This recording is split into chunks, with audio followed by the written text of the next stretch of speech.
every variable holds a value, which is the information assigned and associated with that variable. You can change the value of a variable in your program at any time. So a string is simply a series of characters. Anything inside quotes is considered a string in Python, and you can use single or double quotes around your strings like this. So this is a string inside double quotes, and this is also a string inside single quotes, but there are also double quotes inside the single quotes. So this is a string message, and we can print this string hello Python world, and this is also a string. We can also print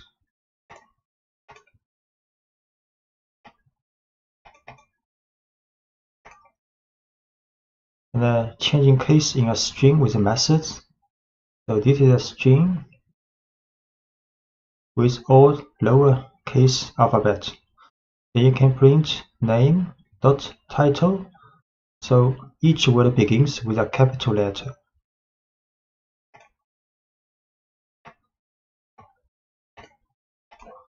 Name is a string. If we show all alphabets are lowercase, then we can print this string but with the title method after this string. So A, Ada, and Lovelace. So these two alphabets will be uppercase.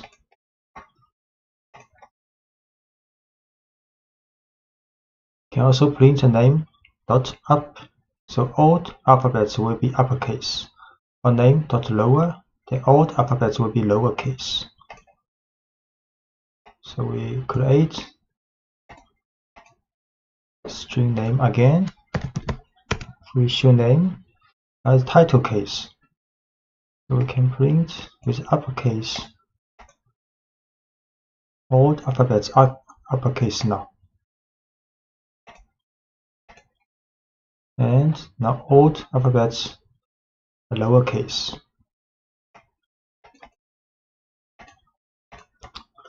Combining or concatenating strings. So this is a string first name, and this is a string for last name. So you can create a string called full name using first name plus a space symbol and with last name. Then you can print out. So first name Ada, last name is Lovelace. Then full name is addition. So is the string concatenation of first name and last name and with a space. Then can print out his full name Ada space Lovelace. And adding white space to strings with tabs or new lines. So space tabs and end of line symbols are called white spaces. So you can print \t means tab. Add a tab space before text. Then you can print also with \n new line, \n is a new line. And you can combine \n and \t. So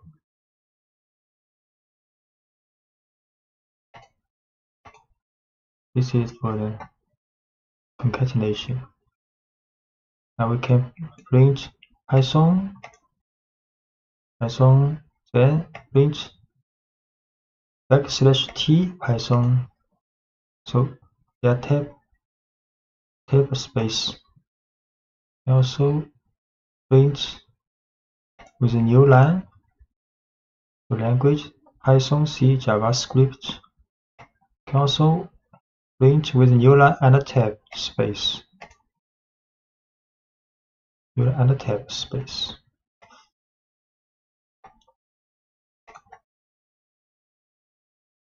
stripping white spaces. So favorite language is Python with a space. Then favorite language R strip will right side white space removed temporarily. And favorite language L strip will remove white space at the left side. Favorite language dot strip will remove white space at both sides. So favorite language Python, the space, and can print out. You see a space here. And if we use R strip, then no space here now. But favorite language has not been changed, so R strip is temporarily remove this space.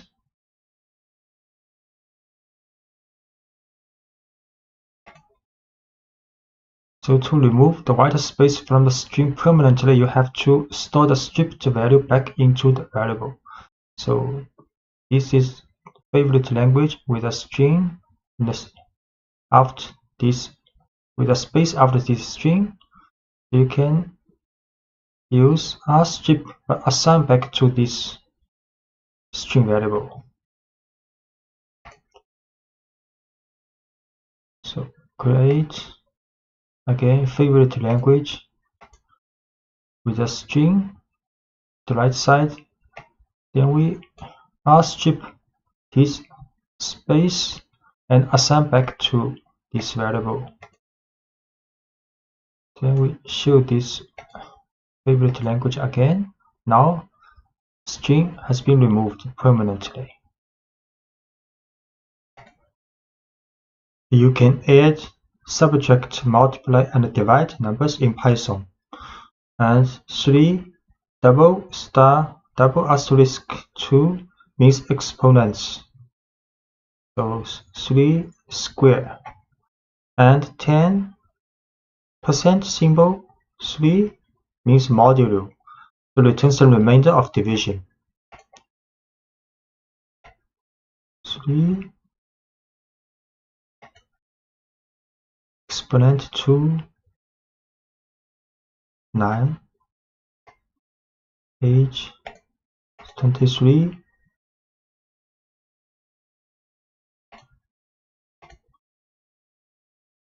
And avoiding type errors with the str function. So age is 23.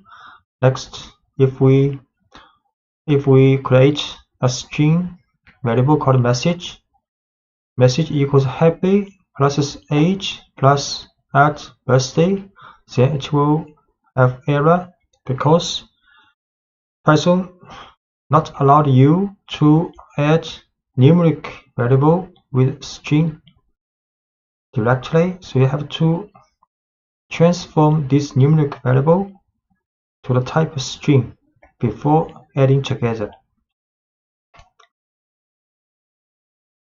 So now message happy plus strh and plus birthday. Then we can print a message happy 23rd birthday. A list is a collection of items in a particular order. In Python, square brackets indicate a list, and individual elements in the list are separated by commas. So we can create a list called bicycles with 4 different types as the elements of this list. So we create another list called number list with 5 numbers in the brackets. So this is a string type list, and this is a numeric list. Create a list.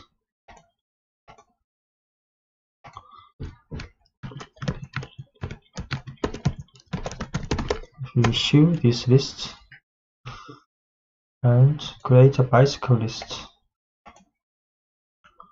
You can print out this bicycle list for bicycles.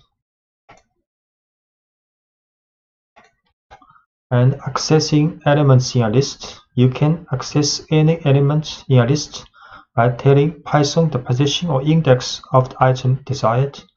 For example, we can print the first bicycle in this list. And you can also use the string method on any element in a list. So we can get the title form of the first bicycle. You can print first bicycle in the list. Select. Can also print first bicycle's title form in the list. The T is capitalized.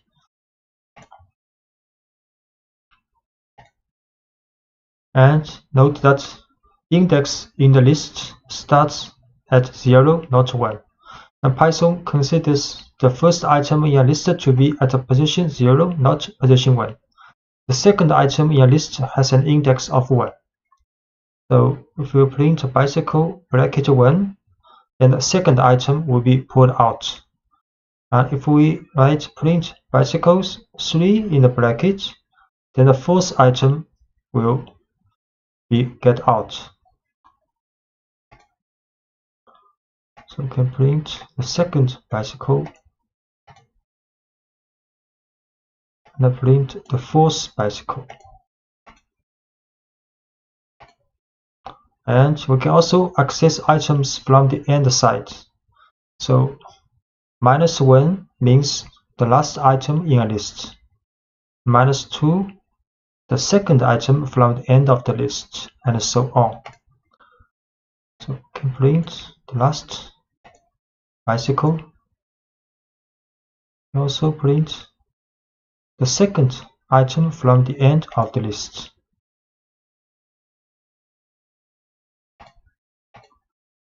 Using individual values from a list, you can use individual values from a list just as you would any other variable. For example, you can use concatenation to create a message based on a value from a list.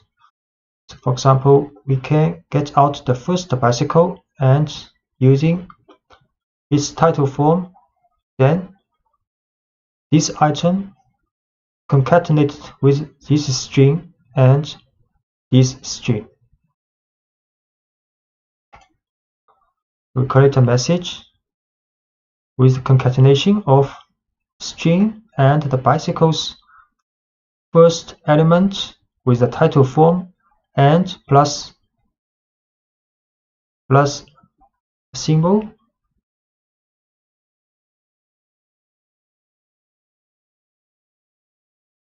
Then we print out this message. So this message is my first bicycle with a track. Most lists you create will be dynamic, meaning you will build a list and then add and remove elements from it as your program runs its course. To change an element, use the name of the list followed by the index of the element you want to change, and then provide the new value you want that item to have. For example, this is original list with 4 car brands, and we can change the first element of this list to another value. So this is a list with 4 cars. Print. Then we can set the first value to Ducati, and we print again. Now the first value has been changed. And we can also add elements to a list. Python provides several ways to add new data to existing lists. We can append elements to the end of a list. So this is the original list for the motorcycle. And we can use append function. So motorcycle.append Ducati. So the Ducati is added to the end of the list. Create this list with 3 motorcycles. 3 motorcycles now. Then we can append Ducati to the end of the list. So now the list has 4 cars now, with Ducati at the last position. You can start with an empty list and then add items to the list using a series of append statements. So we can also create an empty list first with 2 brackets. Then motorcycles, append Honda, append Yamaha, and append Suzuki. Create first an empty list. Then we can append 3 motorcycles. We show this list again.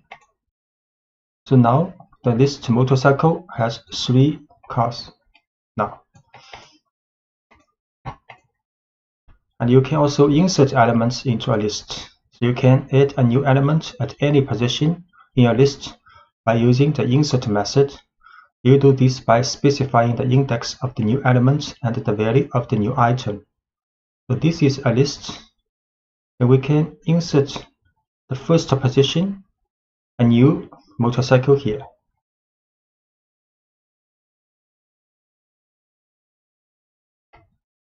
So this is a list with 3 motorcycles. Can insert Ducati to the position 0, first position, and we show this motorcycle. Now Ducati is the first motorcycle and the other 3 motorcycles from the original list. And we can also remove elements from a list. You can remove an item according to its position in the list or according to its value. So removing an item according to its position, you can use the del statement if you know the position of the item you want to remove from a list. So this is a list with 3 motorcycles. We can remove the first motorcycle, the second item, the list with 3 motorcycles. 3 motorcycles now. Then we'll del first motorcycle. Show again. Now only the 2 motorcycles left in the list. Can also create 3 motorcycles now. The motorcycle has 3 motorcycles in the list now. We can delete the second motorcycle this time. We show again this list. Only 2 left. A second Yamaha has been removed.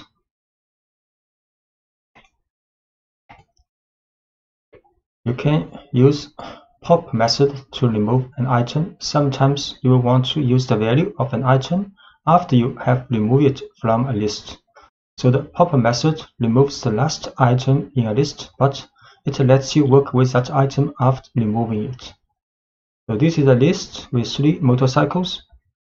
So we can use pop method to remove the last one of this list. Then put this removed item in this object. So we can print this object later. So this is a list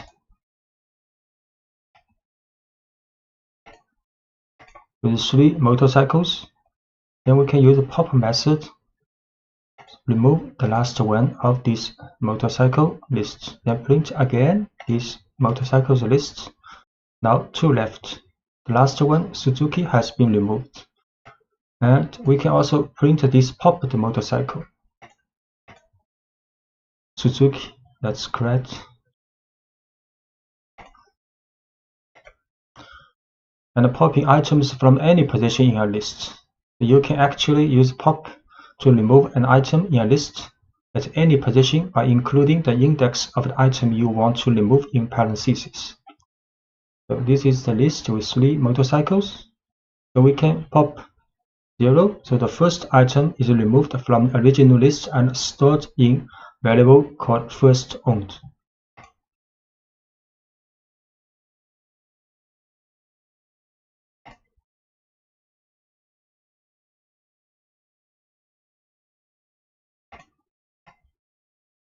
Create this motorcycle list again.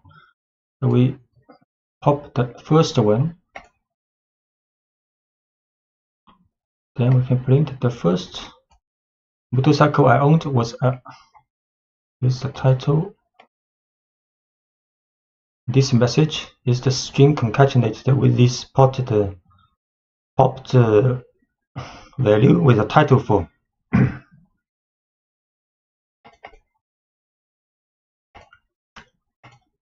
So when you want to remove from a list, if you know the value of the item you want to remove, you can use the remove method. So this is a list with 4 motorcycles. So if we want to remove the item with this value, so we can use motorcycle.remove Ducati. So Ducati is removed, but note the remove method deletes only the first occurrence of the value you specify. So if there is a possibility the value appears more than once in the list, you will need to use a loop to determine if all occurrences of the value have been removed. So this is a motorcycle list with 4 motorcycles. Then we can remove Ducati using remove function. Then print again. Now Ducati has been removed. Sometimes you will want to preserve the original order of your list, and other times you will want to change the order. Python provides a number of different ways to organize your lists depending on the situation. Sorting a list permanently with the sort method. So this is a list with 4 cars. Then you can use cars.sort. Then the order of the elements are sorted in the list. So we create a list.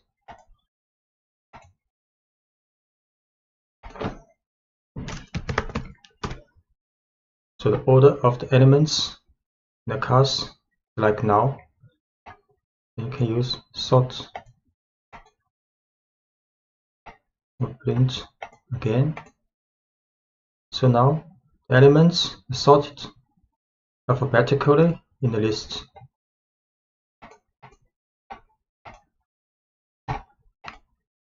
And you can also sort this list in reverse alphabetical order by passing the argument reverse equals true to the sort method. So you can use sort reverse true.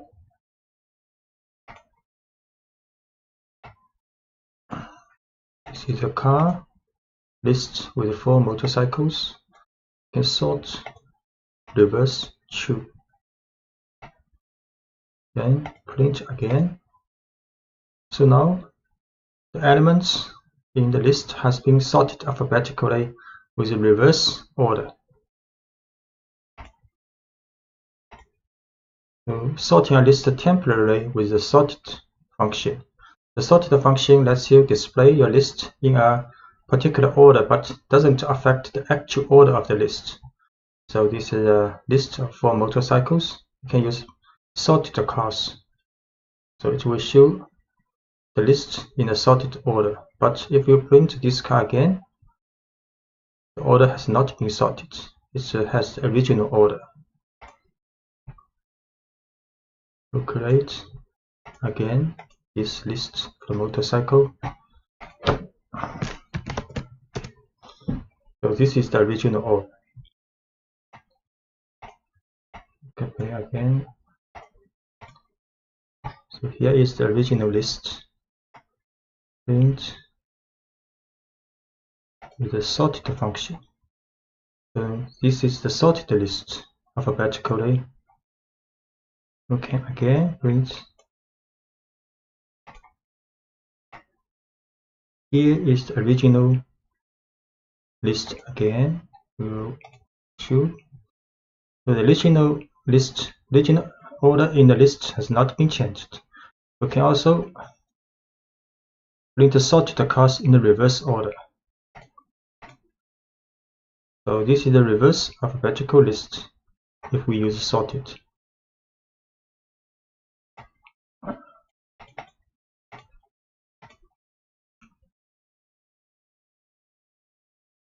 So printing a list in reverse order. So just to reverse the original order of a list. This may not be the alphabetical order. So just to reverse the original order of the list, you can use the reverse method. So this is the original list. If we use cast reverse and print a cast, then the order of the elements are reversed. So the last one will be printed first. So the reverse method changes the order of a list permanently, but you can revert to the original order anytime by applying reverse to the same list a second time. So we print. This is the. Okay, we create again this motorcycle list. So this is the original order, and we use cars dot reverse. Then print again. And order of elements are reversed in the list. Okay, finding the length of a list. You can quickly find the length of a list by using the len function. So we can use len cars and it will return the number 4. So note that Python counts the items in a list starting with 1, not from 0. So this is the list for cars with 4 elements. We use len cars. It will be 4. Looping allows you to take the same action or set of actions with every item in a list. So when you want to do the same action with every item in a list, you can use Python's for loop. Let's say we have a list of magicians' names, and we want to print out each name in the list. A for loop will let Python to handle this task easily. So in the for loop, Python pulls a name from the list magicians and store it in the variable magician. Then print the name that was just stored in magician. Python then repeats this operation for each name in the list. So this is a list of magicians with 3 magicians. Then we can write 4 magicians in magicians. So magicians is a list. In the for loop, for magician will take each element from the magicians, then store in this variable called magician. Then inside the for loop, we print each magician until there's no magician left in this list. So where the no more values are in the list, Python moves on to the next line in the program after the for loop. So this is the for loop. We create a list called magicians with 3 magicians. Then we can write 4 magician, print magician. So each magician has been printed out. It is helpful to choose a meaningful name that represents a single item from the list. For example, here is a good way to start a for loop for a list of cats, a list of dogs, and a general list of items. We can write, for example, for cat in cats, for dog in dogs, or for item in list of items. And using singular and plural names can help you identify whether a section of code is working with a single element from the list or entire lists. Doing more work within a for loop. So every indented line following the line for magician in magicians is considered inside the loop, and each indented line is executed once for every value in the list. So for example, this is a magician list. We can write for loop from the 4 magician in magicians, then these 2 lines indented considered inside the for loop. So we can write print magicians title form. That was a great trick. And print I can't wait to see your next trick, the magician's title name, then a new line. Then after this for loop finished, then we can print a single message that this statement not considered inside the loop. So any lines of code after the loop that are not indented are executed for once without repetition. We create a medicines list again, then a for loop with 2 print lines included in the for loop. Run this. So for each element, each medicine in list, we share 2 messages. So Alice, that was a great trick. I can't wait to see your next trick, Alice. And David, that was a great trick. I can't wait to see your next trick, David, and so on. Then after the for loop has been finished to run, then we can print one message. So this message, this print statement is not considered in the for loop, so print only once. Lists are ideal for storing sets of numbers, and Python provides a number of tools to help you work efficiently with lists of numbers. So we can use the range function. Python's range function makes it easy to generate a series of numbers. For example, you can use the range function to print a series of numbers like this.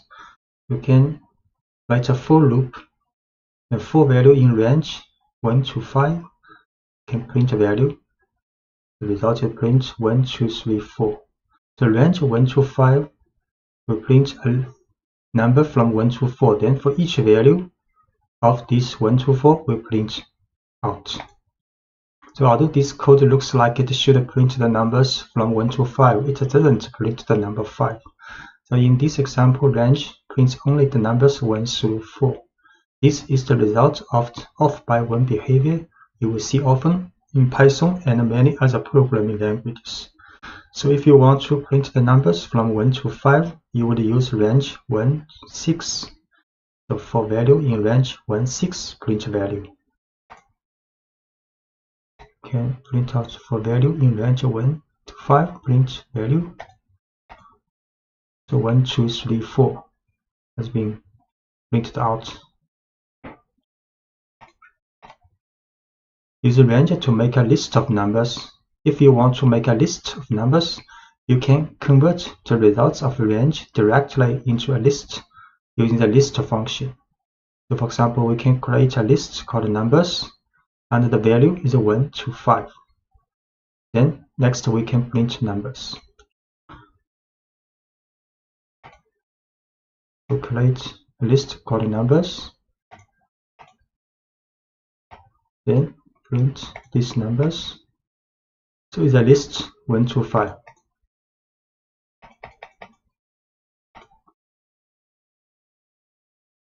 And we can also use the range function to tell Python to skip numbers in a given range. For example, it is how we would list the even numbers between 1 and 10. We can write even numbers is a list, create is a list, and the value is from 2 to 11, not including 11, and with a gap of 2. So the result will be 2, 4, 6, 8, 10. So even numbers is a list in the range 2 to 11 with a gap of 2.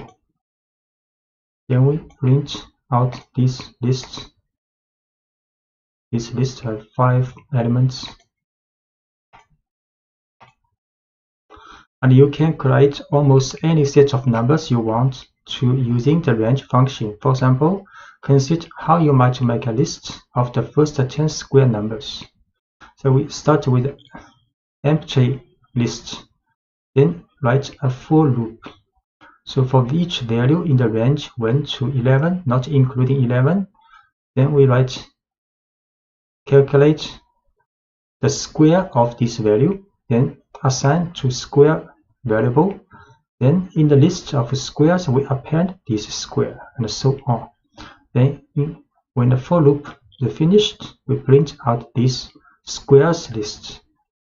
So we start with an empty list called squares, then we tell Python to loop through each value from 1 to 10 using the range function, and inside the loop, the current value is raised to the second power and stored in the variable square. Then each new value of square is appended to the list squares. So start with the empty list called squares. A for loop for each value in the range 1 to 11. Calculate the square of this value and append to the squares list. Then the loop finished, we can print out this list. So the value is 10 numbers, and each value is the square of the value in the range 1 to 11. And to write this code more concisely, you can omit the temporary variable square and append each new variable value directly to the list. So we can also start with a squares list, empty list, then write a for loop with only one statement. So for value in range 1 to 11, we can calculate this square of this value, then directly append to this squares list. Then the for loop finished, then print out this squares list. Start with empty list squares, then for loop for each value in the range 1 to 11. Calculate the square of this value, then append to the squares list. Then print out this list. The result is the same with 10 numbers, and each of numbers is the square of each value in range 1 to 11. A list comprehension allows you to generate this same list in just one line of code. A list comprehension combines the for loop and the creation of new elements into one line, and automatically appends each new element. The following example builds the same list of square numbers you saw in previous lectures, but uses a list comprehension. So we can write squares is list, and inside the bracket we write value asterisk 2, then space, then it's like a for loop for value in range 1 to 11. Then we can print out this squares list. The list comprehension begins with a bracket and the descriptive name for the list, such as squares.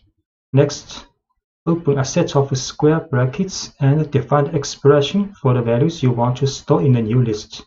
In this example, the expression is value square of this value, which raises the value to the second power. Then write a for loop to generate the numbers you want to feed into the expression and close the square brackets. Notice that no colon is used at the end of the for statement in list comprehension. So we can create this list use list comprehension. Then print out this list. Okay, so 10 numbers, and each number is squares of each number in the range of 1 to 11.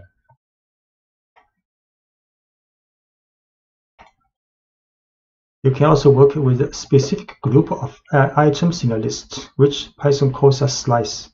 To make a slice, you specify the index of the first and the last elements you want to work with.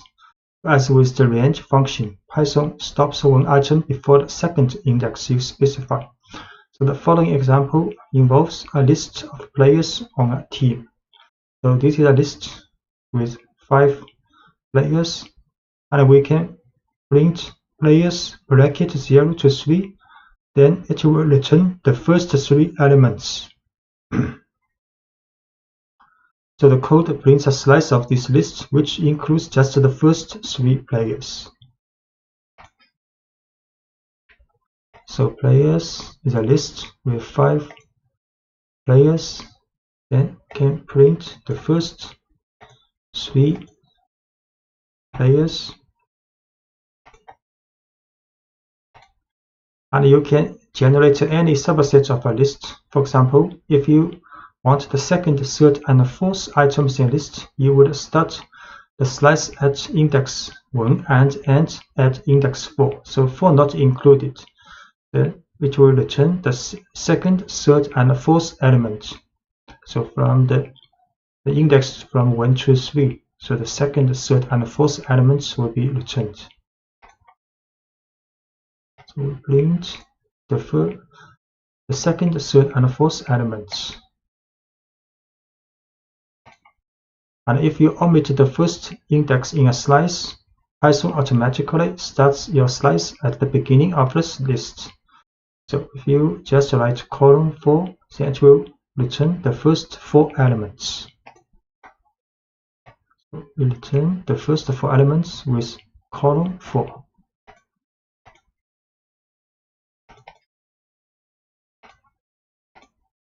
And a similar syntax works if you want a slice that includes the end of a list. For example, if you want all items from the third item through the last item, you can start with index 2 and omit the second index in the bracket. So we can just write players 2 column. Then it will return all items from the third item and through the end of the list. We print players 2 column return from the second to the last items in the list. The negative index returns an element a certain distance from the end of a list. So therefore, you can output any slice from the end of a list. So, for example, we can write players bracket -3, then column. Then it will return the last 3 players. So it will return the last 3 players with negative index.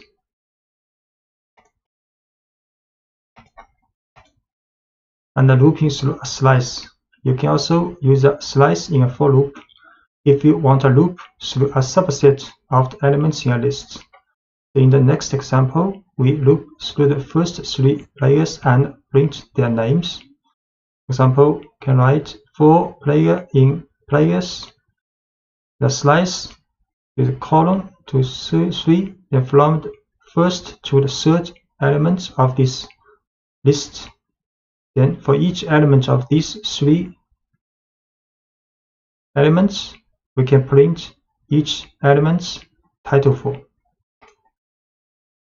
So players 5 elements, print. So here are the first 3 players on my team. Then we can use a for loop for the slice of a list. So the first 3 elements played. And copy a list. To copy a list, you can make a slice that includes the entire original list by omitting the first index and the second index. So we just use a bracket and a column inside the bracket to copy all the elements of the list. Now this tells Python to make a slice that starts at the first item and ends with the last item, and producing a copy of the entire list. For example, imagine we have a list of our favorite foods and want to make a separate list of foods that a friend likes. This friend likes everything in our list so far, so we can create the list by copying ours. So this is my foods list. And we can also create a friend's foods list with using the bracket or column. So the list of my friend's foods have the same items of my foods list. So my foods list, pizza, Faro, carrot cake. Then we can create my friends foods list. Then we print out So my favorite foods are this one, these three, then my friends' favorite food lists.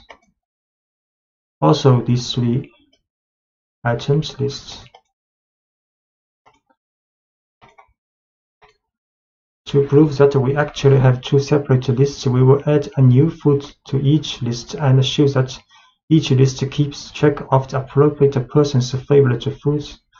So in the My Foods list, we append cannoli, and in the My Friends Foods list, we append ice cream. Then we print out the C. The My Foods append a new food, and My Friends Foods also append a different food. Then we print to see my favorite foods. So this one is appended to in the My Favorite Foods. And this one appended to the My Friend's Favorite Foods. So which means these two lists are independent, separate lists. If we had simply set My Friend's Foods equal to My Foods, we will not produce two separate lists. So for example, this is My Food list, and we just use equal. So My Friend's Foods list is equal to My Foods list. Then we append two different items to each list, and in this form, if to connect to list, then append item in one list will also do for the other. We will see. So for example, My Foods list, create first with three items. Then we just use equal to assign the same value to My Friends Foods list. Then we append two items to these two lists. Then we print out My Foods list again. Now you can see these two items have been appended in the My Foods list. We also print My Friends Foods. Also, these two items have been added, which means if we use equal sign to assign My Foods to My Friends Foods, they are just reference to the same object. They are not copy, not independent objects. So if you append one item in one of the two objects, and this will also happen for the other one. Sometimes you will want to create a list of items that cannot change. Tuples allow you to do just that. Python refers to values that cannot change as immutable, and an immutable list is called a tuple. A tuple looks just like a list, except you use parentheses instead of square brackets. And once you define a tuple, you can access individual elements by using each item's index, just as you would for a list. For example, if we have a rectangle that should always be a certain size, we can ensure that its size doesn't change by putting the dimensions into a tuple. So we define the tuple dimensions using parentheses instead of square brackets. Then print each element in the tuple individually, using the same syntax we have been using to access elements in a list. So this is a tuple with two elements. We use parentheses to create a tuple. Then if we want to get the elements, first elements, we just can use this tuple with a bracket 0. This form is same as the list, and this can get the second elements of this tuple. We create a tuple. Then we print out the first element and print out the second element of this tuple. And let's see what happens if you try to change one of the items in the tuple.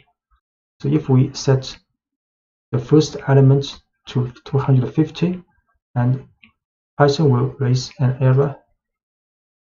We create this tuple first. Then we try to assign a new, change the value of one element. Then type array tuple object does not support item assignment. And the looping through all values in a tuple. You can loop over all the values in a tuple using a for loop, just as you did with a list. So this is a tuple. We can also use a for loop for dimension in dimensions, then print each element. Create a tuple. Then we print a message. And we print each element of the tuple using a for loop. So two elements printed out. So writing over a tuple. Although you cannot modify a tuple, you can assign a new value to a variable that holds a tuple. So if we want to change our dimensions, we could redefine the entire tuple. So you can. This is the original tuple. This is the new tuple we defined. So if you want to change the value, because you cannot change the element by element, so you can define the tuple again with the new value. You can define the entire tuple again with the new value you want. So we create this tuple again with the new value. Then we print out. Then using a for loop to print this tuple out. Conditional tests. At the heart of every if statement is an expression that can be evaluated as true or false, and is called a conditional test. Python uses the values true and false to decide whether the code in an if statement should be executed. So if a conditional test evaluates to true, Python executes the code following the if statement. If the test evaluates to false, Python ignores the code following the if statement. A simple example of conditional tests. The following example shows how if tests let you respond to special situations correctly.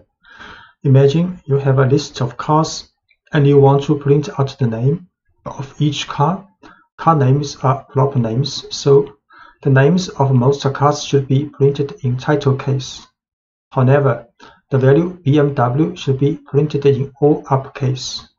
Following code loops through a list of car names and looks for the value BMW. Whenever the value is BMW, it is printed in uppercase instead of title case. So this is a car list with 4 cars inside, and we write a for loop. So for car in cars, if this car equals BMW, then we print out this car's uppercase. Else, so if the car is not BMW, we run statement inside the else, then print this car with title for. So we create car list, then write a for loop to print each car's name either in title form or in uppercase. So if the car is BMW, then print out in uppercase. So you can see Audi, Subaru, Toyota all in title case, but BMW is in uppercase 4. So checking for equality. Most conditional tests compare the current value of a variable to a specific value of interest. The simplest conditional test checks whether the value of a variable is equal to the value of interest. So if the value is BMW, then we check car equals BMW, then get true. And if the value is Audi, if we check car if equals BMW, then we'll get false. So we assign the value BMW to car, then we use double equal to check if its value is BMW, to get the value result true. And if we assign the Audi value to car, then we check again if the car's value is BMW, then you will get false. And ignoring case when checking for equality. The testing for equality is case sensitive in Python. For example, two values with different capitalization are not considered equal. If the car is Audi with title form, but we check car's value is Audi, we'll get a false.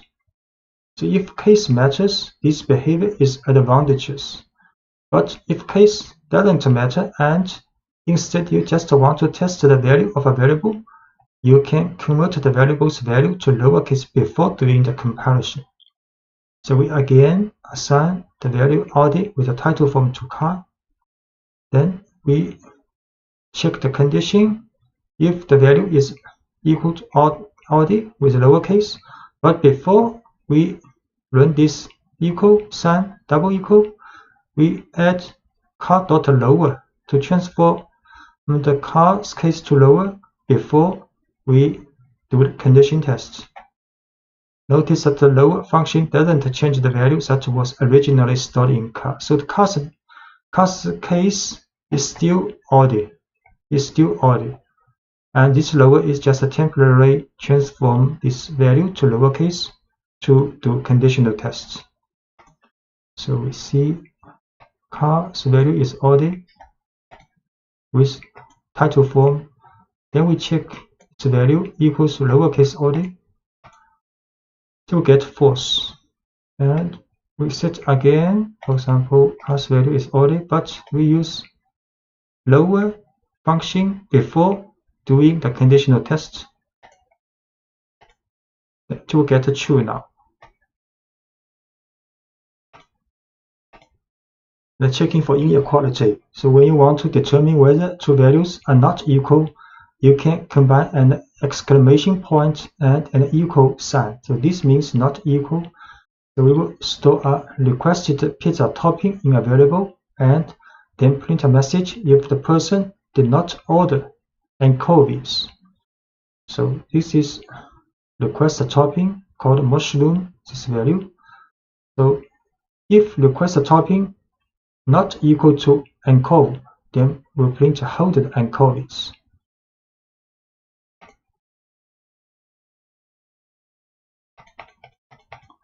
So request a topping is mushroom. So we check if this topping not equal to anchovy, we'll print holded anchovies. So this message printed out because this value is mushroom, and we test if this value not equal to anchovy. This test will get true. Will get true, then this statement will be run in the for loop, in the if statement. And the numerical comparisons. So testing numerical values is pretty straightforward. For example, the following code checks whether a person is 18 years old. So if the person is 18 years old, then you test numerically if the age equals 18. You get a true result. You can also test to see if two numbers are not equal. So for example, the following code prints a message if the given answer is not correct. So answer is 17. So we test if answer not equal to 42. Then we print a message, this is not the correct answer, please try again. So age is 18. Then we test age. If age is 18 equals 18, the result is true. The answer is 17. Then we test if answer not equal to 42, then we show the message because answer is not equal to 42. The message is printed out. And the numerical comparisons, you can include various mathematical comparisons in your conditional statement as well, such as less than or equal to, greater than, and greater than or equal to. So age is 19, for example, we can run these tests. So each of the above mathematical comparisons can be used as part of an if statement, which can help you detect the exact conditions of interest. So age is 19. Then we can test if age less than 21. We can also run if age is less than or equal to 21, or if the age is larger than 21, we get false. If the age is larger than or equal to 21, we'll get the false. And you can use AND to check multiple conditions. To check whether two conditions are both true simultaneously, you can use the keyword AND to combine the two conditional tests. If each test passes, the overall expression evaluates to true. If either test fails, or if both tests fail, the expression evaluates to false. For example, you can check whether two people are both over 21 using the following tests. So these two people has age 22 and 18. We can test if this age larger than equal to 21, and this one also older than 21. The result will be false because one is not larger than or equal to 21. But if we change the second one to 22, then we test again, then it will be true because both are older than 21. To write concisely, you can also add parentheses here, so it will be more clear. So we assign to age to person, then test if both are older than 21, then it will be false. And we assign new value to 22 for the second person. Then we test again, then it will be true. And you can also use the keyword OR, allows you to check multiple conditions as well, but it passes when either or both of the individual tests passes. So an OR expression fails only when both individual tests fail. So let's consider two ages again, but this time we will look for only one person to be over 21. So these two persons, 21, 22, 18 years old, then we test if one of the person is older than 21, the result will be true. And if we assign the first person to 18 also, then we test again, then the result will be false because none of the two people are older than 21 now. So we will set these two persons' age to 22, 18, then test if using auto test if one of the at least one is older than 21, get the result true. But if we set the first person also to 18 years old, then test again if at least one is older than 21, we'll get the false. And checking whether a value is in a list. So sometimes it's important to check whether a list contains a certain value before taking an action. So to find out whether a particular value is already in a list, you can use the keyword in. So let's consider some code you might write for a pizzeria. We will make a list of toppings a customer has requested for pizza, and then check whether certain toppings are in a list. So this is a requested topping with 3 elements, a list.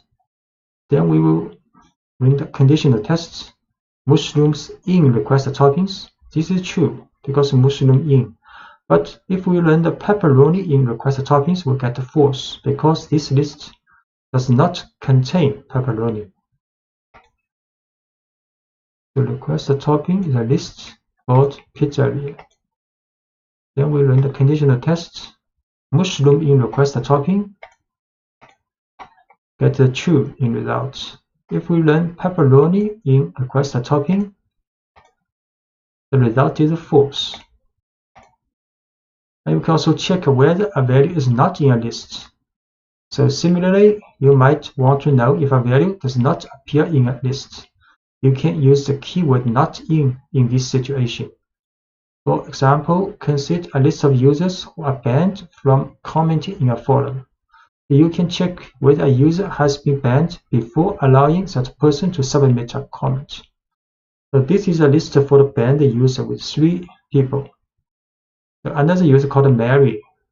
So if user not in banned user will print user's title form, you can post a response if you wish. So because this Mary, user's value is Mary not in this list. So this conditional test will get the true. So this message will be printed out. So we create a list for the banned user, and we create a value. Object user is Mary. Then we run this conditional test. If she's not in banned user, then it's true because Mary is not in the banned user. So the print out message, Mary, you can post a response if you wish. A simple if statement. The simplest kind of if statement has one test and one action. We can write if, for example, the conditional test do something. This is the typical form. So if the conditional test evaluates to true, Python executes the code following the if statement. If the test evaluates to false, Python ignores the code following the if statement. So let's say we have a variable representing a person's age, and we want to know if that person is old enough to vote. So the following code tests whether the person can vote. So assign 19 to this age variable. So this if test if age is older than 18, then the message you are old enough to vote will be printed out. And indentation plays the same role in if statement as it did in a for loop. So all indented lines after an if statement will be executed if the test passes, and entire block of indented lines will be ignored if the test does not pass. So you can assign age is 19. We can test this.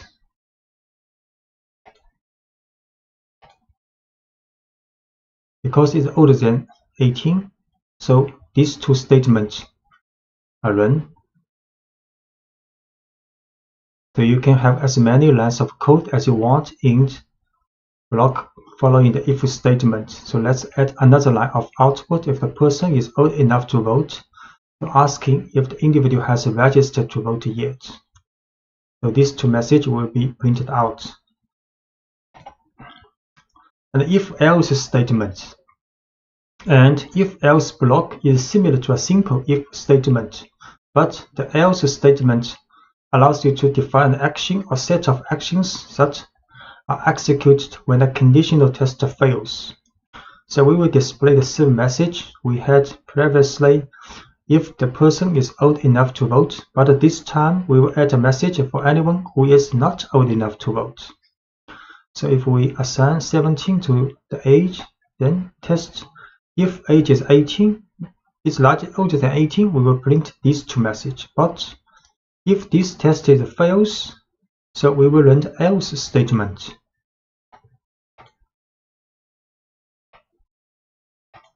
So age is 17.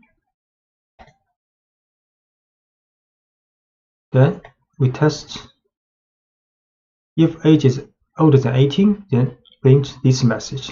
Else, if this test is fail, then we will print these two messages. So because age is 17, not older than 18, then these two messages are printed out. Sorry, you are too young to vote, and please register to vote as soon as you turn 18. And the if and else chain. Often you will need to test more than 2 possible situations. And to evaluate this, you can use Python's if else syntax. Python executes only one block in an if else chain. It runs each conditional test in order until one passes. So when a test passes, the code following that test is executed and Python skips the rest of the tests. The following code tests for the age group of a person and then prints an admission price message. So for example, age is 12, then we run if age is younger than 4, then print this message.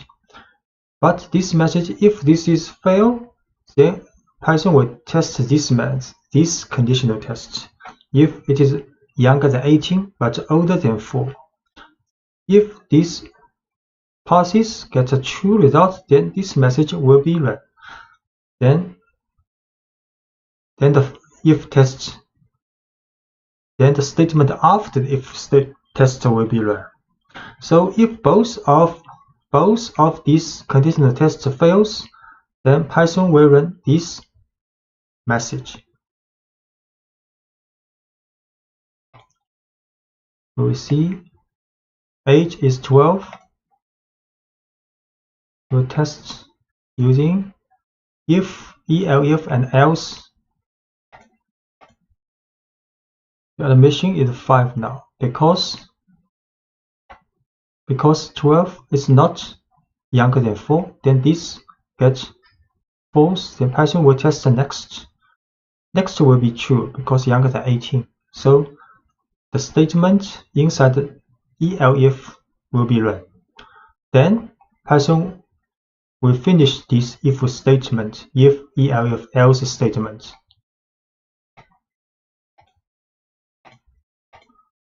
And you can omitting the else block. Python does not require an else block at the end of an if, elif chain. Sometimes an entire block is useful. Sometimes it is clearer to use an additional elif statement that catches the specific condition of interest. So for example, age is 12 again, then we can run if conditional tests, then elif another one, then elif another one, then elif another one. So we do not use else here. We just use very specific conditional test for each age group.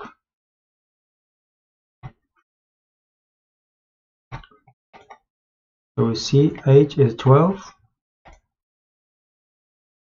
Then we use a multiple if, elif tests.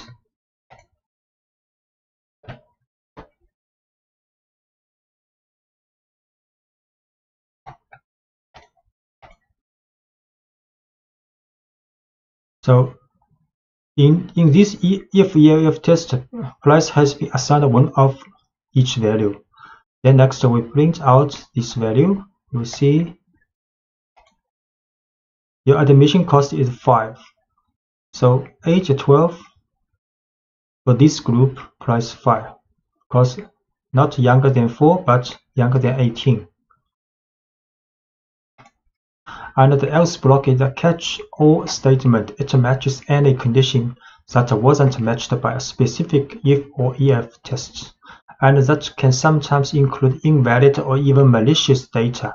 So if you have a specific final condition you are testing for, consider using a final elif block and omit the else block. This is what we have seen in this code.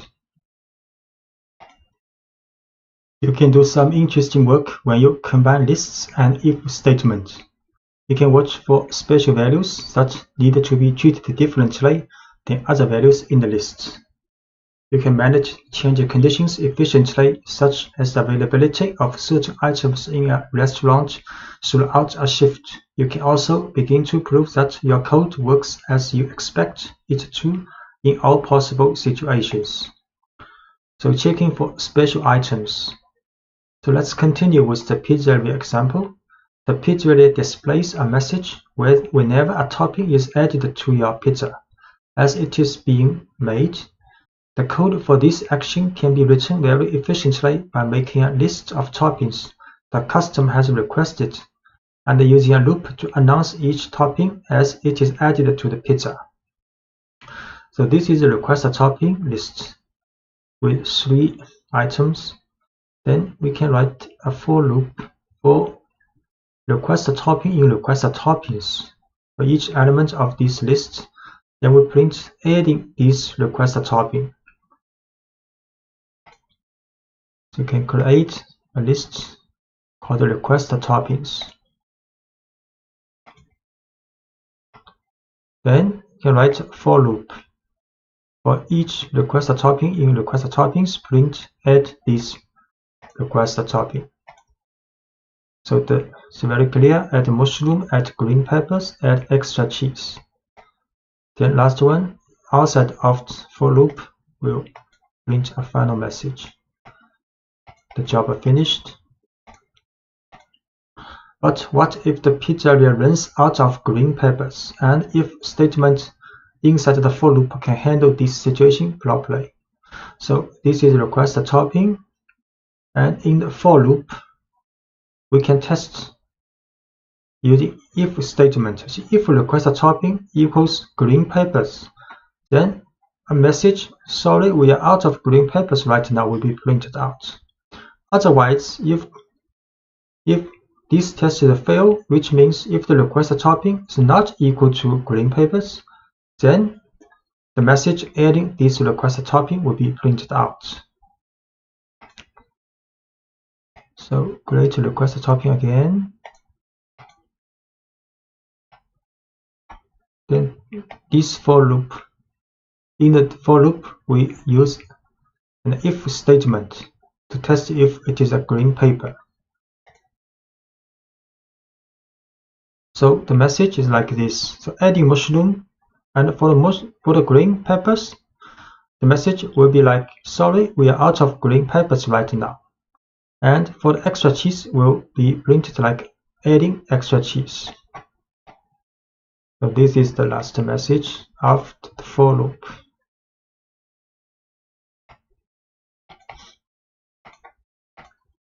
And checking that a list is not empty. Sometimes it's useful to check whether a list is empty before running a for loop. So as an example, let's check whether the list of request topping is empty before building the pizza. If the list is empty, we will prompt the user and make sure they want a plain pizza. If the list is not empty, we will build the pizza just as we did in the previous examples.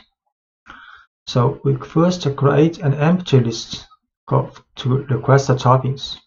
So just next we will run if request toppings, which means if request topping has at least one element and not empty, then it will run the for loop. Else, if request topping is empty, we will run another loop, another message. So when the name of a list is used in an if statement, Python returns true if the list contains at least one item. An empty list will evaluate to true to these conditional tests. So here we create an empty list for request topping. Then we will run if-else statement. So if request topping is not empty, we will run this for loop. But if it is empty, then this test will fail. Then we run the else statement. So the else statement is run in this case now.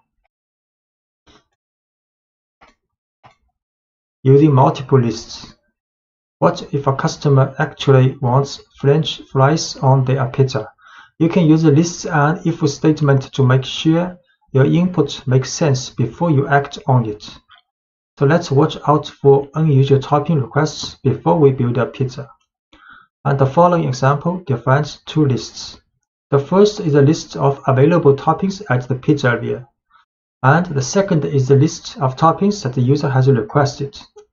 And this time, each item in request toppings is checked against the list of available toppings before it's added to the pizza. So the code will look like this. Available toppings is a list created, and request toppings is another list which created for the request toppings from the customer. Then we will write a for loop. Then for each request topping in the request toppings, we will check if this request topping in this available toppings list. So if this test gets true, then we print add this request topping. Otherwise, if this request topping item is not in available toppings list, then we will run another message. We ask customer, say, sorry, we don't have these toppings. So we run create two lists. One is available toppings and one is requested toppings. Then we write a for loop for each requested toppings. Then test if this one is in available toppings. If it is true, then we print this message. If it is not true, then we run the else statement. So you can see the mushroom is in available topping list. So we're adding mushrooms. The same for the extra cheese, but for the French fries in the requested topping, the message, sorry, we don't have French fries, will be run out. A dictionary in Python is a collection of key-value pairs, so each key is connected to a value, and you can use a key to access the value associated with that key. A key's value can be a number, a string, a list, or even another dictionary. In fact, you can use any object that you can create in Python as a value in a dictionary. In Python, a dictionary is wrapped in braces, with a series of key-value pairs inside the braces. So this is a dictionary with two key-value pairs, and the key is color and points, and the value is green and 5. Accessing values in a dictionary. To get the value associated with a key, give the name of the dictionary and then place the key inside a set of square brackets as shown here. So we can access the value of key color.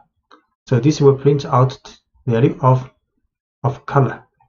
And similarly, this will print out the value of points in this dictionary. So this dictionary with two key value pairs, so we can get the points value of this dictionary and assign to new points. Next, we can print out these new points with a message. So alien 0 is a dictionary with two key value pairs, and we can print out the value of this dictionary's color.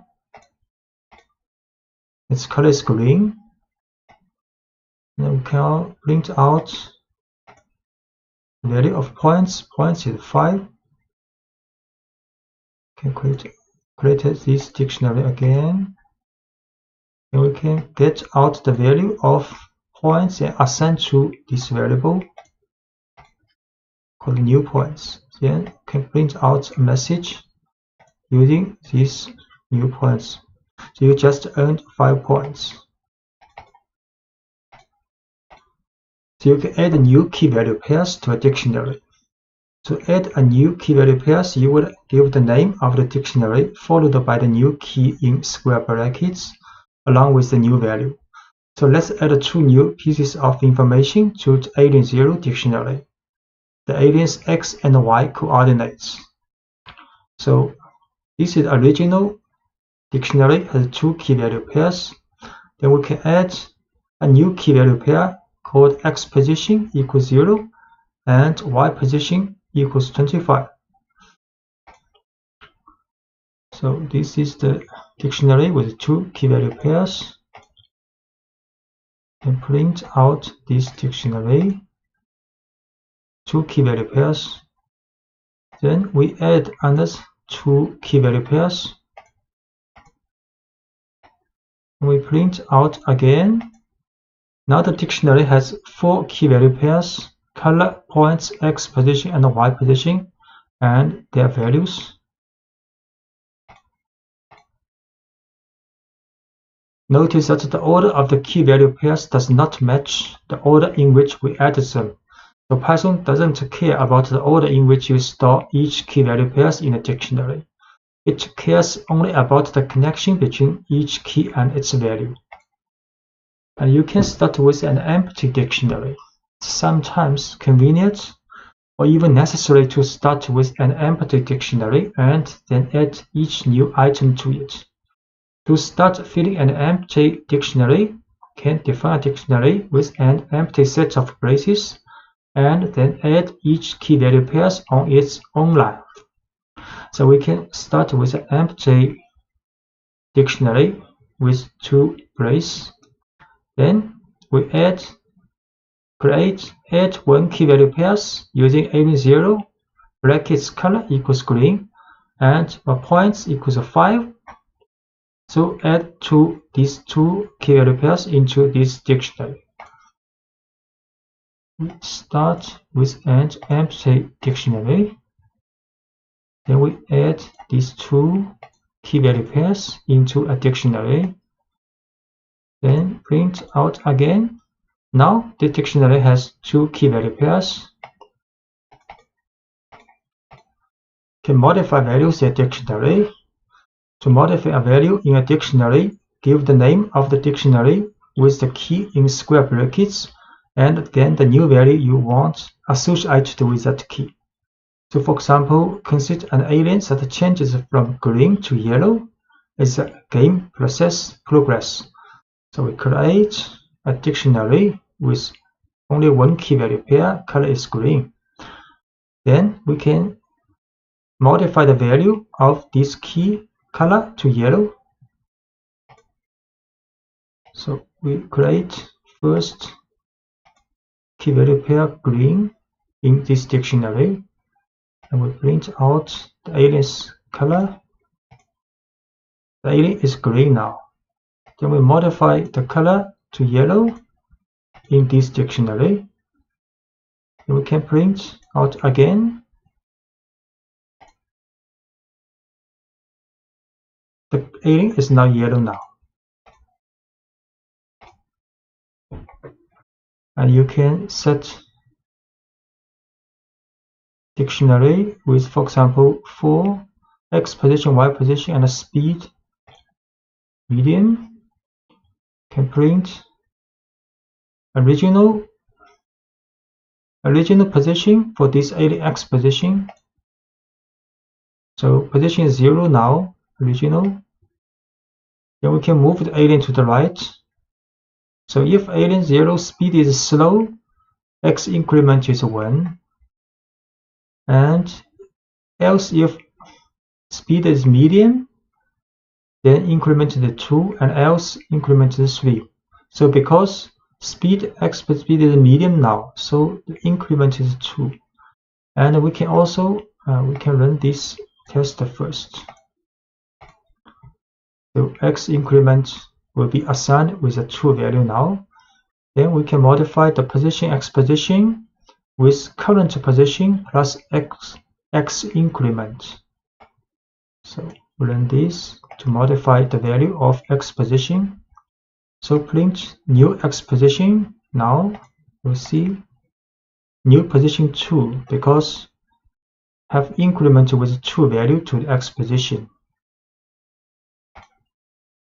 And we can also remove key value pairs. So when you no longer need a piece of information that is stored in a dictionary, you can use the del statement to completely remove a key value pair.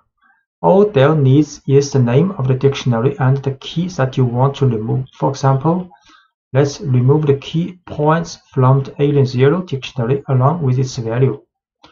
So this is a dictionary with 2 key value pairs. Then we can remove the points, the key value pairs with the points. Use del alien 0 points in brackets. So we can create these key value pairs dictionary first. 2 key. So print. So there are 2 key value pairs in this dictionary. Then we remove 1 key value pairs. Points has been removed. We show again this dictionary now has only color key value pair.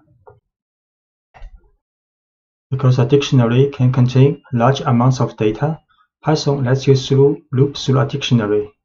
You can loop through all of a dictionary's key-value pairs, through its keys, or through its values. So looping through all key-value pairs, to do so, you could loop through the dictionary using a for loop to write a for loop for a dictionary. So let's consider a new dictionary designed to store information about a user on a website.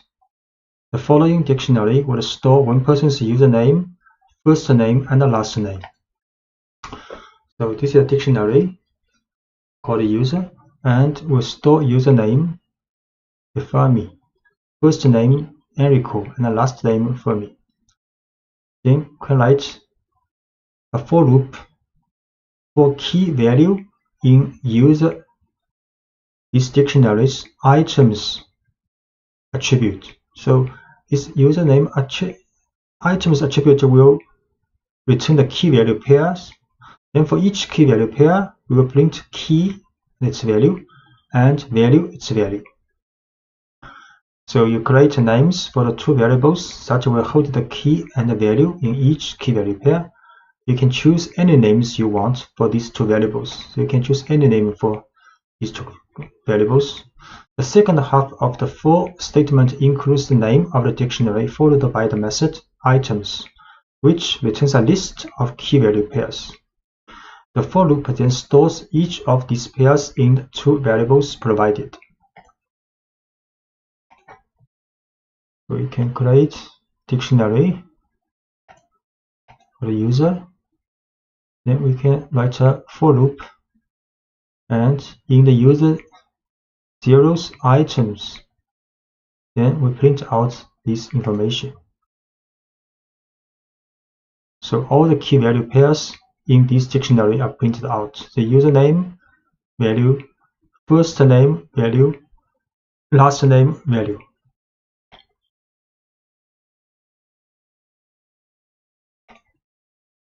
Another example of looping through all key value pairs. So we look at a dictionary of a favorite programming language of a number of people. So favorite language is a dictionary. Then the key is people's name, and the value are favorite languages of those people. Then we can write for loop. We'll create two variables called name language for name language in these dictionaries items.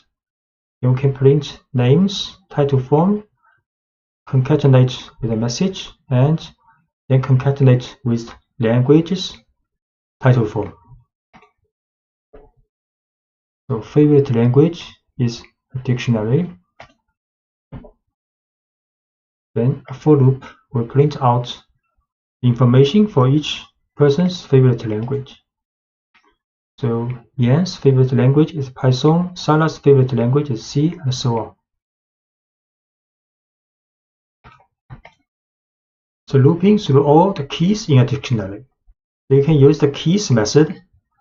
It's useful when you don't need to work with all of the values in a dictionary. So let's loop through the favorite language dictionary and print the names of everyone who took the poll. So this is the same dictionary as before.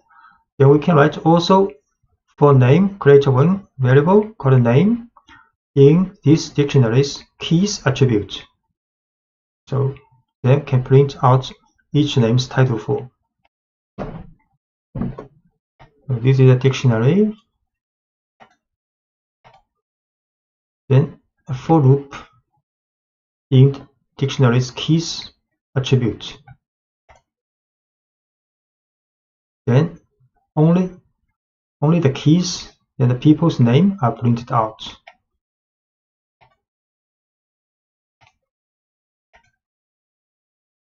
So looping through the keys is actually the default behavior when looping through a dictionary. So the following two codes would have exactly the same meaning. We can write for name in favorite languages. Do not add any methods after this dictionary. Or we can write for name in favorite languages dot keys. These two statements will get the same result. You can choose to use the keys method explicitly if it makes your code easier to read, or you can omit it if you wish. and you can access the value associated with each key you care about inside the loop by using the current keys. So let's print a message to a couple of friends about the languages they choose.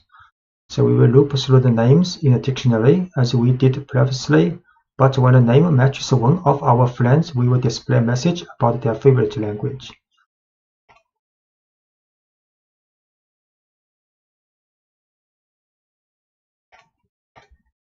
So this is the code. So we create same dictionary as before. Then we have friends, a list, 2 people of our friends. Then write a large for loop for name in favorite language to keys. So this name represents each name in this dictionary. Then print this name's title form first. Next, we write an if conditional test. So if this name in friends is this list. So if one of these keys is in this list, then we will print another message, hi, the name's title form, and a message, I see your favorite language is your favorite language's value, which language is title form. So we show this. Create this dictionary first. Then we create another list called friends with 2 items. Next, write a for loop to print out each people in the favorite languages list first. Then, if this person matches in this list, then we'll print another message for this friend. So first, Yang print out, then Sarah print out. Because Sarah is in the friend list, then Sarah will have another message printed out. Then Edward print out. Then Phil, because Phil also in the friend list, then Phil will also have another message printed out.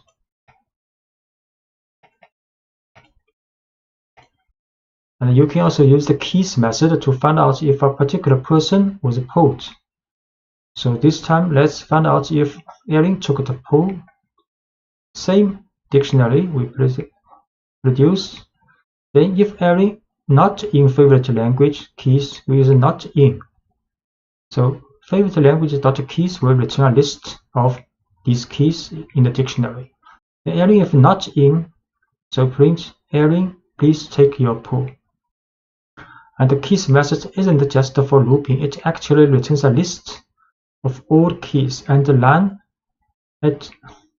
line simply checks if Erin is in this list. Because she is not, a message is printed inviting her to take the poll. We can create this dictionary first. Then check if Erin not in this dictionary's keys list, will print a message. Because Erin is not in, so the message is printed out.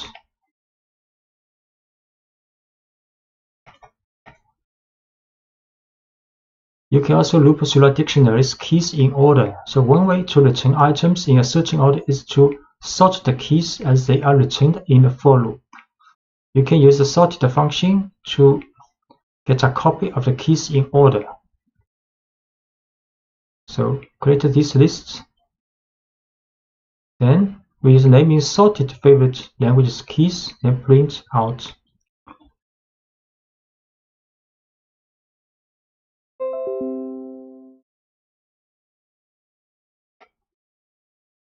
Then choose this one, then create this first dictionary.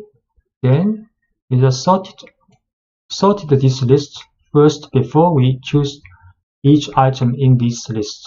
Then print message for the name, title, thank you. You can see. So now the names are sorted in alphabetical order.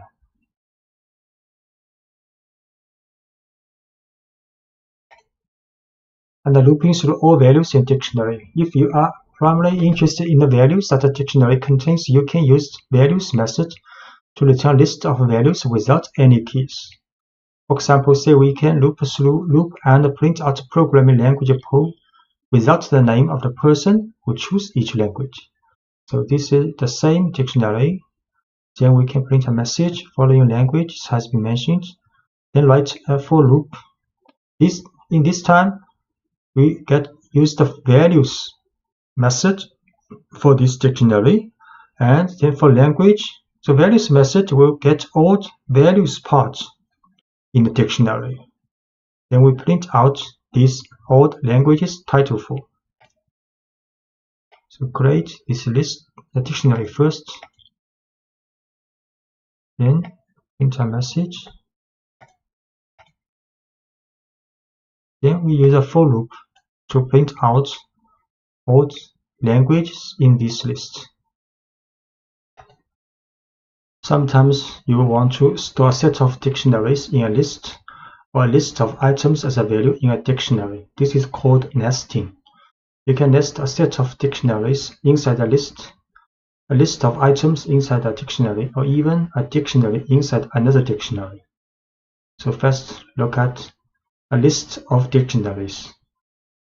In the last lecture, the Alien Zero dictionary contains a variety of information about one alien, but it has no room to store information about a second alien, so much less a screen full of aliens.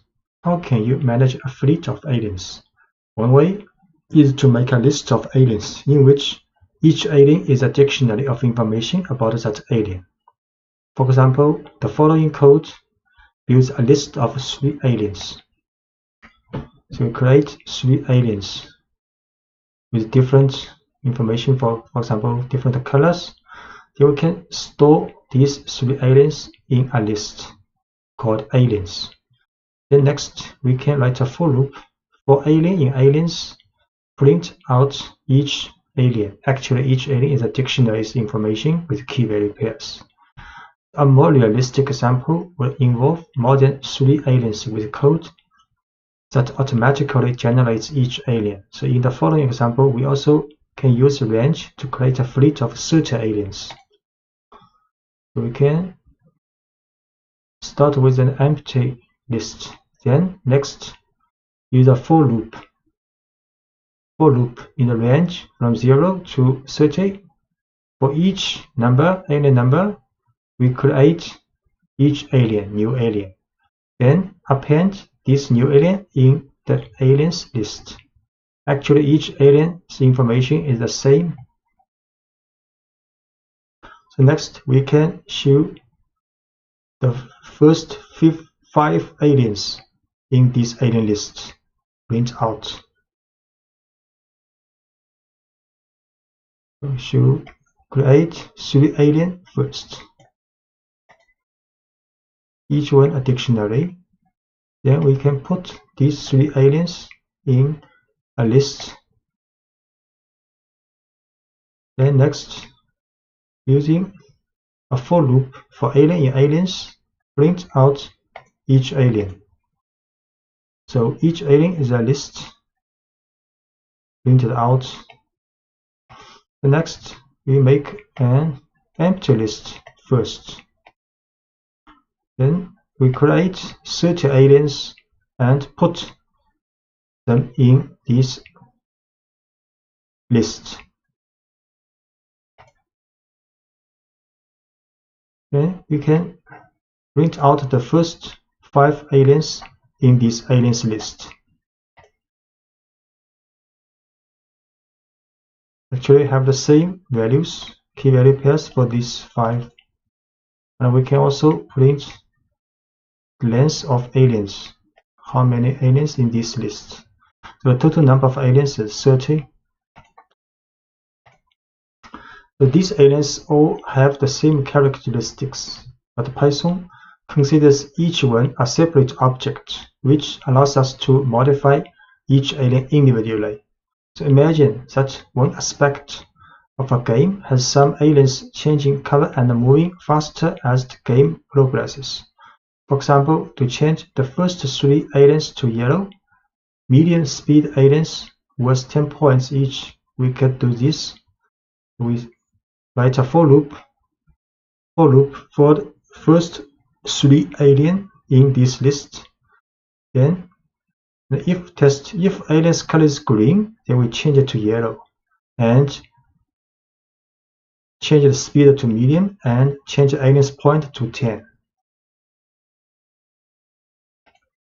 So we can set alien's color speed points to this value if alien's color is green in the first 3 aliens.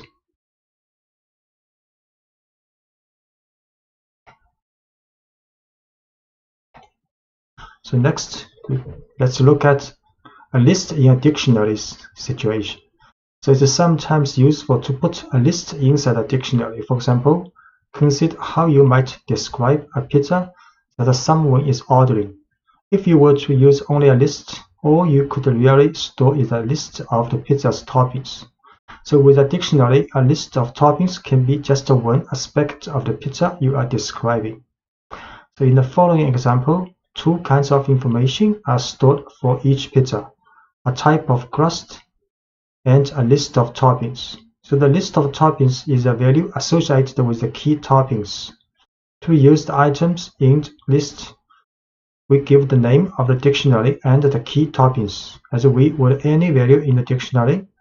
Instead of returning a single value, we get a list of toppings. So we make a pizza dictionary. Then inside this dictionary has 2 keys called crust and toppings. So for the crust, there only one value is 6, but for the toppings is a list of values. Next, we can print out information. You order the pizza's crust. You put this type of pizza with the following toppings. Then inside the toppings, print each topping.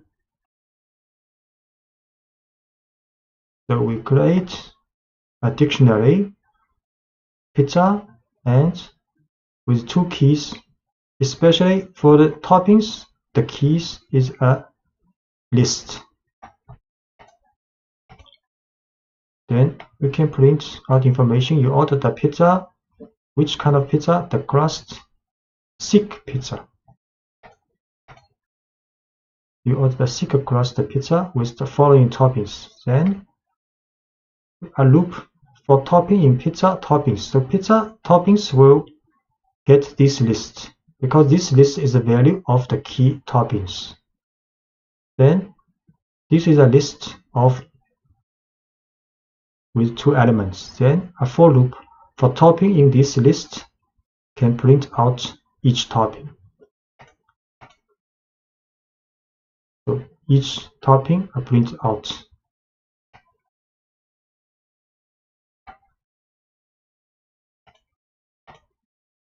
You can nest a list inside a dictionary anytime you want more than one value to be associated with a single key in a dictionary. So in the earlier example of favorite programming languages, if we were to store each person's response in a list, people could choose more than one favorite language. So when we loop through the dictionary, the value associated with each person would be a list of languages rather than a single language. So for the programming languages dictionary, in this time we use list to store the value for the languages each person like. For example, Phil, there are 2 programming languages, and Jan also 2 programming languages, but for Sarah only 1 programming language. Next, we can write a for loop for name language in favorite languages item. The item method will get name, will get a key value pairs. So key is the name, language is the value of this person. Then we can print name, the titles forms, favorite languages are. Next, inside the for loop, we'll write another for loop because this is a list. So we can write a for loop for language in languages. So languages is a list here. Key value pairs, the value for this key, for example, is a list. Next, we can write a for loop for the value for each item in this list. then print out each language. We create favorite languages dictionary with value as list. Then for each people, we will print out his favorite languages. So this is the result. Jan's favorite languages are Python, Ruby. Sarah's favorite languages are C, so on. And the last case is dictionary in a dictionary. So you can nest a dictionary inside another dictionary, but your code can get very complicated quickly when you do this. For example, if you have several users for a website, each with a unique username, you can use the usernames as the keys in a dictionary. You can then store information about each user by using a dictionary as the value associated with their username. So in the following listing, we store 3 pieces of information about each user: their first name, last name, and the location. We will access this information by looping through the usernames and the dictionary of information associated with each username. We create a dictionary. So inside of this dictionary, for the key Einstein is a person, then we store another dictionary as the value of Einstein, this key. And for Marie Curie, we store another dictionary as the value of this person. Next, inside, and for each dictionary of the value, there's a 3 information for the first name, last name, and the location for this person. Next, we can write a for loop. For loop, first use the items method for the users. User is a dictionary, main dictionary. Then items will get the list of username and the user info pair. Then print a message. Then we create variable called full name is user info. User info is a dictionary. User info's first name plus username info's last name concatenated with a space. Then location is user info's location's value. Next, we can print message with full name and location, title form. So create a dictionary with 2 scientists as the key and dictionary including first name, last name, and location as this person's value. Next, run a for loop which extracts the information of the key is the username and the user info is the dictionary from user's items method. Then print out information of username, then create a full name with the concatenation of the user info's first name and the last name, as well as the location information, then print out. So the result is username Einstein, then full name Albert Einstein, location Princeton, and similarly for username Marie Curie.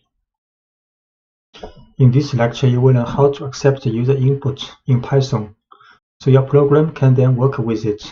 When your program needs a name, you will be able to prompt the user for a name. When your program needs a list of names, you will be able to prompt the user for a series of names. To do this, you will use the input function. How the input function works? The input function pauses your program and waits for the user to enter some text. Once Python receives the user's input, it will store it in a variable to make it convenient for you to work with. For example, we can use input function, and this is a prompt to the user. User will see this prompt. So tell me something and I will repeat it back to you. Then after user has input the text of something, then this will store in the message variable. Next, we can print out this message. For example, we can try this. The user will see this, tell me something, and I will repeat it back to you. I try, for example, hello everyone. Then this information has been stored in the message. Next, we can print out this message. Hello everyone. So the input function takes one argument, the prompt or instructions that we want to display to the user so they know what to do. In this example, when Python runs the first line, the user sees the prompt, tell me something, and I will repeat it back to you. The program waits while the user enters their response and continues after the user presses enter. And the response is stored in the variable message. Then print message displays the input back to the user.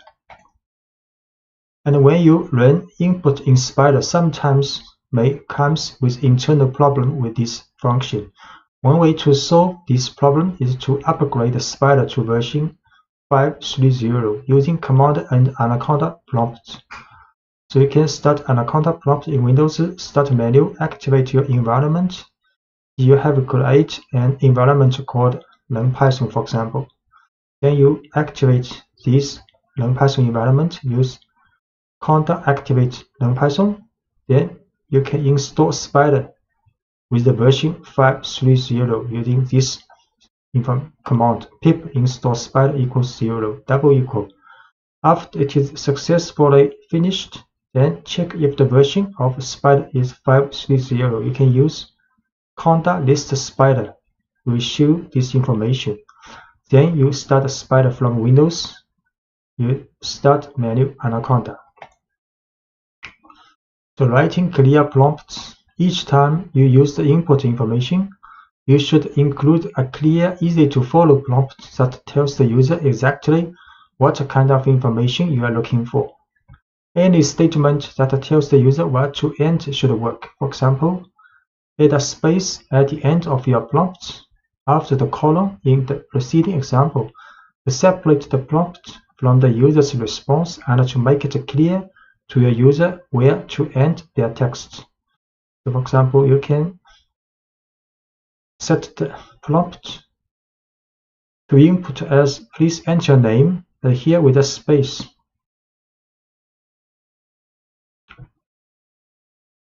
Try.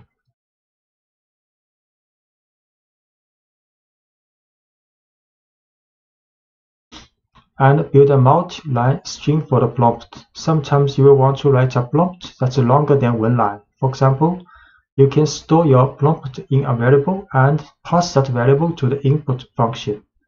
This allows you to build your prompt over several lines. Then write a clean input statement. For example, we can store prompt first with this message. If you tell us who you are, we can personalize the messages you see. Then we can use plus equal to add a new line with another information to this prompt variable. So next we can use input function and passing this prompt. So user will see if you tell us what you are, what's your first name, 2 lines information prompt. So we create prompt this line first. Then we add another line to this prompt.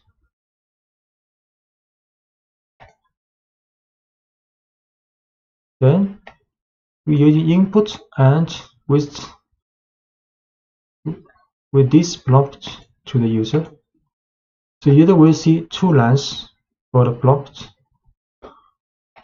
Try the name, Wilson. Then next we can print out this name. Hello Wilson.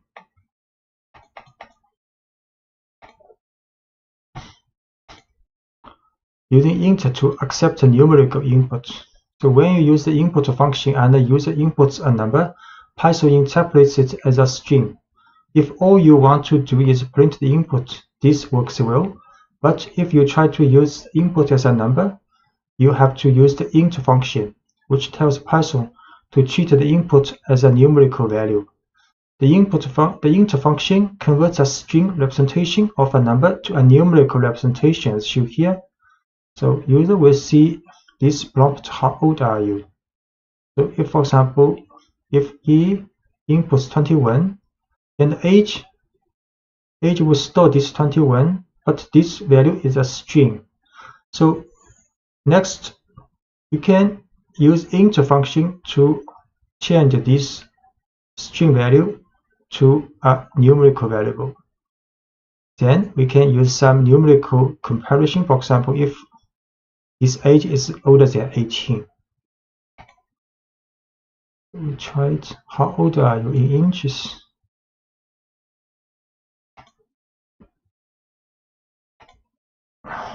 "25", for example. Then we store this height variable and change to int form. Use int function. So now height can be used to do some numerical comparison. For example, if height is larger than 36, print this message. If not, then print else message.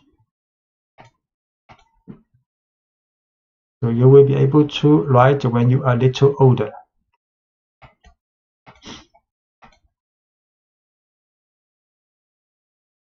Yeah, this is the code what we have used. The modulo operate. A useful tool for working with numerical information is the modulo operate, which divides one number by another number and then returns the remainder. So we use the percent symbol for the modulo operation. For example, 4 modulo 3 will get 1, and 5 modulo 3 will get 2 here. Get 2 here. The following program will tell the input value is even or odd using modulo operation. So user will input something according to this prompt, enter number, and I will tell you if it's even or odd.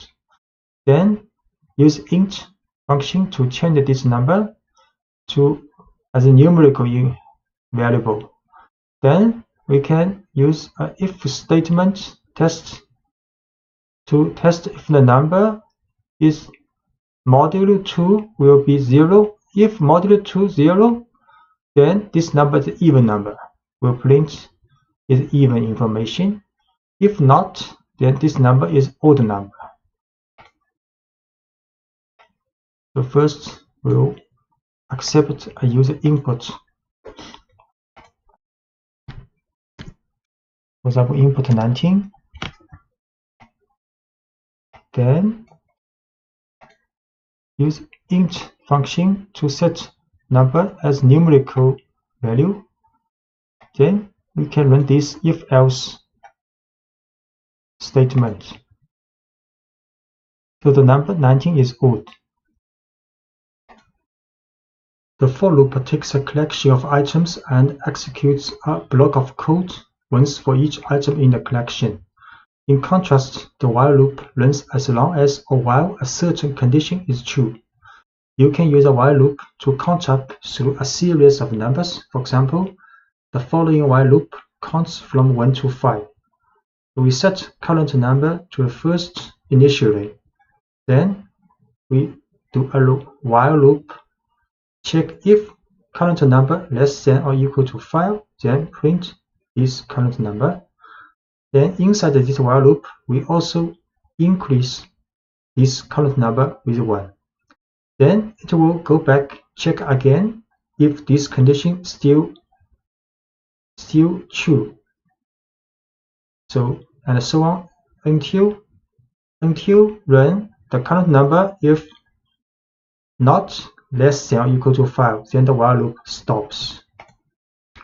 So in the first line, we start counting from 1 by setting the value of current number to 1, and the while loop is then set to keep running as long as the value of current number is less than or equal to 5. The code inside the loop brings the value of current number and then adds 1 to that value with current number equals 1. And this operator is shorthand for current number equals current number plus 1. So Python repeats the loop as long as the condition current number less than equal to 5 is true. we show current number with 1, assigned with 1 first. So while loop, while this condition is true, we'll print out this number and then increase this number with 1. So this 5 number is being printed out. So letting the user choose when to quit. So in the following program, we define a while loop. We then define a quit value and then keep the program running as long as the user has not entered the quit value. So prompt, we create prompt value message, the 2-line, tell me something and I will repeat it back to you. And enter quit to end the program. So we start with an empty string called message. Then our message is not quit, is not equal to quit. If this is true, then we will let user to input some message with this prompt. Next, then print message. So this while loop will run until user input quit. So if user do not input quit, this while loop will always run forever to end to print the message you have input. But if you input quit, then while loop will stop immediately.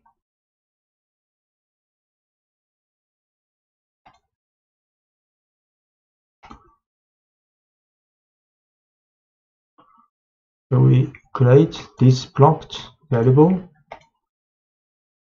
then create an empty message, then run this while loop and let the user to input this message and print out this message.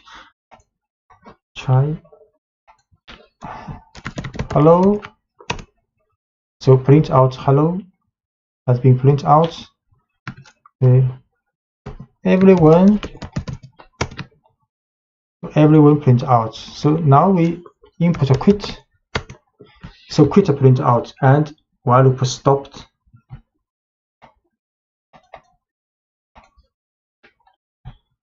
This program works well, except that it prints the word quit as if it were an actual message. So actually quit is not the message you wanted to be printed out.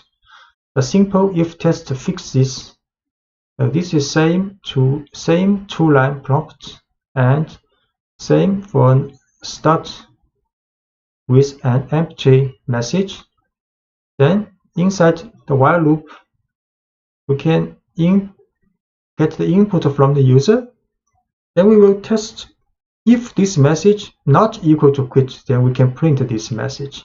So if this message is a quit, we will not print out this message.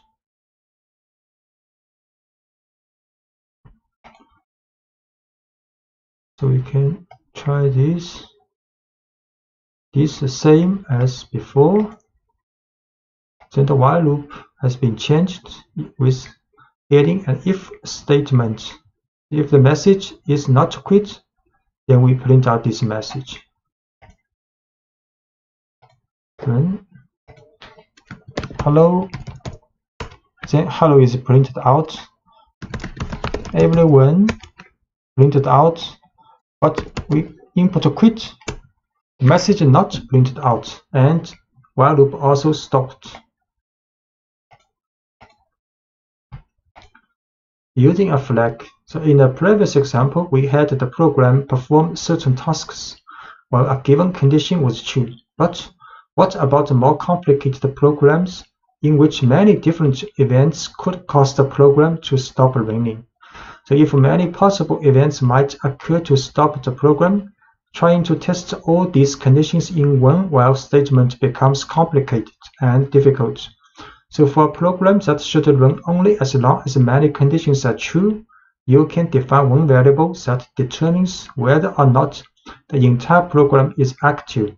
This variable, called a flag, acts as a signal to the program. So we can write our program so they run while the flag is set to true, and stop running while any of several events sets the value of the flag to false. So let's add a flag to the previous program. This flag, which we will call active, so you can call it anything. We'll monitor whether or not the program should continue running. So we set create to their message, prompt message. Then we create a variable called active is true. Next, we will run a while loop. Start with while active. So while active means if the active's value is true, then while active will be true. If the active's value is not true, so while active will not be true. So the while loop starts with while active. So the message, user will input a message. So if the message equals quit, then we'll set active to false. If the message is not quit, then we will print this message, then run while loop again. Until user input quit, we will set active to false, then while loop will stop. We create this prompt message, then set a flag variable active to true first. Then run a while loop. While active, then user can input a message and Python will check if the message is quit. If quit, then while loop stopped, and active, because active set to false, then the loop will stop. If it is not quit, then we'll print out this message and back to the while loop check again. So we run. Hello, everyone, then quit is stopped, while loop stopped. Using break to exit a loop. To exit a while loop immediately without running any remaining code in the loop. So regardless of the results of any conditional test, you can use the break statement. The break statement directs the flow of your program. You can use it to control which lines of code are executed and which aren't. So the program only executes code that you want it to when you want it to. For example, consider a program that asks the user about places they have visited. So we can stop the while loop in this program by calling break as soon as the user enters the quit value. So this is 2 lines message. Prompt the user to tell a city they have visited and can enter quit if they are finished. So a while loop with while true start. So while true is always true if nothing else happened. So while true is always true. Then prompt the user to input a city. So next is if test. If the city is quit, then break. Then while loop stopped. If the city is not quit, then a message I'd love to go to this city are printed out. The loop that starts with while true will run forever unless it reaches a break statement. You can use the break statement in any of Python's loop. For example, you could use break to quit a for loop also, that's working through a list or a dictionary. So we'll show this code. First, create this prompt message variable. Then we will run this while loop. So user will see this prompt, enter city to New York. Then the message I'd love to go to New York printed out. Next I will input London. Then I'd love to go to London. Then here now I have put input quit.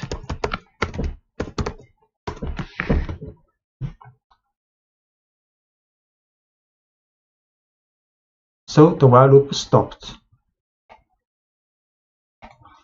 And you can also use continue in a loop. So rather than breaking out of a loop entirely without executing the rest of its code, you can use a continue statement to return to the beginning of the loop based on the result of our conditional tests. So for example, consider a loop that counts from 1 to 10 but prints only the odd numbers in that range. So we create a create the first value of current number is 0. Then we run a while loop for the test if current number is less than 10. So at the beginning it is true because 0 less than 10. So run the while loop. Inside the loop, first we add 1 to this number. Then we if test if this number modulo 2 equals 0, which means it is an even number, then it will continue. So continue will go back to the while loop, and without running the rest of code in the while loop, but not stop this while loop. Just skip the rest of the code and back to the while loop. So if it is an even number, we do nothing, just back to the while loop. But if it is not even number, it's an odd number, then we print this number and back to the while loop also. So first we set the current number to 0 because it's less than 10. Python enters the while loop. So once inside the loop, we increment the count by 1. So current number is 1. And the if statement then checks the modulo of current number and 2.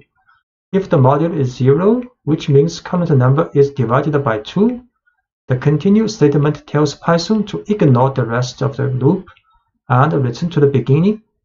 So if the current number is not divisible by 2, the rest of the loop is executed and Python prints the current number and back to the while loop again.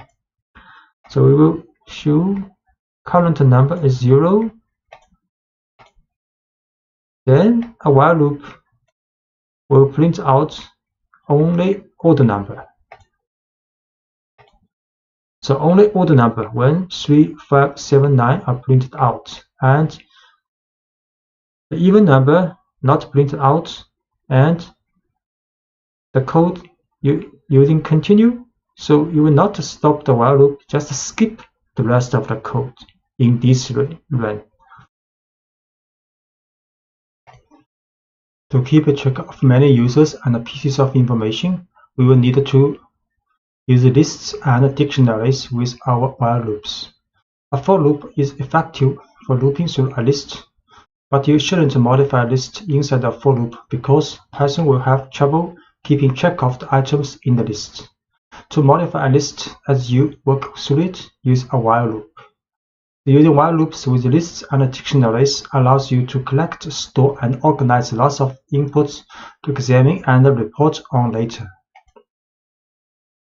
So we can move items from one list to another. So consider a list of newly registered but unverified users of our website. After we verify these users, how can we move them to a separate list of confirmed users? One way would be to use a while loop to pull users from the list of unconfirmed users as we verify them, and then add them to a separate list of confirmed users. So this is a list of unconfirmed users. Then we create an empty list called confirmed users. The next use a while loop. So while loop, the purpose of this while loop is to move each unconfirmed users to verify and then to confirm the users list. So while unconfirmed users means if unconfirmed users list is not empty, there are users in this list, then we will run the while loop. So we use a pop function to take the last one of this list, last item of this list out, then store in a current user. Then we print a verifying message. Then in confirmed users list, we append this current user. So this process will run until there are no items left in unconfirmed users. Then next, we can write a for loop to print out each confirmed users from this confirmed users list. We set a unconfirmed users list first. Then create confirmed user list with empty. So run a while loop to move every unconfirmed user out, verifying them, and put in confirmed users list. So verifying user, each being done. Then we print following users have been confirmed. Then for loop for the confirmed users list, each item will be printed out.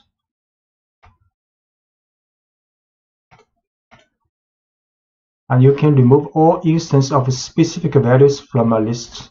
The remove function will remove the instance that appeared only once in the list. But what if you want to remove all instances of a value from a list? Say you have a list of pets with the value cat repeated several times. To remove all instances of that value, you can run a while loop until cat is no longer in the list. So this is a list with pets. The cat occurs 3 times here. Then we can write a while loop. So while cat in pets, then we will remove cat. So while cat in cat means while cat exists in this list, it still have cats list exists in this list, then we'll remove this cat. So until there are no cat in these pets, then the while loop will be finished. So we create these pet lists and print cat, cat, cat. Then a while loop will remove each one cat in the list, and we print pets again. There are no cats now in the list. So filling a dictionary with user input. So you can prompt for as much input as you need in each pass through a while loop. So let's make a pooling program in which each pass through the loop prompts for the participant's name and the response. We can store the data we gather in a dictionary. So first we create an empty dictionary, then set a pooling active flag to true. So while pooling active, then user will see prompt what is your name. Then the response is input and user input name to name variable. Similarly, user will input the mountains information for the response variable. Then int for the dictionary, this dictionary created here, we add key value pairs for name, the person, and its response, the value of this mountain. Then repeat is another input for user to enter. The prompt is would you like to let another person respond? So if the user does not enter no, then process will be continue, and the user can do back to the while loop, and the user can input again the name and the information for the response with mountains, then add another key value pairs in dictionary. So this process will until user enter no in the repeat input. If the user enter repeat input with no, then pooling active flag will be false. So back to the while loop, pooling active will not be successful, then the while loop is stopped. So next, then we can print out information from this dictionary with the function items and get name response pairs, each name response pairs, and print it out in this message. So we set this empty dictionary first, then while loop.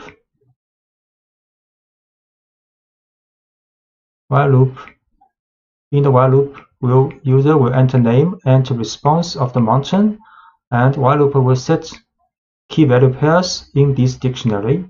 Then user will see another prompt. Would you like to let another person respond? So if the user does not enter no or enter yes or other input, then the while loop will continue on, and user then enter another name and mountain, and so on until user has entered no here. Then the key pulling active flag will be false. Then the while loop will be stopped. So we run this process. Okay, we have to define pulling active first. Then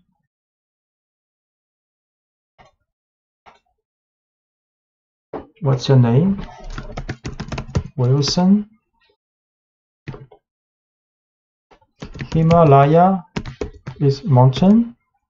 Would you like to let another person respond? Yes. What's your name? Shirley. What mountain would you like to climb someday? Kilimanjaro. Would you like to let another person to respond? This time enter no. So the while loop stopped.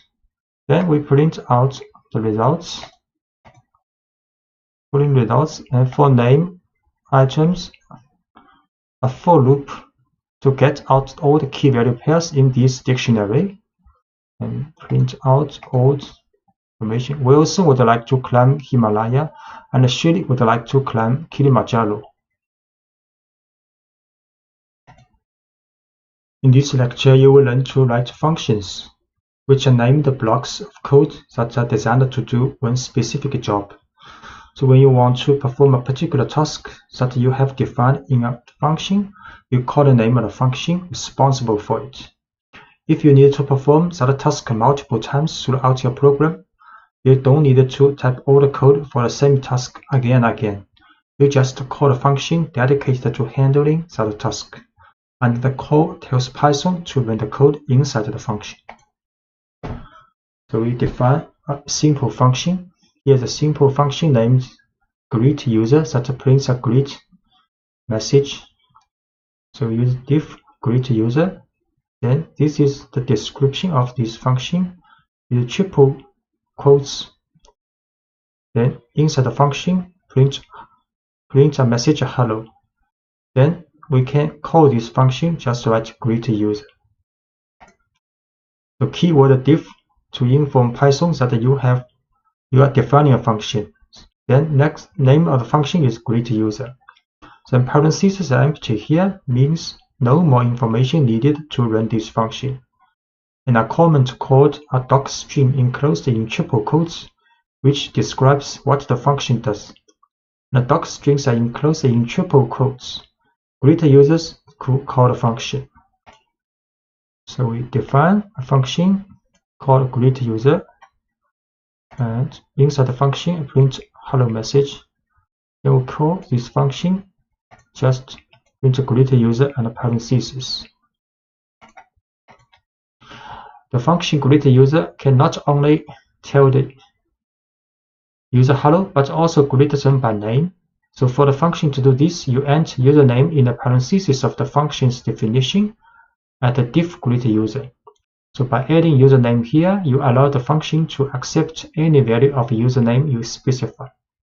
So if we want to print message with different username, so we can put a parameter here in the definition of function in the parentheses. So inside the function, print message will take this information of username and print a message. So when we call this function, we have to add a name, for example, Jesse here. So the variable username in the definition of greet user is an example of a parameter, a piece of information the function needs to do its job. And the value Jesse in greet user Jesse is an example of an argument. An argument is a piece of information that is passed from a function call to a function. So when we call a function, we place the value we want the function to work with in parentheses. In this case, the argument Jesse was passed to the function greet user, and the value was stored in a parameter username. Note that people sometimes speak of arguments and parameters interchangeably. So we create again this function greet user with the username as a parameter.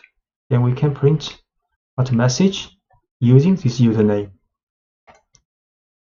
The function defined, then we call this function and adding a Jesse here in the parentheses. So the message "Hello Jesse" is printed out. Because a function definition can have multiple parameters, a function call may need multiple arguments. You can pass arguments to your functions in a number of ways.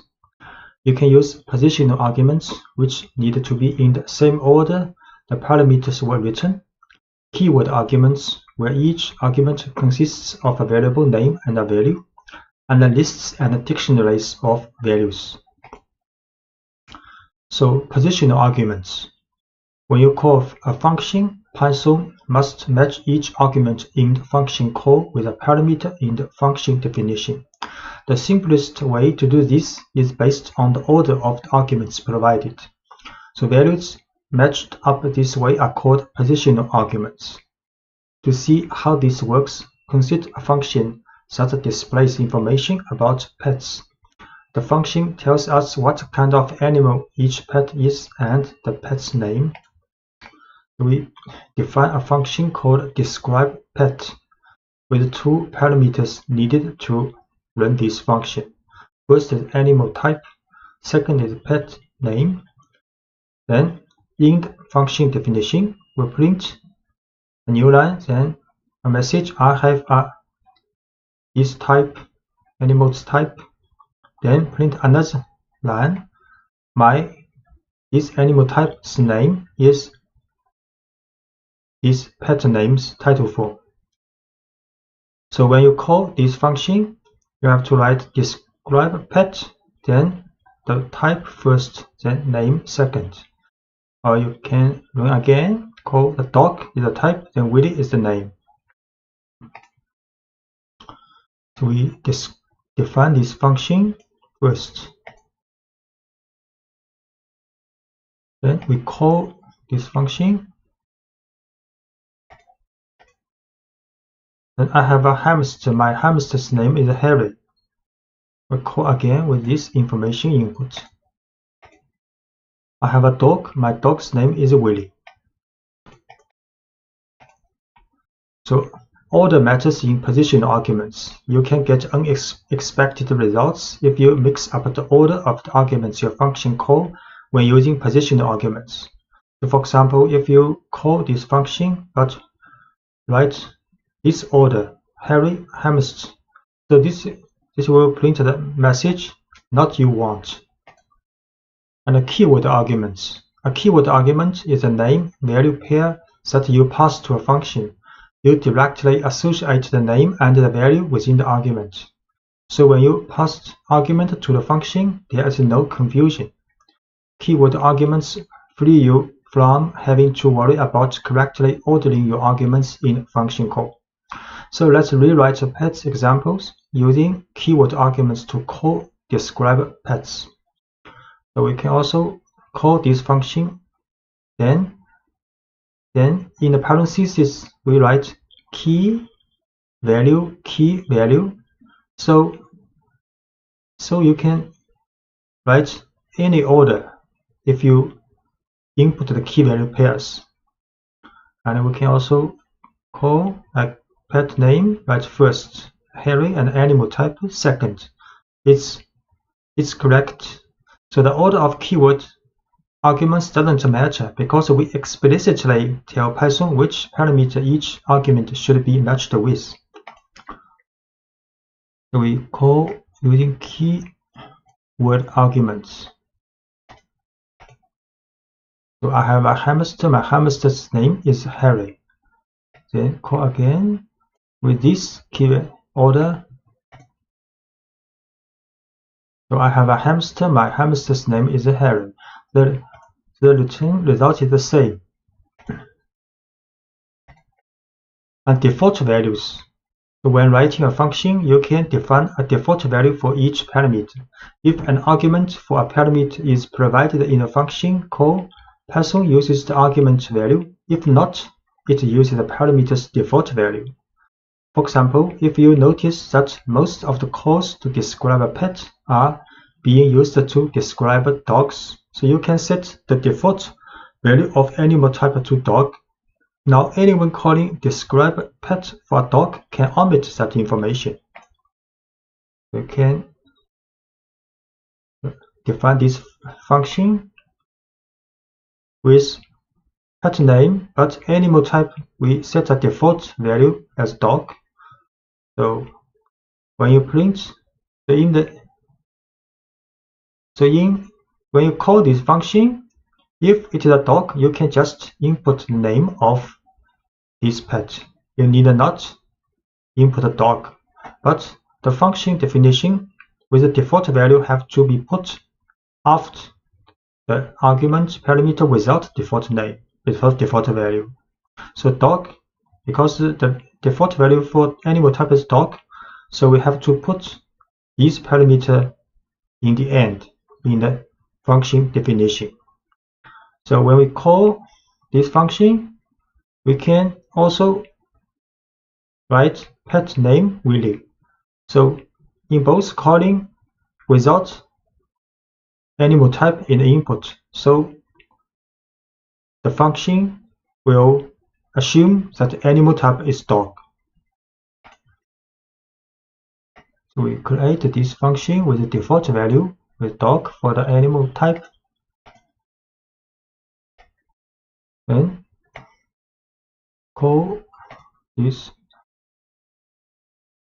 So I have a dog, my dog's name is Willie. So this information is for name. And I call again. I have a dog, my dog's name is Willie. To get the same result. Notice that the order of the parameters in the function definition had to be changed because the default value makes it unnecessary to specify a type of animal as an argument. So the only argument left in the function call is the pet's name. So Python still interprets this as a positional argument. So if the function is called with just a pet's name, such argument will match up with the first parameter listed in the function's definition. So this is the reason the first parameter needs to be pet name. And the simplest way to use this function now is to provide just a dog's name in the function call. And to describe an animal other than dog, you could use a function call like this. So if we describe a pet, but the pet is not a dog, so we have to input pet name is Harry and animal type is hamster. Because the position arguments, keyword arguments, and default values call can be used together, often you will have several equivalent ways to call a function. For example, we will have a dog, the name is Willie, so we can describe a pet, Willie, which we have seen, and describe a pet name is Willie, these two we have run. And if a hamster name is Harry, we can write Harry here, hamster second, because this is in the definition is the second place for the type, but with a default value because the hamster is not dog, so we have to input hamster here. But you can also write pet name is Harry, animal type is hamster. This is very clear. And because we use keyword and value type, so we can also write animal type first, hamster, then pet name Harry second. No problem. This it works correctly. So we will try this equivalent calls. So these two we have run. I have a dog, my name is Willie. Then if I have a hamster named Harry, I can run this first. Then can run this calling. We get the same result. My hamster's name is Harry, and this one also correct. My hamster's name is Harry. Return values. A function doesn't always have to display its output directly. Instead, it can process some data and then return a value or set of values. The value the function returns is called a return value. The return statement takes a value from inside the function and sends it back to the line that called the function. So returning a simple value. Let's look at a function that takes a first and a last name and returns a neatly formatted full name. So this is a function definition. Get formatted names with two parameters, first name and the last name. Then inside the function, a full name variable is created with a concatenation of first name, space, and the last name. Then a return statement return full name's title form. So when we call this function get formatted name with input information for first name and the last name, then the return value of this full name's title form will be saved back to musician. Then next we can print this musician. We create this function and call this function and store return value full name to musician. Then we print out this musician, Jimi Hendrix, exactly same as what we have inputted. So making an argument optional. Sometimes it makes sense to make an argument optional so that people using the function can choose to provide extra information only if they want to. You can use default values to make an argument optional. For example, say we want to expand get formatted name to handle middle names as well. The first attempt to include middle names might look like this. So we need middle name in this function. So normally people may write like this: first name, middle name, last name in as the parameters. Then inside the function definition, a full name is concatenated from first name, space, middle name, space, and last name. Then return this full name's title form. When people call this function, just write get formatted name with first, middle name, and last name.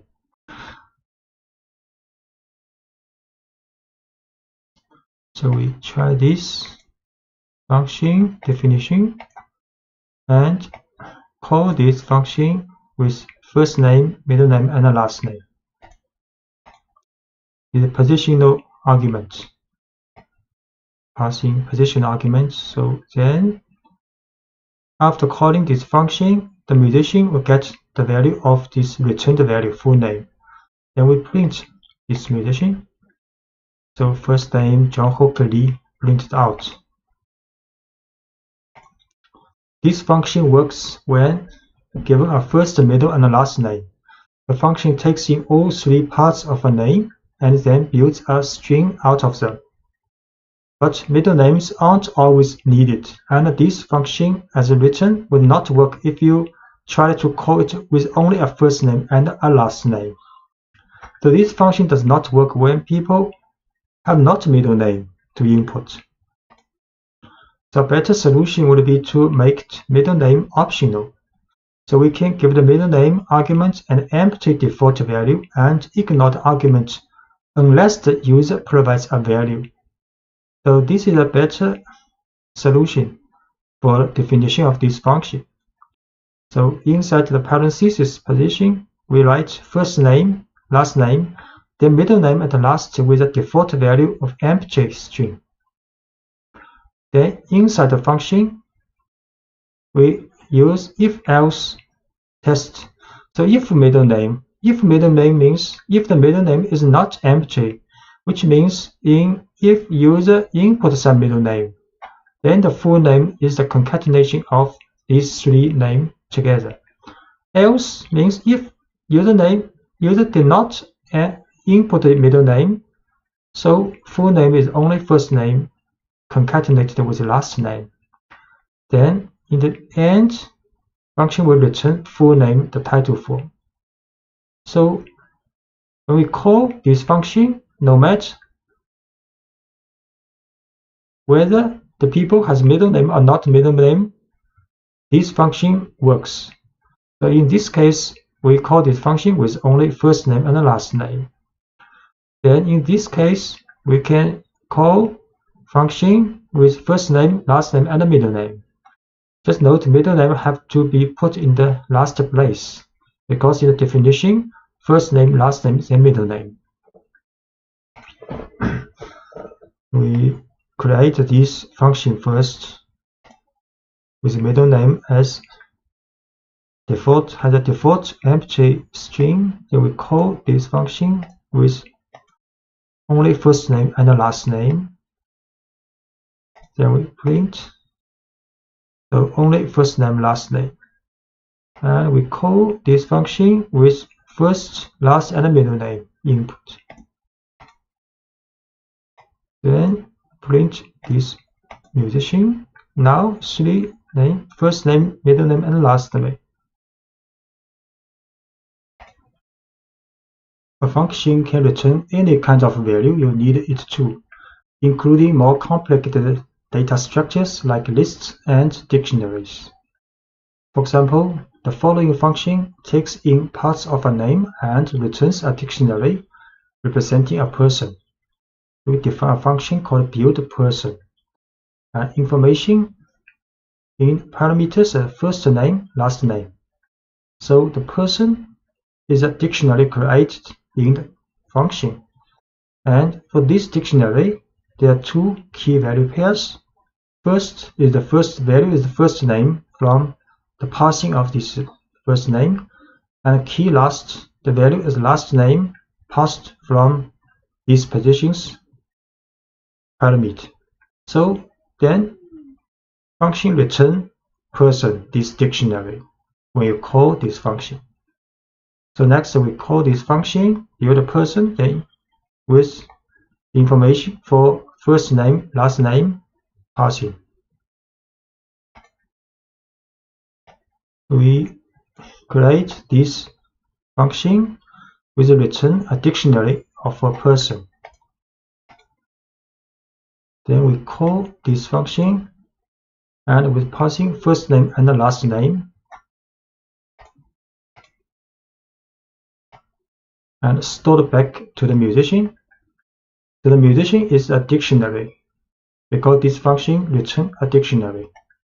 So we print out this musician is a dictionary with first two key value pairs. Key first value is Jimmy, last is key, the value is Hendrix. And you can easily extend this function to accept optional values like a middle name, an age, an occupation, or any other information you want to store about a person. For example, the following change allows you to store a person's age as well. So we define a function called buildPerson, but this time we add another parameter called age with default value is empty string in addition to first name and the last name. So inside the function, we create a dictionary called person with two key value pairs, first and last first. Then we run a if test if age. So if age means if user input age when calling this function, then we create another key value pair for this person's dictionary. Then key is age and the value is the age user input. Then in the end, we return this person dictionary. So when you call this function, you input Jamie, Hendrix, first name, last name, then you add a key value pair like age equals 27. Then the musician will be a dictionary include information with a key value pair for first name, last name, and age. We define this function with age as a default empty string value in addition to first name and last name, and return this person. If age is input with a value, then the person has key value pair for age also. Then we call this function, and the return person's dictionary will be stored in the musician with input Jamie, Hendrix, and age 27. Then we print out this musician. So now musician is a dictionary with 3 key value pairs: first name, last name, and age. Using a function with a while loop, you can use functions with all the Python structures you have learned about so far. For example, let's use the getFormatTheName function with a while loop to greet users more formally. It is the first attempt at greeting people using their first and last names. So you can define a function with 2 parameters, first name, last name. Then inside the function, create variable called full name with the concatenation of first name, space, and last name. Then return these full names title form. Then we write a while loop.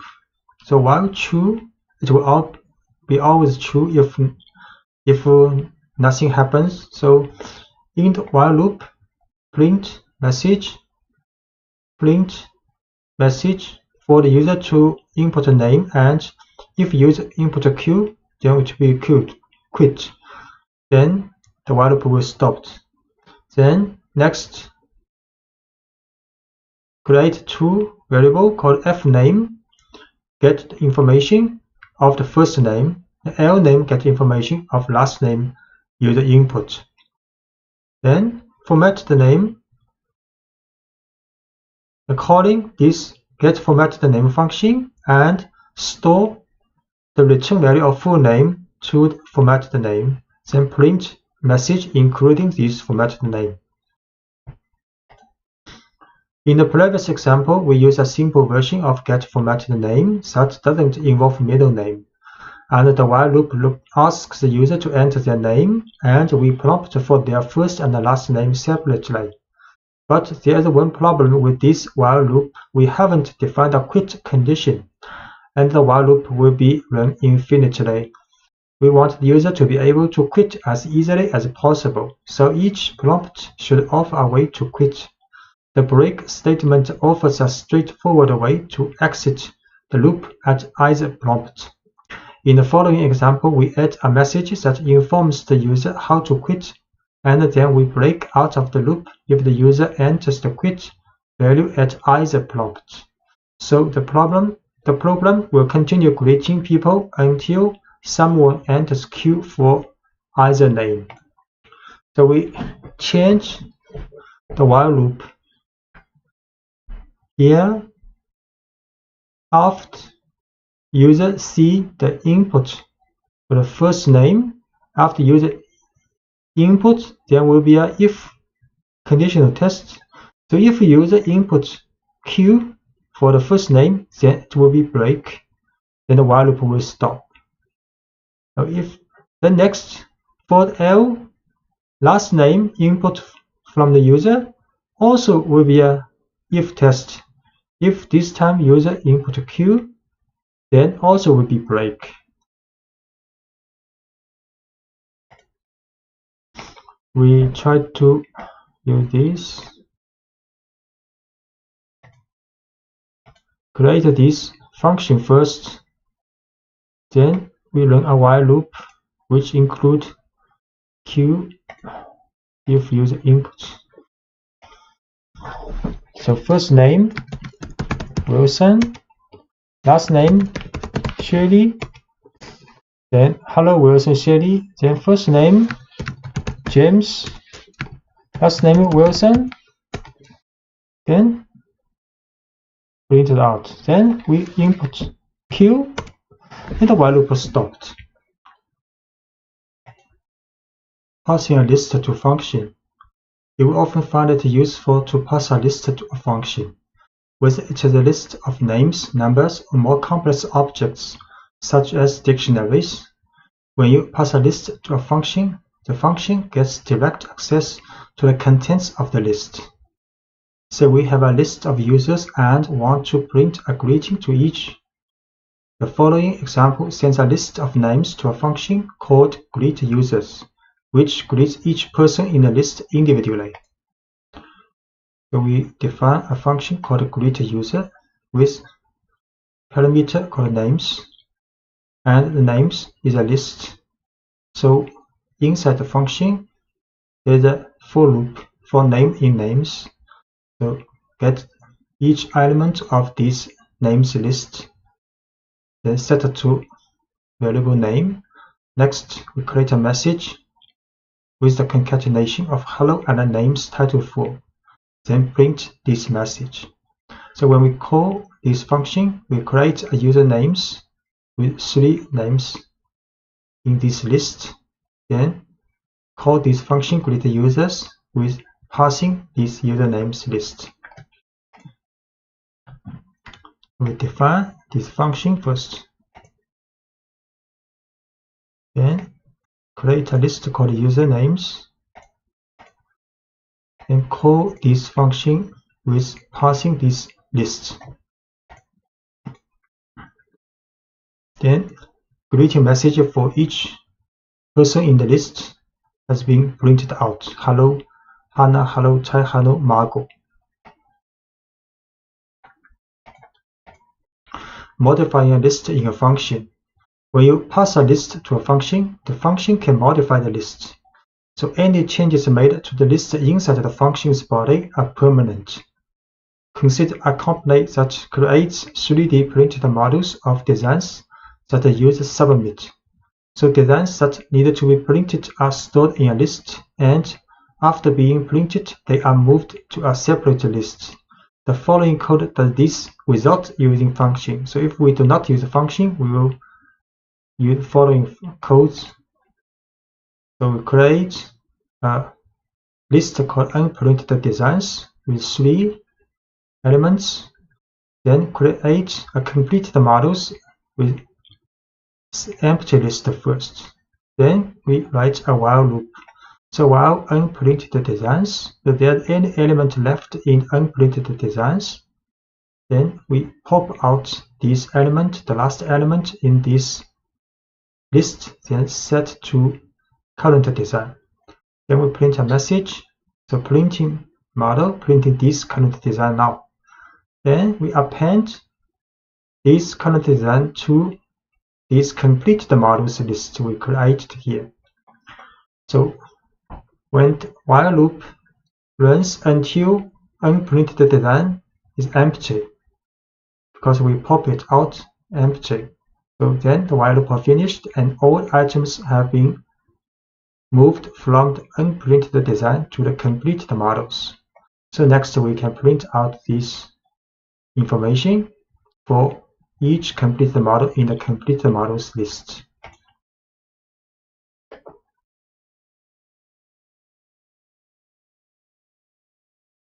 So we create these 2 lists, then use a while loop to move all items from unprinted design to completed models.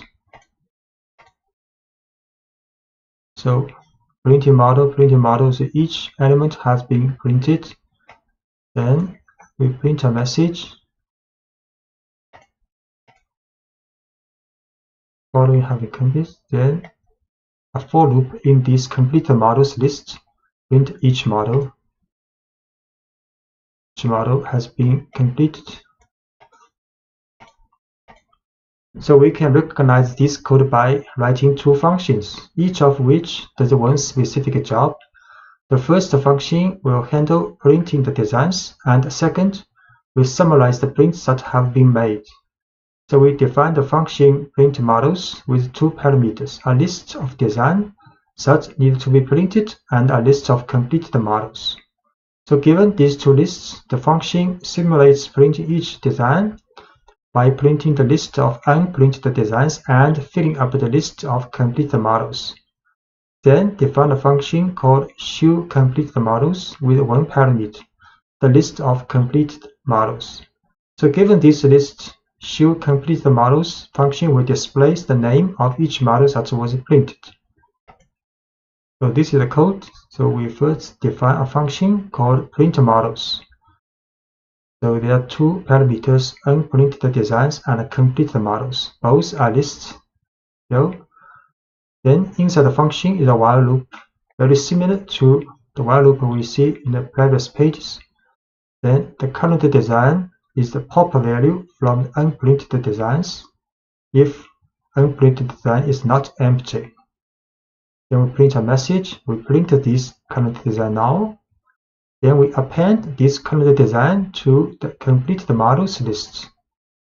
The next, another function called showCompleteModels with one list as parameter, complete models. So we print a message. Then for completed models, each complete model in completed models list will print this model. So when we call this function, we first define two lists. One is unprinted designs with 3 elements. One is completed models with empty value, initial empty value. Then we call printModels function with unprinted design and completed models as input to the parameter.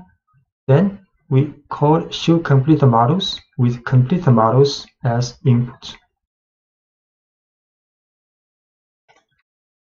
So we run first define these two functions called printModels and showCompleteModels.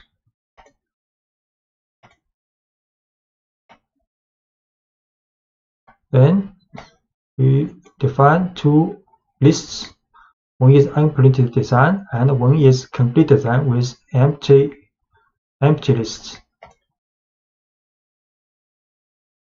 Then we first call printModels with input as unprinted design and complete models as parameter input.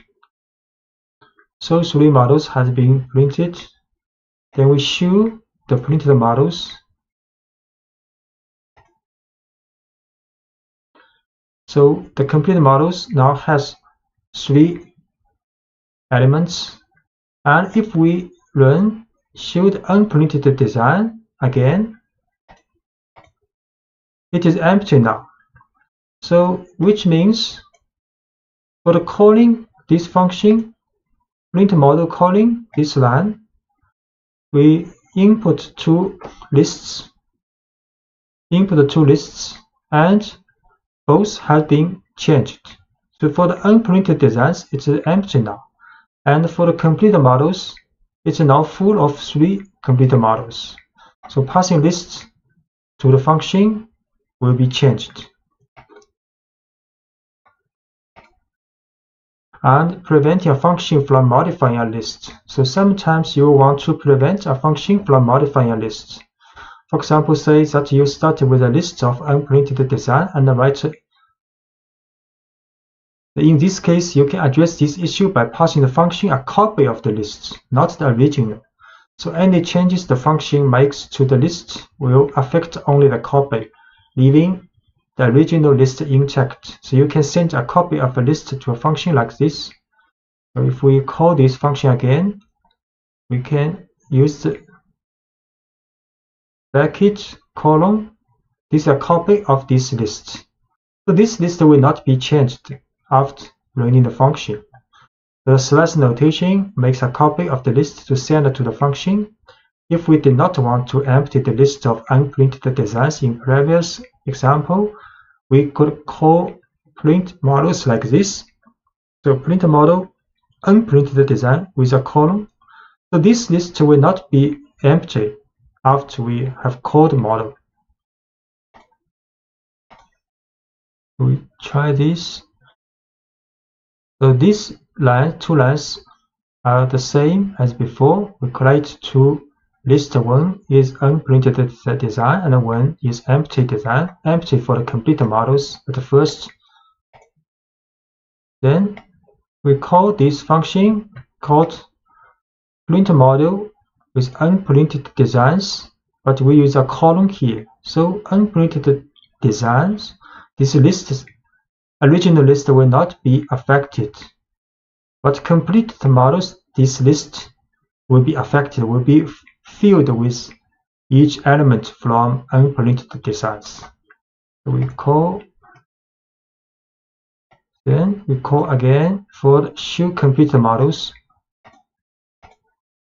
So the completed models has 3 elements now, and we run unprinted design, still has 3 elements.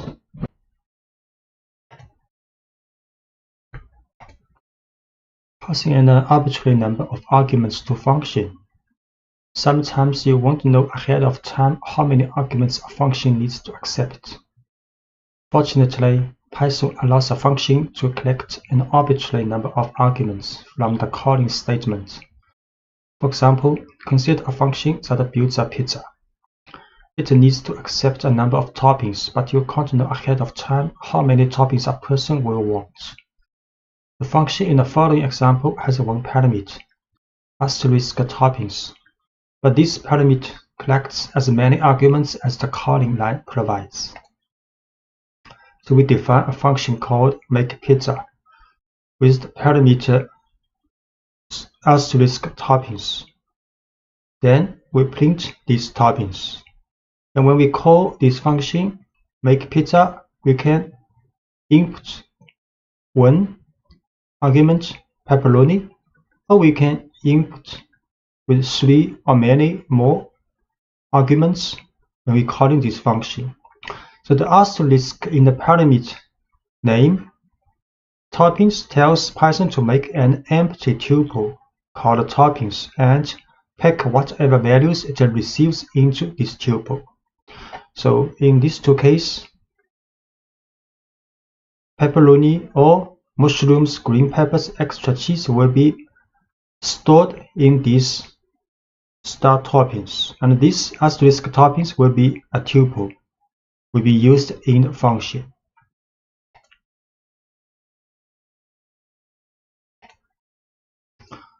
We make function called makePizza with asterisk toppings as the parameter.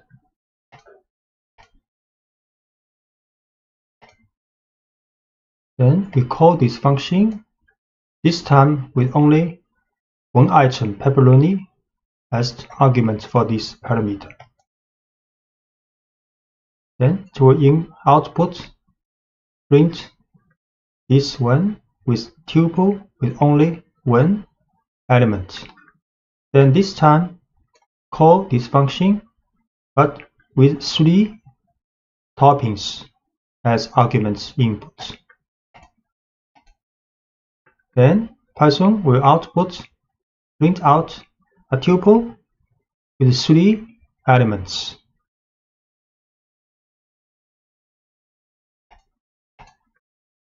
Now you can replace the print statement with a loop that runs through the list of toppings and describes the pizza being ordered. We can make some change for this function. Then we can print a statement and then a loop for each topping inside this toppings list. So this tuple is also a list. Then print out each topping. We create this function again. Then we call with the same argument as before. Now the message, make a pizza with the following toppings, pepperoni.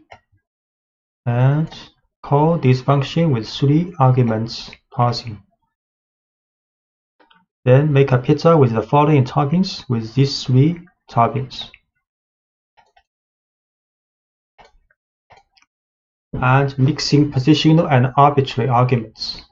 If you want a function to accept several different kinds of arguments, the parameter that accepts an arbitrary number of arguments must be placed last in the function definition. Python matches positional and keyword arguments first and then collects any remaining arguments in the final parameter. So for example, if the function needs to take in a size for the pizza, such parameter must come before the parameter asterisk toppings. So in the function definition, Python stores the first value it receives in the parameter size. All other values that come after are stored in the tuple toppings. So the function calls include an argument for the size first, and followed by as many toppings as needed. So we make modification for this function definition. Then this time there are two parameters. The first is the size for the pizza. The next is an arbitrary number of arguments will be stored in this toppings tuple because there are asterisk here.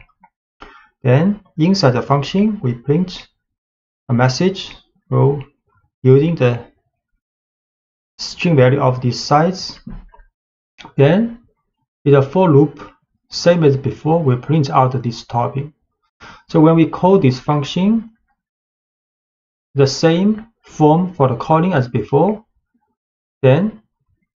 but this time we add size first. Have to add size first because size is stay the first position in the parameter in the function's definition. So size first, then next either is 1 items or 3 items will be stored as this toppings tuple. So we make a new function with size and this toppings tuple as parameter. Then we call this function again with the size first, then pepperoni second. Then a message, we make a 16-inch pizza with the following toppings, pepperoni. We call again this function with size 12 first, then 3 items second. Then we make a 12-inch pizza with the following toppings, mushroom, green peppers, extra cheese. And using arbitrary keyword arguments.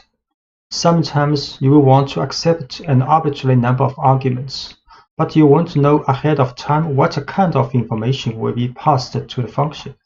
In this case, you can write functions that accept as many key value pairs as the calling statement provides. One example involves building user profiles. You know you will get information about a user, but you're not sure what kind of information you will receive. The function build profile in the following example always takes in a first and a last name, but it accepts an arbitrary number of keyword arguments as well. So in this function's definition, this function called build profile, we have two parameters called first and last. This is like a normal parameter. Then is a double asterisk user info. So this will be stored as a dictionary in the function's definition.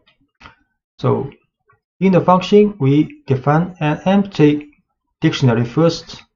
Then we'll create the keys of this dictionary, and with the value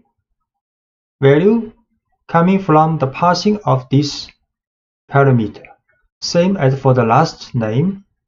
Then next we write a for loop for this dictionary's items. Methods will get a key value pair. For each key value pair in this dictionary's items, then we will create new key and value pairs and use this information from this user's info. So this user's info is a tuple or is a dictionary when we call this function, and the extra information after first and the last, these two values will be stored in this dictionary. So this for loop will use this dictionary and put these key value pairs in dictionary profile. Then in the end, function returns this profile, the dictionary, which include all the key value pairs from last name, first name, last name, and user infos. So when we call this function, we will add first, last name's value first. Then we will add several key value pairs as we want.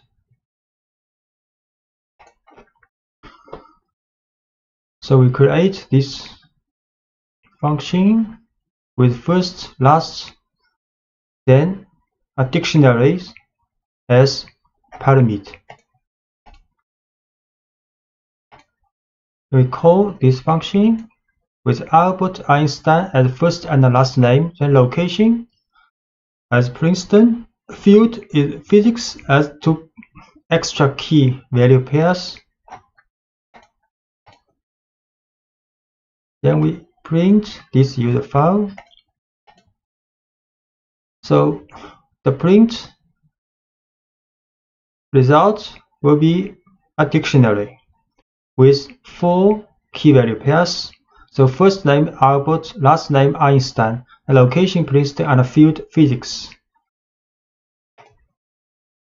Once you have created a function or a dozen functions, you can go a step further by storing your functions in a separate file called a module, saved into same directory as your current source file, and then importing that module into your main program.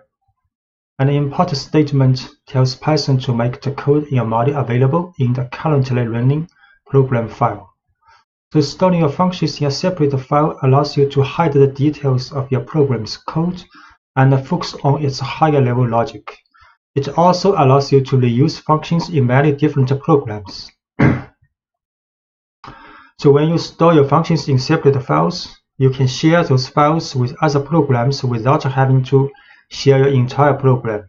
There are several ways to import a module. So importing an entire module. To start importing functions, we first need to create a module. A module is a file ending in .py that contains the code you want to import into your program.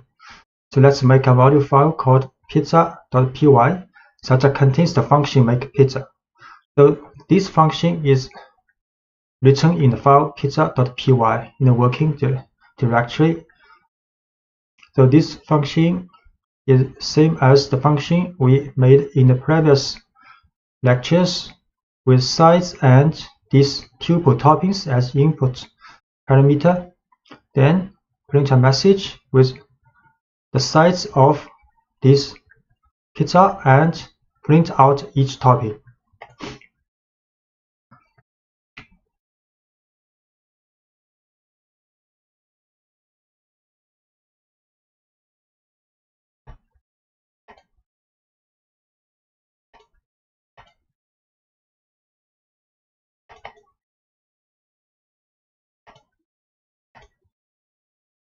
So this file called pizza.py is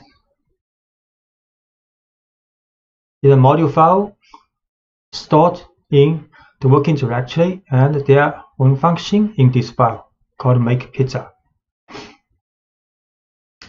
Then first we set the working directory.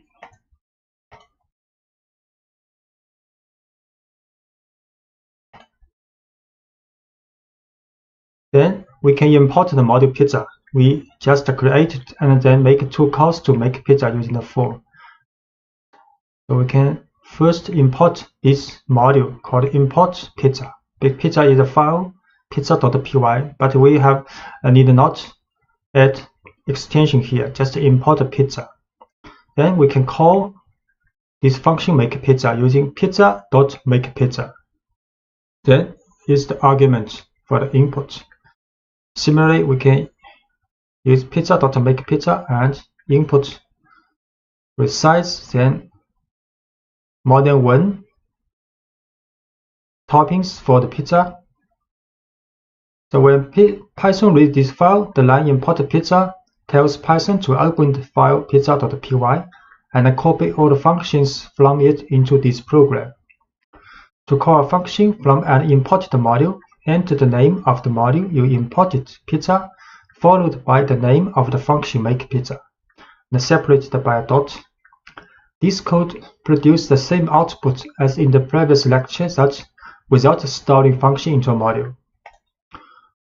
So we import pizza first. Then we can use make pizza.pizza with argument parsing. So output making a 16-inch pizza with the following toppings: pepperoni. Similarly, we can call this pizza with 3 toppings and 1 side. So that's correct.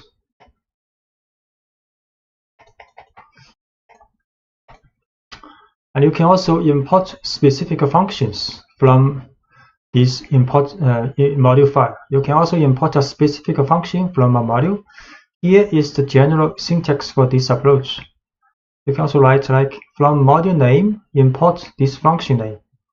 So you can import as many functions as you want from a module by separating each function's name with a comma. So if the module file contains more than 1 function and you want to import these functions, you can write from module name, this file, import the function, first function, second function, third function, and so on.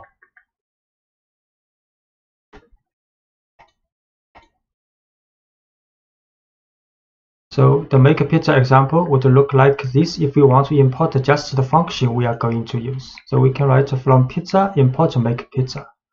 Then when we call this function, we just use make pizza with the argument make pizza with this argument. So with this syntax, we don't need to use the dot notation when you call a function because we have explicitly imported the function make pizza in the import statement. So we can call it by name when we use the function. So this time we just import this make pizza function from this file. Then we can call this function, just use make pizza. Call this function with 3 toppings.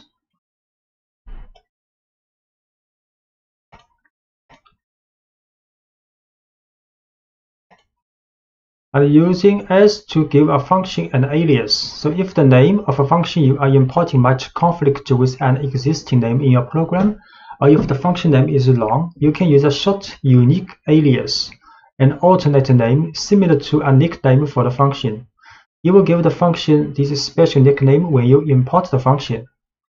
The general syntax for providing an alias is like, so from module name, import function name is an alias. So here we give the function make pizza an alias np. So by importing make pizza as np, so the s keyword renames a function using the alias you provide. So you can write from pizza import make pizza as np. Then we can call this function using np now with the parameter parsing. np now with the parameter parsing. We can from pizza import make pizza as np. Then we can use np16 pepperoni to call this function. You can make a call with np12 mushroom, green peppers, extra cheese. So the output of this calling is the same. We use s to give a module an alias. You can also provide an alias for a module name. The general syntax for this approach is import module name as an alias. So giving a module a short alias, like p for pizza, allows you to call the module's functions more quickly. So calling p.makePizza is more concise than calling pizza.makePizza. So we can import pizza as p. So we can call module with p.makePizza. p.makePizza. So we can import module as p. Then call module with p.makePizza 16 pepperoni. p.makepizza 12 and with 3 topping. So the result is the same in the printing. And you can also import all functions in a module. You can tell Python to import every function in a module by using the asterisk operator. So we can write from pizza import this asterisk, means all the function. Next, we can also use make pizza with the parsing. The asterisk in the import statement tells Python to copy every function from the module pizza into this program file. Because every function is imported, you can call each function by name without using a dot notation. However, it's best not to use this approach when you are working with large modules that you didn't write. If the module has a function name that matches an existing name in your project, you can get some unexpected results. Python may see several functions or variables with the same name, and instead of importing all the functions separately, it will overwrite the functions. So this is not a good approach. We write here just to let you know if in the later time you may see such approaches in other people's code.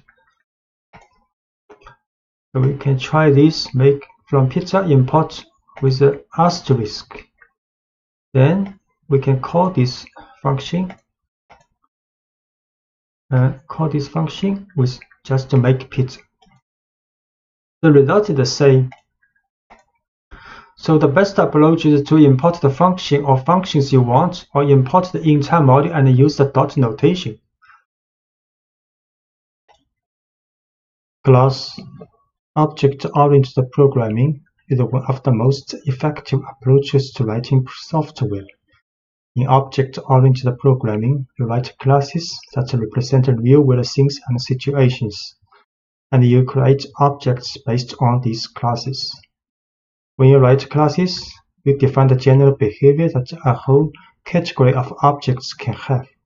And when you create individual objects from the class, each object is automatically equipped with the general behavior. You can then give each object whatever unique traits you desire. Making an object from a class is called instantiation, and you work with instances of a class. You can also specify the kind of information that can be stored in instances. So creating a dog class. So let's start by writing a simple class, dog, that represents a dog, not one dog in particular, but any dog. So they have all a name and age. We also know that most dogs sit and roll over. These two pieces of information, name and age, and those two behaviors, sit and roll over, will go in our dog class because they are common to most dogs.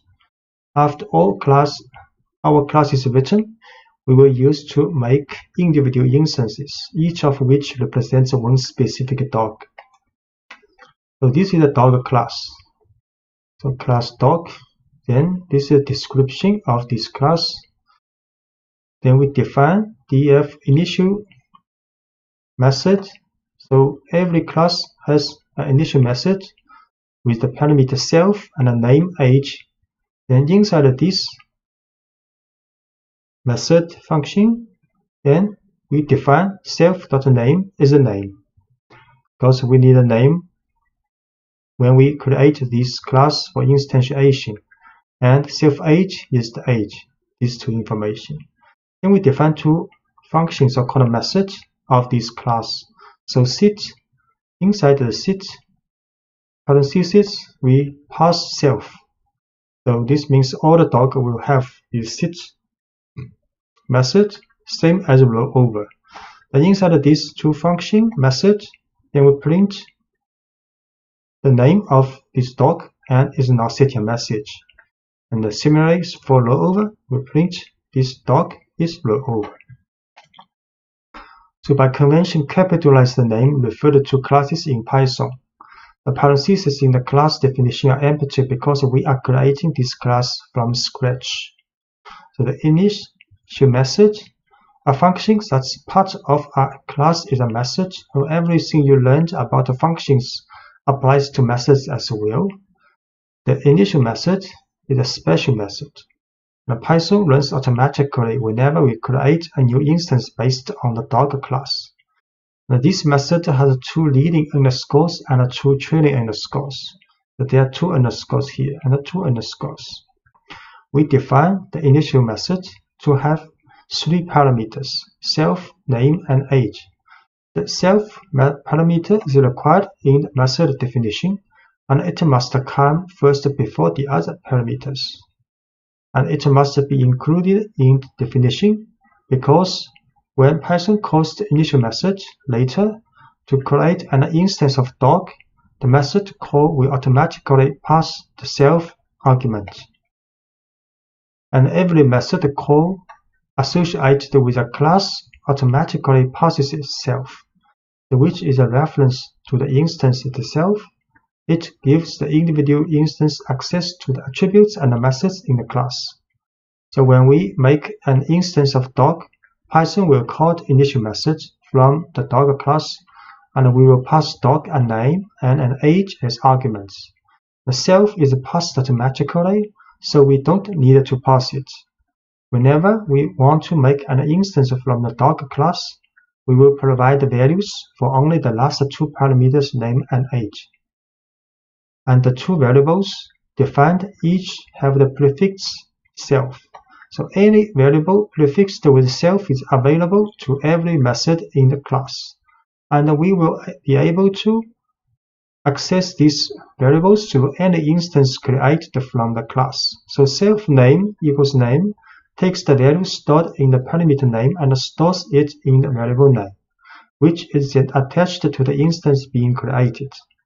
The variables that are accessible through an instance like this are called attributes.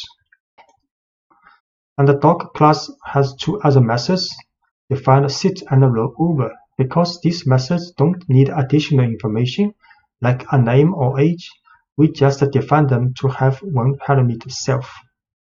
They all be able to sit and roll over. For now, sit and roll over don't do much. They simply print a message saying the dog is sitting or rolling over.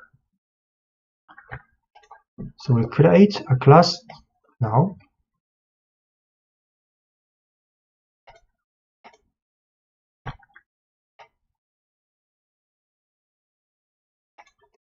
Then making an instance from class.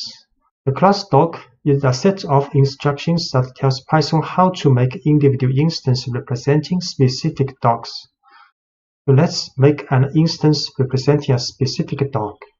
So we can create a specific dog, use dog equals, then this dog is the class name, and inside parentheses is the name and age, two parameters needed when we define initial function in the class definition.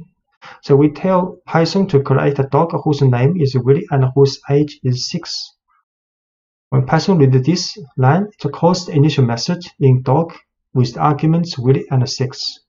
The initial method creates an instance representing this particular dog and sets the name and age attributes with the values we provided.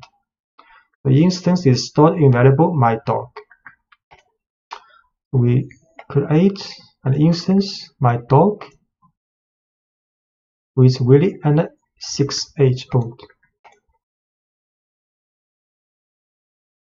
And we can create another dog called your dog, named Lucy and 3 years old. Then can access attributes.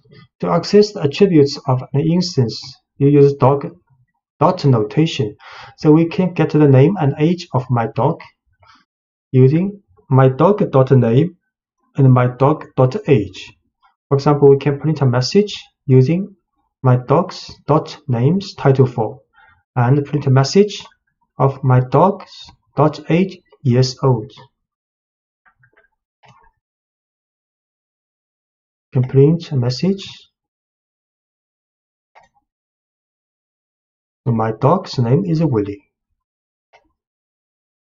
Then print message using the attribute of age. My dog is 6 years old.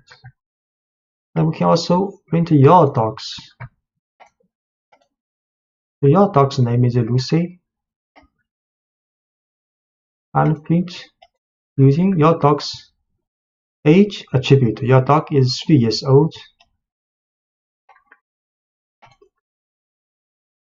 And we can also call methods. Methods actually is the function. So we can also use dot notation to call my methods defined in dog. So let's make our dog sit and roll over. So my dog dot sit. My dog is an instance because this instance belongs to a class dog, and the dog class has sit method, sit function. So we can use dot notation. So my dog dot sit. So we call this function. Similarly, we can use my dog dot roll over. So roll over this function will be called. My dog sit. So Willie is now sitting. My dog dot roll over. So Willie is now rolling over. And your dog can also sit. Lucy is now sitting. Of course, your dog can also roll over.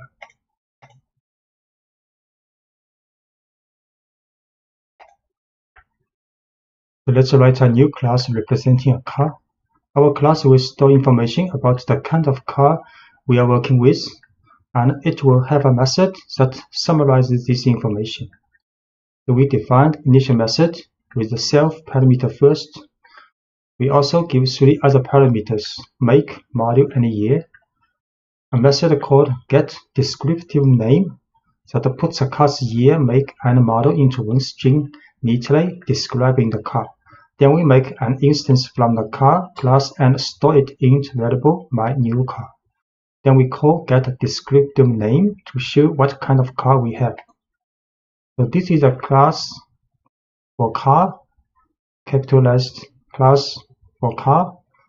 And inside the class definition is an initial method with self first, then 3 parameters: make, model, year. With the information, when we calling this, when we make an instance of this car, we will put and input this information. Then for this initial method, we'll pass these 3 information to the attribute of this car called make, model, and year. Then a method called getDescriptiveName with the parameter self will create a variable called longName, which concatenates the information of year, make, and model together. Then we'll return these names title form. So next we can make an instance of this car class called myNewCar with 3 information for make, model, and year. And we can also call this method getDescriptiveName for myNewCar. So we see create this class.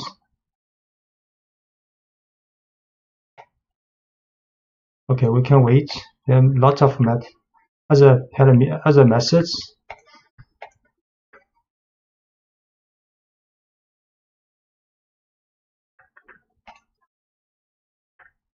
We can also set a default value for an attribute. So every attribute in a class needs an initial value, even if that value is 0 or an empty string. So in some cases, such as when setting a default value, if you do this for an attribute, you don't have to include a parameter for that attribute. So let's add an attribute called odometer reading that always starts with a value of 0. So inside the initial method, we can create another attribute called odometer reading.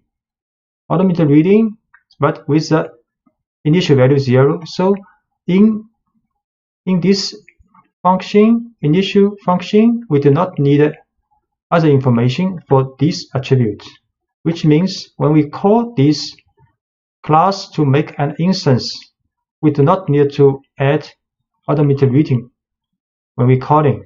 when we make an instance of this class. So you can see class definition, initial method with make module year coming from the instance information, but odometer reading was at initial value 0. Then this is the function for get descriptive name.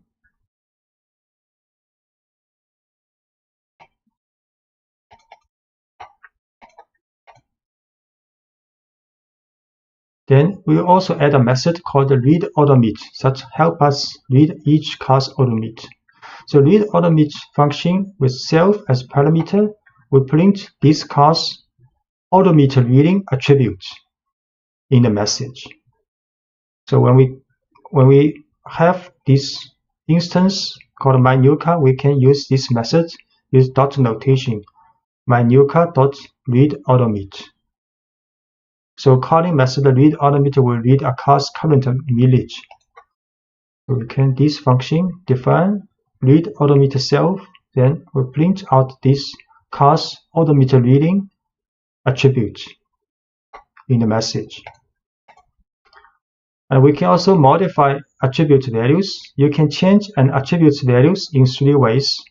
You can change the value directly through an instance, set the value through a method, or increment the value, add a certain amount to it through a method. So modifying an attribute's value directly, the simplest way to modify the value of an attribute is to access the attribute directly through the dot notation of an instance. So here we set an odometer reading to 23. Because the odometer reading's initial value for each car is 0, so now we can modify this reading use this way. We can use my new car dot odometer reading is 23. So next we use my new car dot read odometer will get this new value. We will try this. We create this car class.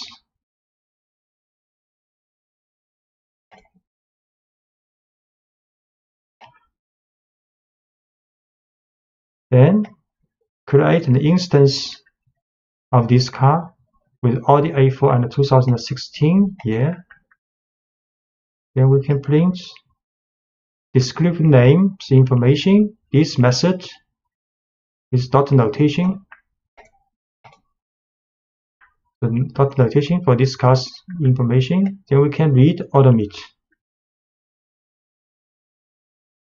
So initial value is 0, so this car has 0 miles on it.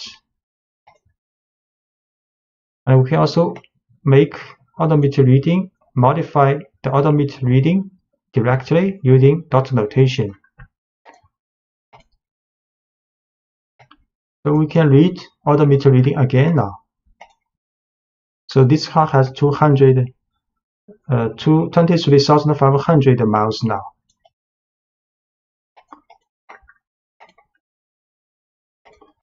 So you can also modify an attribute value through a method. So instead of accessing the attribute directly, you can pass the new value to a method that handles the updating internally. Here is an example showing a method called update odometer. So we can also write a method called update odometer with 2 parameters. First is self for this car, then the miles. So next, int function definition of update odometer. Can write self dot odometer reading. Self is this car dot odometer reading is this attribute. Then equals the miles we passing for this function with the new value. So next, when we make an instance called my used car, post car, put in 3 information, make module year, then we can update this odometer reading to a new value. Use the dot notation of my used car dot update odometer with new value. Then we can read odometer again. So we create an instance of this car, Subaru Outback 2013. So then print the get information name of this car dot notation. So the information is being printed out 2013 Subaru Outback. Next, we can update the odometer reading of this car to 23,500. Use this method. Then we can read odometer reading. So this car has 23,500 miles on it.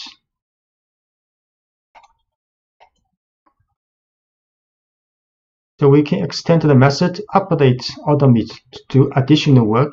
Every time the odometer reading is modified, let's add a little logic to make sure no one tries to roll back the odometer reading.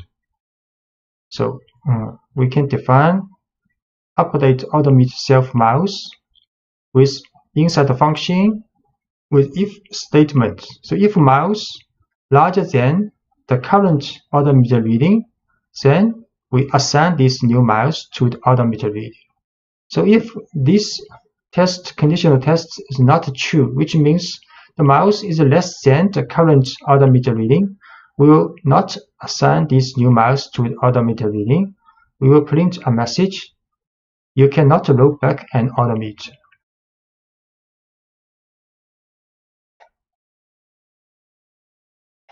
So this is the function for update odometer reading in the class definition. So only the miles larger than the current odometer reading we can update with this value. So for example, when we try my user car.update odometer with 20,000, you will get a message you can't roll back in odometer because current value is 23,500. So 20,000 is less than this current value.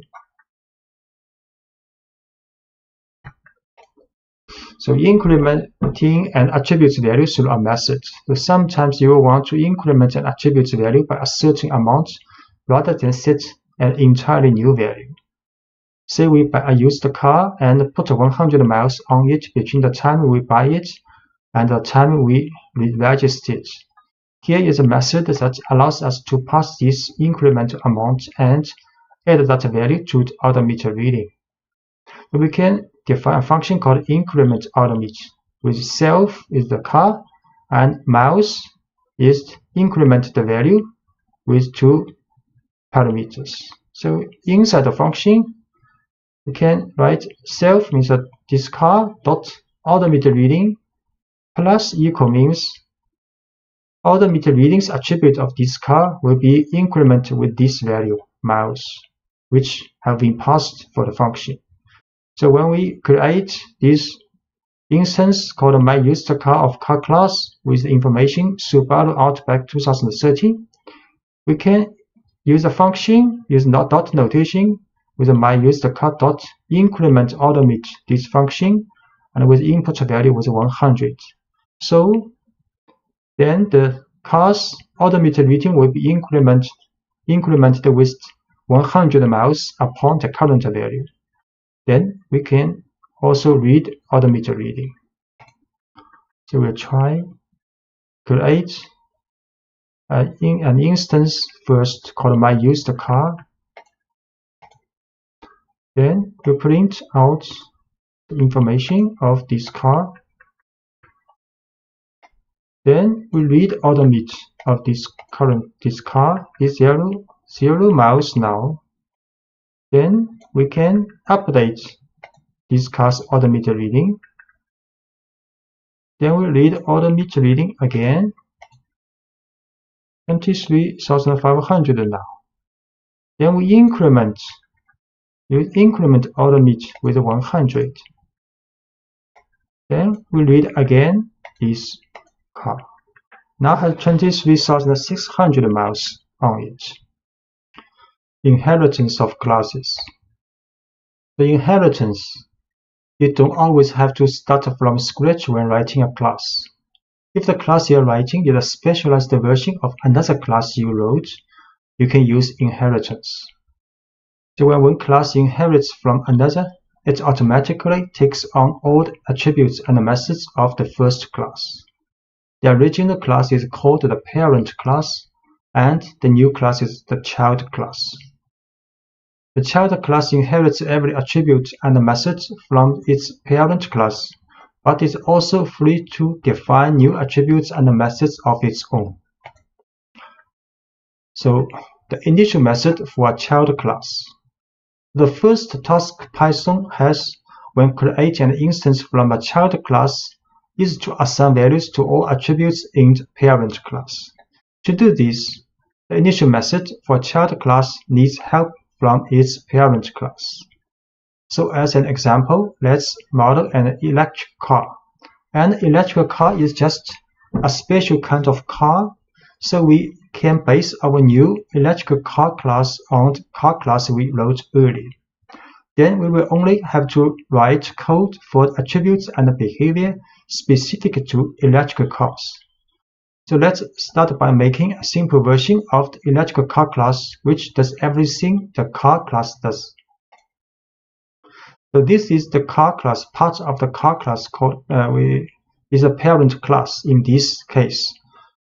We have seen car class with 3 input information for make, model, year when you create an instance of this class, and inside the initial method we also define odometer reading with beginning value 0, and there are several methods. We only show 2 methods here. For example, get descriptive name of this car's information and can read odometer for this car's odometer information. So making a simple version of the electric car class which inherits from parent class car, then we can define an electric car class like this. So inside the electric car class, the parameter we have to write car class, which means electric car class inherits from car class. And in definition of initial function, we also write self, make, model, year, the same as the parent class. But the definition of this function, we have to write sup.initial. Sup means the parent class. So which means the definition of these variables, attributes for the electric car class is based on the definition of these attributes in car class.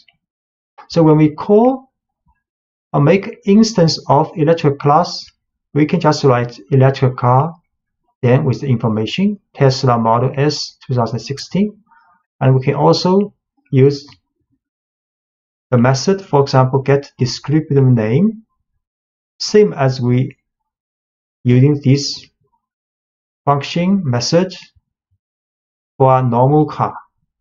So when you create a child class, the parent class must be part of the current class and must appear before the child class in the file.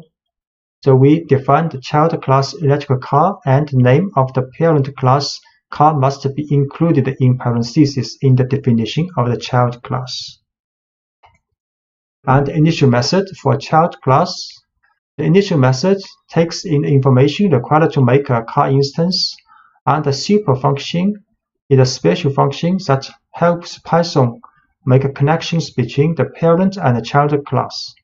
This line tells Python to call the initial method from electric car class's parent class, which gives an electric car instance all the attributes of its parent class. And we make an instance of the electric car class with the same kind of information we had provided when making a regular car, and store it in my Tesla. The initial method defines an electric car, which in turn tells Python to call the initial method defined in the parent car class. So let's see. Because we have to create the car class before this line, so we can create an electric car class now. So electric car, and in the parentheses is a car class. So this means electric car class is inherited from car class. Okay, so initial method self, model, make, year, and super, have to write a super.initial make, model, year.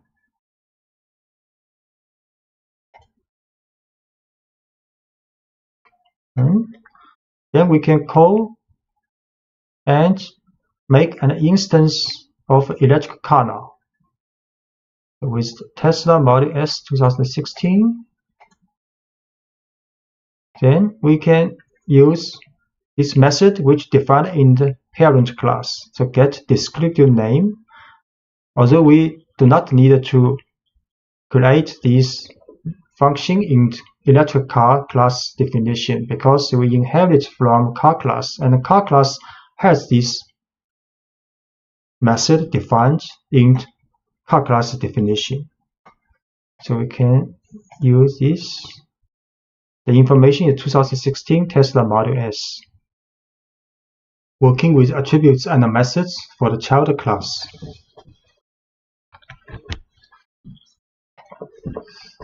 So defining attributes and methods for the child class. So once you have a child class that inherits from a parent class, you can add any new attributes and methods necessary to differentiate the child class from the parent class. So let's add an attribute that's specific to electrical car, a battery, for example, and a method to report on this attribute. And we will store the battery size and write a message that prints a description of the battery. This attribute will be associated with all instances created from the electrical car class, but won't be associated with any instance of car. We create the electrical car inherits from car class. Then inside its definition of initial function, in addition to make module year, which inherits from the soup of which means from the car class, then we define using self here the battery size attribute. So this attribute is only applied to electrical car class with a 70 initial value. Next, we define a function called describe battery with self, which means this function only applies to electric car also. Then we print out this electric car's batteries information in message. So next we can create an instance of electric car with these three information. Then we can print and to call this function get descriptive name. Then next we can call this method called describe battery, which can get the battery's information of this electric car. We create this first. Create this electric car class. Then make an instance now. Then can print out car's information. Then we can also call the describe battery function of this car. So this car has a 70 kWh battery.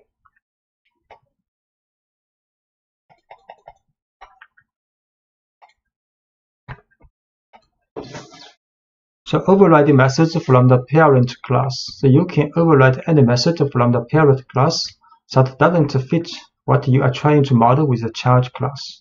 To do this, you can define a method in the child class with the same name as the method you want to override in the parent class. So Python will disregard the parent class method and only pay attention to the method you define in the child class. Say the class car, the parent class, is a method called fuel gas tank. And this method is meaningless for an all-electric vehicle, so you might want to override this method. So here is one way to do that. You can define a function with the same name in class electric car here and print a message for this function's definition. Then if for the electric car instance, when you call this function, then the information will be printed out like this, and instance as attributes. So when modeling something from the real world in code, you may find that you are adding more and more detail to a car. You will find that you have a growing list of attributes and methods, and that your files are becoming lengthy. In this situation, you might recognize that part of one class can be written as a separate class. So you can break your large class into smaller classes that work together. For example, if we continue adding details to the electrical car class, we might notice that we are adding many attributes and methods specific to the car's battery. So when we see this happening, we can stop and move those attributes and methods to a separate class called battery. Then we can use a battery instance as an attribute in the electrical car class. So what this means, you can see you can create a battery class. There are lots of information associated with this battery class. So first, define initial method function for this battery class. So there's attribute called battery size created, and battery size initial value is 60. Then we can describe this battery function created, then show the battery size. We can also define a function called getRange. So if battery size is 60, the range is 140. So if the size is 55, the range is 155. Then we can print out the message of the range of this battery. So this is a battery class with battery size as attribute and two functions. Then next we can create an electrical car class inside the initial function definition. In addition to this make, model, year information, we can add an attribute battery, but this time the attribute's value is the instance of battery class now. So this electrical car class has attribute make, model, year, and battery. And the make, model, year are the information we input when we make an instance of electrical car. But the battery is an instance of the battery class. So next, when we make instance of electrical car, we can print information of this car. Then we can use this car's attribute battery to describe a battery function. We can also call this car's battery's attributes getRange function. These two functions defined in class battery in the previous page. So in the electrical car class, we now add an attribute called battery. This line tells Python to create a new instance of battery with a default size of 60.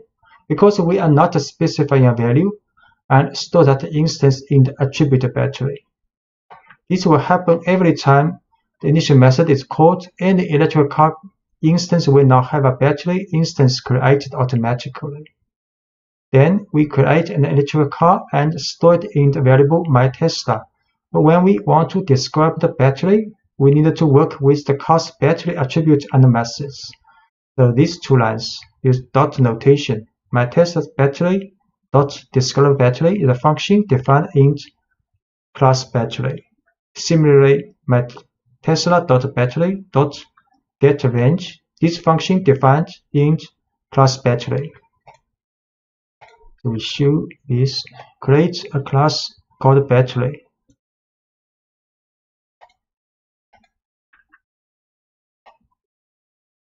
Then create a class, and attribute battery will be the instance of battery class. Then after this class has been created, we can make instance of electrical car. Then we show this car's name information. Then we describe battery, show this car's battery information, and we'll get a range information of this electrical car. The car has approximately 140 miles on a full charge. importing classes. As you add more functionality to your classes, your files can get long, even when you use inheritance properly. In keeping with the overall philosophy of Python, you will want to keep your files as uncluttered as possible. To help, Python lets you store classes in modules and then import the class you need into your main program. So we can, for example, import a single class. Let's create a module containing just a car class. This module file will be named car.py, and the car class is stored in this module file. The module file car.py is put in the same directory of your working source file. So this is part of the file, module file car.py. Inside this file, there is a class definition for car, which we have introduced in the previous lectures. Then in your working source file, you can import car from module. So this car is a class from module car.py. So from car, import car. So this is the file name, but without the .py. The file name, module name, then import this class. So next we can make an instance of this car, and we can also print out this instance's descriptive information. We can also add automated reading for the function automated reading attribute to this car with 23, then use the function of this car to read automate.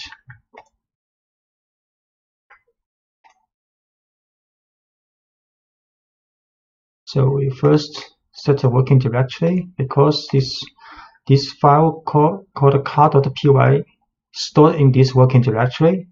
Next we import from this car module, import this car class. Then can create an instance of the car class. We can print out descriptive information of this car. Then we can set automated reading attribute of this car to 23. Then we can call this function read automate of this car. So this car has 23 miles on it. We can also store multiple classes in a module. So you can store as many classes as you need in a single module file, although each class in a module should be related somehow.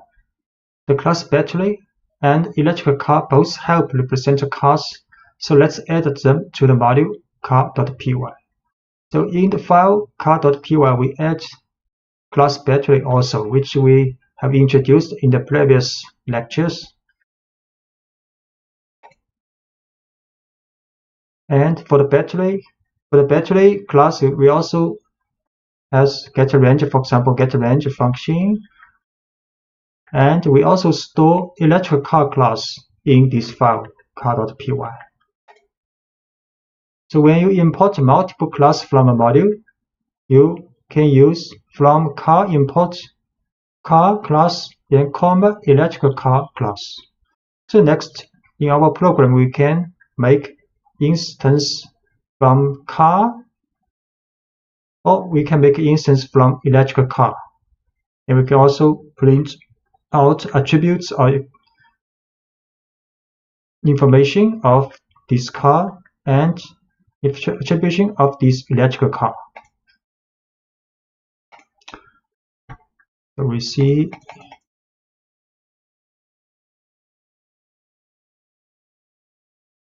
can import electrical car from this car module. Can create an instance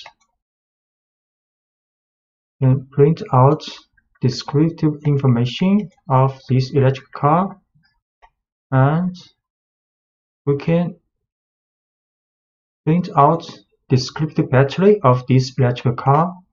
We can also run this, call this function getRange of the battery attribute of this car. So import multiple class from this module. Then we can create a normal car with the information Volkswagen Beetle 2016. Then print out descriptive information of this car. Then we can create an electric car instance called My Tesla. We can print out name information, model information of this car. So we can also import an entire module. So you can import a car. This is a car's file name, module name. So import a car. Next, when we create instance of car class, we have to write car dot this car class. So this is a module name. This dot notation dot class name with information. Similarly, we can create an electrical car. Use car is the module name dot electrical car is the class name, and we can also show the information.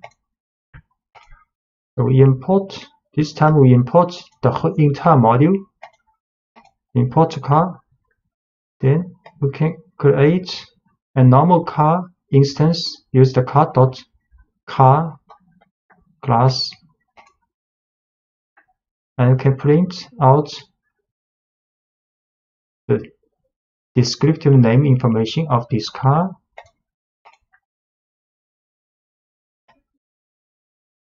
And we can also create an electrical car.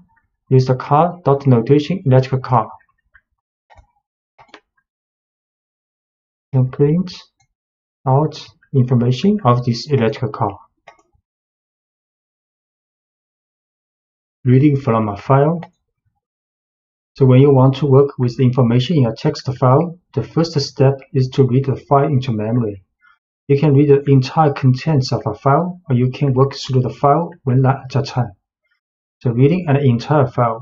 So let's start with a file saved in the same working directory that contains pi to 30 decimal places with 10 decimal places per line. So this file is the pi digits like this, stored in this txt file. And the following code opens this file, reads it, and brings the contents of the file to the screen.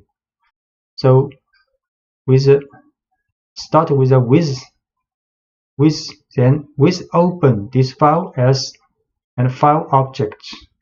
Then inside this block, with block, we write contents is this object dot read function.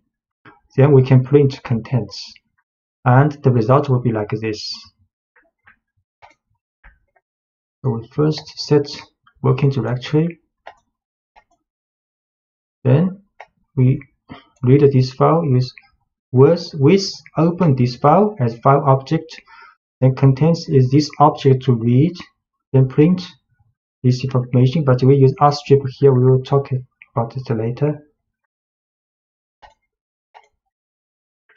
So output like this. And the open function returns an object representing the file. The reader method then reads the entire contents of the file and stores it as one long string in variable contents. Notice close is not needed because Python will close it automatically when the time is right. And the only difference between this output and original file is the extra blank line at the end of the output. The blank line appears because read returns an empty string when it reaches the end of the file, and this empty string shows up as a blank line. So if you want to remove the extra blank line, you can use rstrip in the print statement. So that's why we use rstrip here. Rstrip here because we want to remove this blank line in the reading.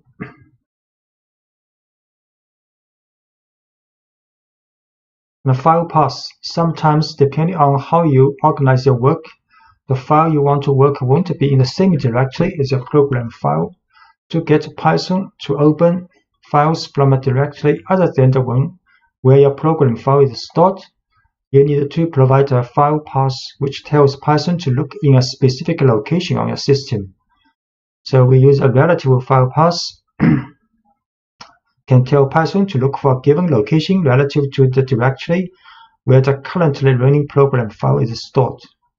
So on Linux and OS X system, you have to write, for example, with open test. Test is a directory relative to your current working file. Then the file stored in this directory as file object. On Windows system, you use a double backslash instead of a forward slash in the file path. You can use with open test to double backslash, then this file name as file object. So now the file is stored in the test location relative to this working file. So we can run this because we use a Windows system. So we open this file as file object and can then read this file and print out. It also works. And you can also use an absolute file path to tell Python exactly where the file is on your computer regardless of where the program that's being executed is stored. So on Linux and OS system, you can use like this for the absolute path. And on Windows, you can use, for example, the Python beginning course and test with this file. So I try to use absolute path. So file path create first as absolute path a string, and we can open this file as file object, then read file and print.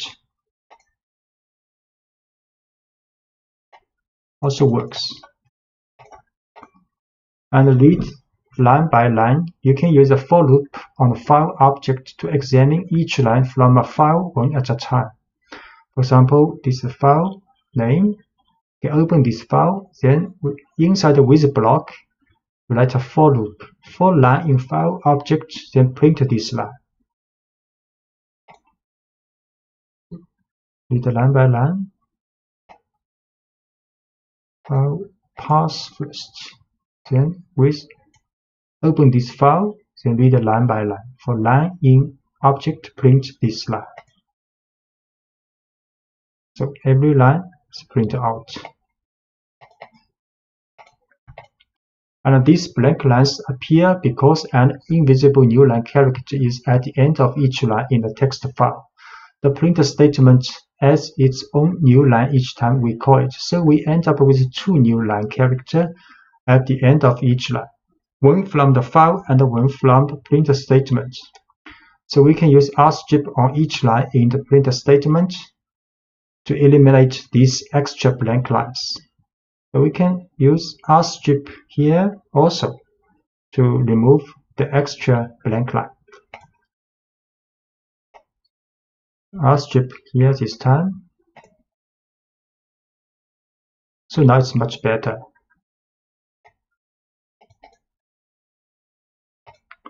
Make a list of lines from a file. So when you use with, the file object returned by open is only available inside the with block that contains it. So if you want to retain access to a file's content outside the with block, you can store the file's lines in a list inside the block, and then you can work with that list later. And the following example stores the lines of pi digits text in a list inside the with block, and then prints the lines outside the with block. So we can read this file with block, then use read lines and save these lines to a list called lines. Then outside of the with block, we can next print out each line with a for loop. So first, this is the file name. Then we use a with block to read the lines, then save to the lines. This lines is a list.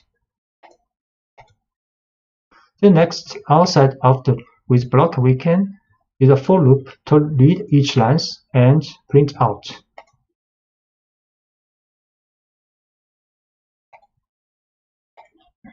Working with the file's contents, after you have read the file into memory, You can do whatever you want with that data. So let's briefly explore the digits of pi. First, we will attempt to build a single string containing all the digits in the file with no white space in it. So file name, then we open this file, then read the lines and store back to the lines list. Next, we can create an empty string called pi string. Then for line inlines this list, we will use concatenate with odd lines with this string. Then print out a long string. Next, we can print out the length of this string.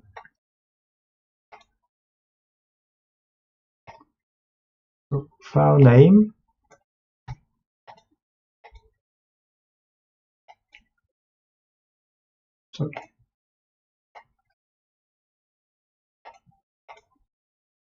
name, then read lines and store to this list lines, each line. Next, pi string is not a space string. Then for each line, we can take this lines string, then use rstrip, then concatenate the to pi string. Then we print out this long string. And we print out the length of this string. 36 elements. And the variable pi string contains the white space that was on the left side of the digits in each line, but we can get out that by using the strip instead of rstrip. So here we use strip. Strip can get the white space on the left side also. File name, read lines, but use strip this time. Then print pi string. So it is a long string without white space. Then length of this string 32 now. And the larger files, 1 million digits, the code in previous example would work just as well on much larger files. If we start with a text file that contains pi to 1 million decimal place instead of just 30, we can create a single string containing all these digits. We'll print just the first 50 decimal place. The file this time the file name is pi million digits. We open this file and read the lines. Then we create a pi string, empty string, and for each line we will concatenate all the strings for each line. Then we will print out the first 52 decimal place of this string. And we will print the length of all the string.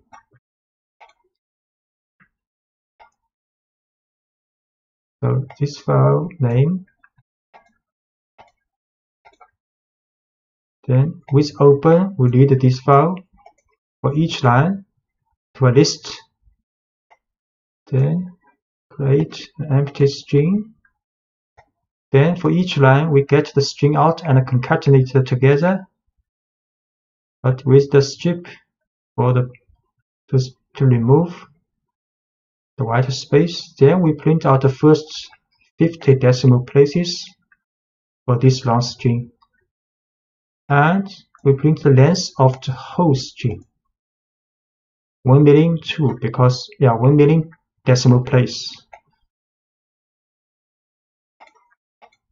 So next we can test, is your birthday contained in pi this string? So let's use the program we just wrote to find out if someone's birthday appears anywhere in the first million digits of pi. We can do this by expressing each birthday as a string of digits and seeing if that string appears anywhere in pi string.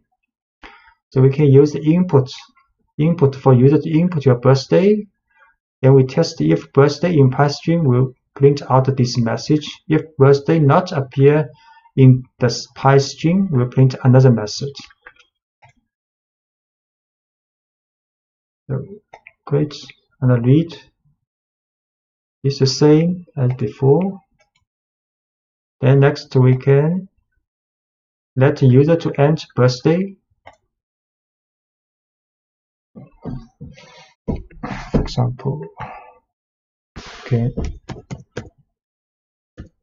birthday. Then is your birthday in string, and if not in string, we'll get a message. Your birthday appears in the first million digits of pi. So this birthday appears in the first million digits of pi. Write into a file.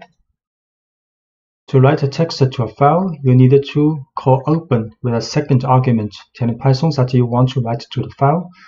To see how this works, let's write a simple message and store it in a file instead of printing it to the screen. So first, we set a file name in the working directory. Then we open this file with W mode, write mode as file object. Then we can write file object.write this message inside this with block.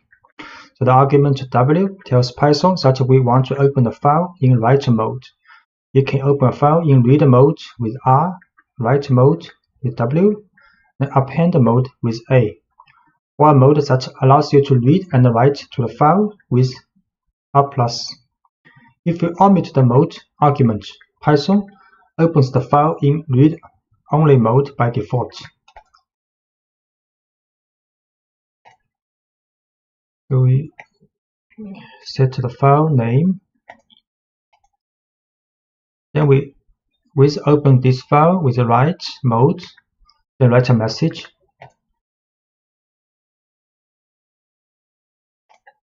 Then we open this file in the working directory, create it. To the message in this file now.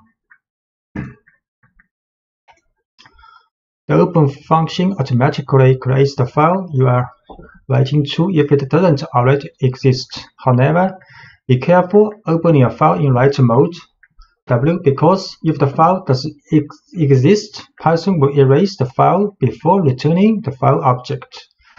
Python can only write strings to a text file. If you want to store numerical data in a text file, you will have to convert the data to string format first using the str function. So we can also write multiple lines. The write function doesn't add any new lines to the text you write. So if you write more than one line without including new line character, so including new lines in your write statement. For example, we write this file again. We open this file with the write mode. Then first we write this message. Then we add a new line. Then we write next message, new line. We try this.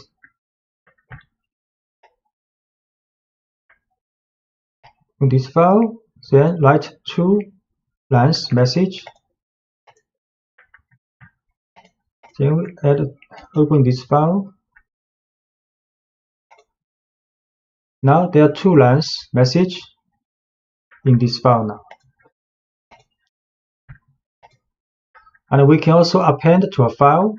If you want to add content to a file instead of writing over existing content, you can open the file in append mode. Let's modify this file by adding some new reasons why we love programming to the existing file programming txt, so file name.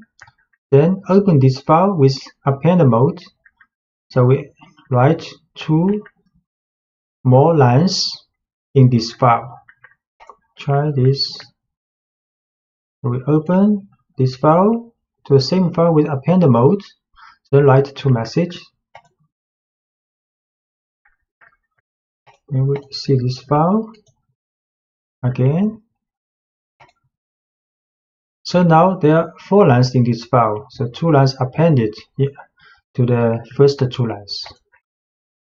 Introducing try except blocks exception. Try except blocks. Python uses special objects called exceptions to manage errors that arise during a program's execution. Whenever an error occurs that makes Python unsure what to do next, it creates an exception object. If you write code that handles the exception, the program will continue running. If you do not handle the exception, the program will halt and show a traceback, which includes a report of the exception that was raised. Exceptions are handled with try except blocks. A try except block tells Python what to do if an exception is raised. So when you use try except blocks, your programs will continue running even if things start to go wrong.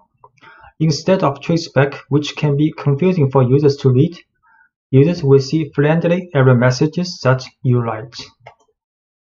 So, for example, we're handling the zero division error exception. So let's look at a simple error that caused Python to raise an exception. You probably know that it is impossible to divide a number by 0, but let's ask Python to try it first. So if we print 5 divided by 0, there will show an error. Print 5 divided by 0. So there will be an error called zero division error. But the error reported in the traceback zero division error is an exception object. Python creates this kind of object in response to a situation where it cannot do what we ask it to. So when this happens, Python stops the program and tells us the kind of exception that was raised. So we can use this information to modify our program. We will tell Python what to do when this kind of exception occurs. Here is what a try except block for handling the zero division error exception looks like. So we can use a try except block for handle this error. First, we will try this statement. Then we'll see except if zero division error occurs, then we check except if the error happens, then except block will check if it is zero division error. If this matches, then the statement inside except block will run. So we put print 50, the line that causes the error, inside the try block. If the code in a try block works, Python skips over the except block. And if the code in the try block causes an error, Python will look for an except block whose error matches the one that was raised and runs the code in that block. So in this example, the code in the try block produces a zero division error. So Python looks for an except block and telling it how to respond. So Python then runs the code in that block and the user sees a friendly error message instead of a traceback. So we try print this one, then check except zero division error. We run. So the message has been printed out, so except the block is run.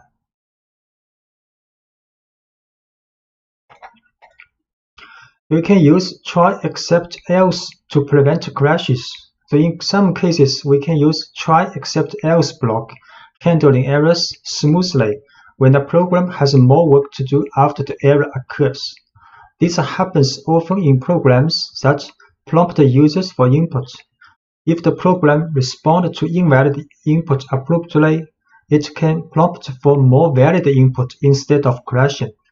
So let's create a simple calculate that does only division. We can make this program more error resistant by wrapping the lines that might produce errors in try except else block.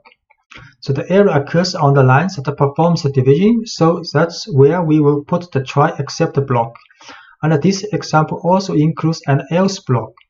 So any code that depends on the try block executing successfully will go in the else block. We print a message, then print another message, then If while true, let the user to input first number. If user input first number equals to Q, then the while loop will break. Then second number is also an input by user. Next, we'll run a try except else block. So in the try is division between int value of int value first number divided by int value of second number. So if this statement runs successfully, then the else block will run, print this answer. If it raise an error except block object, then Python will check except statement if this error is zero division error. So then we'll print if matches this error, then we'll print you cannot divide by 0. So we should first we print the two messages on the screen. Then we'll run this while true, while loop. So let user to input first number and second number. If user in the first number enters Q, then the while block running will stop.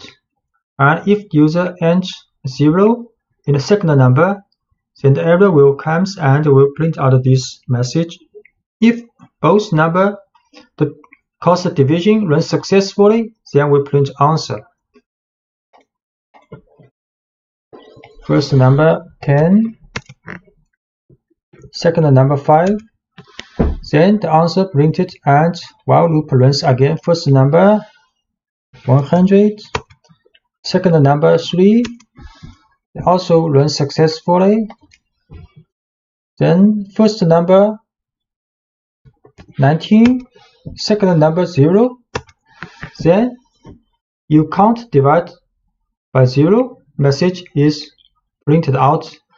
Then the while loop is not stopped. You can also try next first number, for example, write Q, then stopped while loop. So handling the file not found error exception. So one common issue when working with files is handling missing files. The file you are looking for might be in a different location, the file name may be misspelled, or the file may not exist at all. You can handle all of these situations in a straightforward way with a try except block. Let's try to read a file that doesn't exist. The following program tries to read in the content of Alice in Wonderland, but file Alice1 text has not been saved in the same directory as the current working source file. So we try to read this file, but this file does not exist. We'll see how it happens. So file is alice1.txt. We open this file, then try to read this file. The file not found error happens. So Python cannot read a file from a missing file, so it raises an exception. No such file or directory. So to handle it, you can use a try block that will begin just before the line that contains open to look for and accept blocks that matches that error, and the result is a friendly error message instead of a traceback. We can change with the try except block, then open this file, then read. So if this block successful, the accept block will be skipped. And if try block raise an exception object with error, so the accept block will be checked if the error matches file not found error. If it matches, then the message and this block will be run. So the code in the try block produces a file not found error. So Python looks for an accept block that matches that error. Python then runs the code in that block, and the result is a friendly error message instead of a traceback. So we try this file name. Then use try except block. So now the message is run. The file, this text does not exist. So we can also analyze text using try except else block. So for example, you can analyze text files containing entire books. The texts used in the following example come from Project Gutenberg, which maintains a collection of literary works that are available in the public domain. Now let's pull in the text of Alice in Wonderland and try to count the number of words in the text. We will use the string method split, which can build a list of words from a string, then count the items in the list to get a rough idea of the number of words in the text. So this is the file we want to work with, and we try to read this file. If it's not successful, then except block will be implemented to check if the error is file not found error. And we'll run this message if it matches. If try block successful, then the else block will be run. We'll split the text first, then count the words, then print out the message how many words this book has. We try this. Alice, this book, then try except else block to read and count the words. So to run successfully, this text has about 29,000 words. And we can also create a function holding the whole try except else block. You can move the try except else block to a function called count words. So it will be easier to run the analysis for multiple books. And the missing this file has no effect on the rest of the program execution.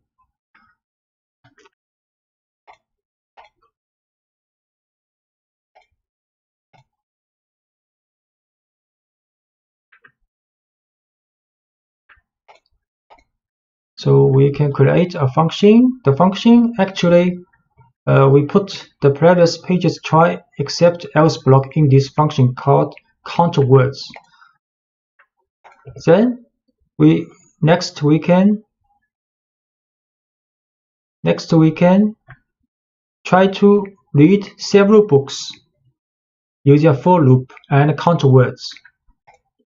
In the working directory, we have these 4 books. So we run this function first. Count words, create this function. Then we create a list with 4 books inside. And we intentionally write a wrong name for this book, Cinderella. Actually, the book is called Cinderella.txt, but we add 1 here to see how it is going with this file. So next is a for loop to call this function for each of these 4 books. So you can see the file Alice text has about 29,000. It's okay. But for the second book, Cinderella, the file Cinderella txt not exist. And the next 2 books also works and count the words. So there's quite a friendly message and smoothing working running for the program with try except else block. Using try except else pass and finally in Python. So let's first review how the try and except works. First, the try clause is executed.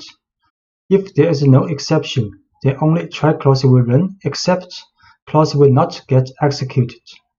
If any exception occurs, the try clause will be skipped and except clause will be checked. If any exception occurs and matches the except statement, the except block will run. If the exception does not match the except, then the execution stops. A try statement can have more than 1 except clause. And using try except else and finally in Python. So try this block will raise an exception if there is an error. Except here you can handle the error if it matches, and else block runs only if the try clause does not raise an exception. Finally block always gets executed either exception is generated or not. So we see an example called division x by y. This is a function called division x by y. Say inside the function, first try this division, then if this has error, then we'll check accept the block if it is 0 division error. If it's a matches, then you will show the message you are dividing by 0. And if try block has no error, then else block will be run. And finally block will always be run either there is an exception object raised or try block successfully run. So we try to do this, divide 3 by 2 and 3 by 0.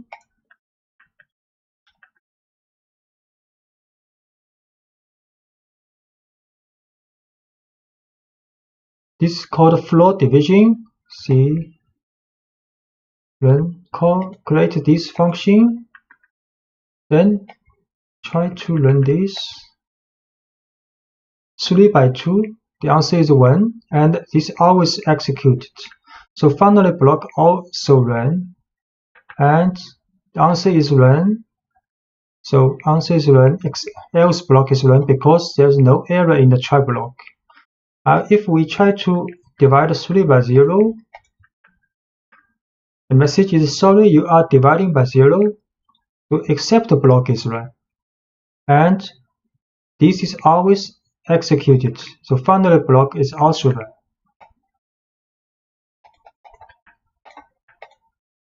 And we can also let it fail silently. So sometimes you will want the program to fail silently when an exception occurs and continue on as if nothing happened. To make a program fail silently, you write a try block as usual, but you explicitly tell Python to do nothing in the except block using a pass statement. So else blocks runs only if the try clause does not raise an exception, and the finally block always gets executed either exception is generated or not. So this is a pass function. So we changed this function called count words in the previous lectures, count the words of text. So inside this function, the try to read this book, then int except block if the error is not found error, and we pass here. Then in the else block, we count the words and print out the message. So we should first create this count words function. Then we create a list of 4 books, but with this name intentionally add 1 here. So this book does not exist in the working directory. Then in a for loop to read each book and count words. So you can see the first book has about 29,000 words working correctly.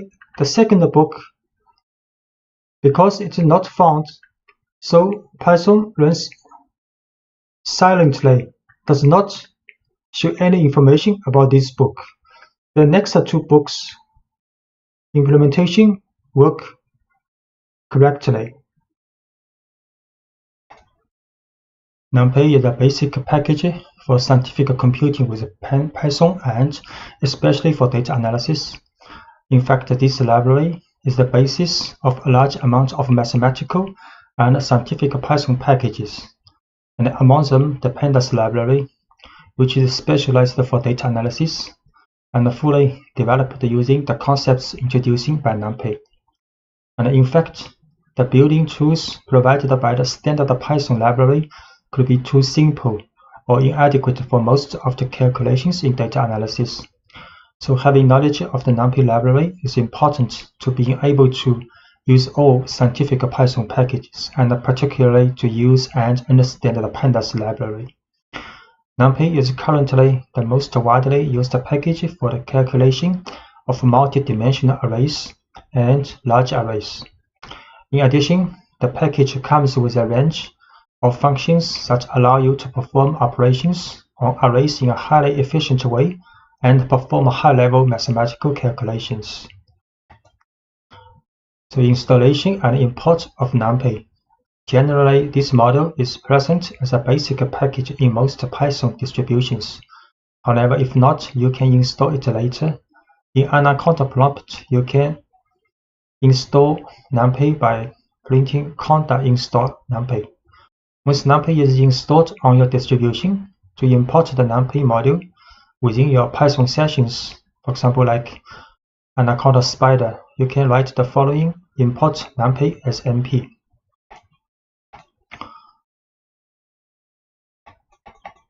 So we can import numpy.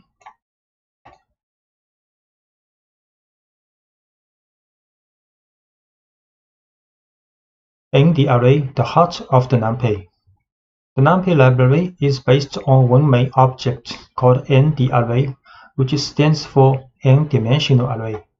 This object is a multi-dimensional homogeneous array with a predetermined number of items. Homogeneous because virtually all the items in it are of the same type and the same size. In fact, the data type is specified by another numpy object called dtype. So each n-the-array is associated with only one type of dtype, and the number of the dimensions and items in an array is defined by its shape, a tuple of n positive integers that specifies the size for each dimension. The dimensions are defined as axes and the number of axes as a rank. Moreover, another peculiarity of numpy arrays is that their size is fixed. That is, once you define their size at the time of creation, it remains unchanged. And this behavior is different from Python lists, which can grow or shrink in size. So the easiest way to define a new n-the-array is to use the array function, passing a Python list containing the elements to be included in it as an argument. So we can create an array using np.array 1, 2, 3 and a list. So A will be an array with 3 elements. So we can create this array, one-dimensional array with 3 elements. And we show this array 1, 2, 3. And you can easily check that a newly created object is an n-the-array by passing the new variable to the type function, type A. So we can show type A is a numpy's n-the-array. And you can, in order to associate the type dtype to the newly created n-the-array, you have to use the dtype attribute. So we can use the dtype attribute to this array. Dtype. The dtype int 32. It is integer type with 32 bits.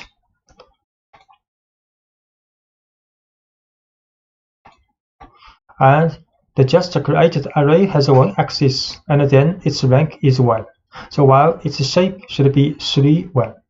To obtain these values from the corresponding array, it is sufficient to use the n-dim attribute for getting the axis, the size attribute to note array length, and the shape attribute to get its shape. So if we use n-dim to this array, only 1, so one-dimensional, a.size 3 elements, and a.shape 3, so one dimension, the first dimension has 3 elements. And define a 2-dimensional array. We can also define a 2-dimensional array using toList int np array function. So we can also show dtype, n-dim, size, and shape.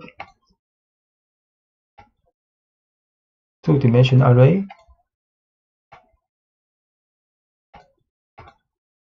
And dtype is float number 64 bits. Dim dimension is 2 now. And the size is 4 because each dimension has 2 numbers, so total elements is 4. B.shape 2 by 2. The shape is 2 by 2. To create a new array, you can follow different paths. The most common path is the one through a list or sequence of lists as argument to the array function. So we create a two-dimensional array with adding two lists in np.array function. And the array function, in addition to lists, can accept the tuples and a sequence of tuples. So we can also add two tuple in the np.array function, or we can add combined tuple and list in the function. First, create function with adding two lists, and we show this nd array, two-dimensional, and can create array using two tuples.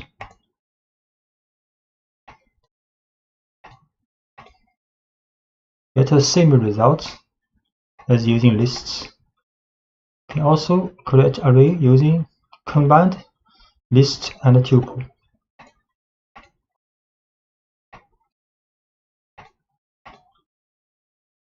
Also a two-dimensional array.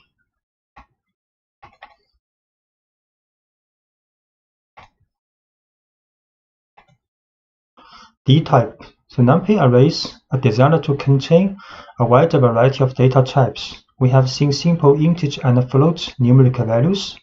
In addition, you can use the dtype for strings.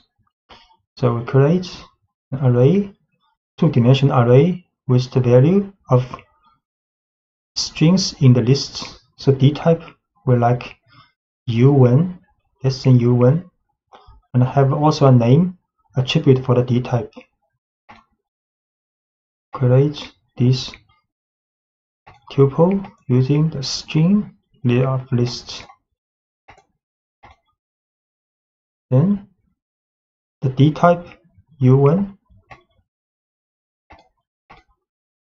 and the dtype has a name attribute string 32. By default, the nd array function can associate the most suitable type according to the values contained in the sequence of lists or tuples. Actually, you can explicitly define the dtype using the dtype option as argument of the function. For example, if you want to define an array with complex values, you can use the dtype option as follows. So if we add the dtype equals complex, so these numbers will be stored as complex number in the array. So create this array. So complex number now stored in the array. The numpy library provides a set of functions that generate nd arrays with initial content created with different values depending on the function. The zeros function, for example, creates a full array of zeros with dimensions defined by the shape argument, while the ones function creates an array full of ones in a very similar way. So if we write np.033, a two-dimensional array of 33, and all the values are 0, and similarly write a three-dimensional array of the shape 2 by 3 by 4 with all the values are 1. And np.arrange 0 to 10 will create a sequence of values between 0 and 10. And arrange 4, 10. So we'll create a sequence of numbers starting from 4 to 10. So NP zeros, 3 by 3, the shape all values 0 and ones. Odd values are 1, 3-dimensional, and sequence number using arrange.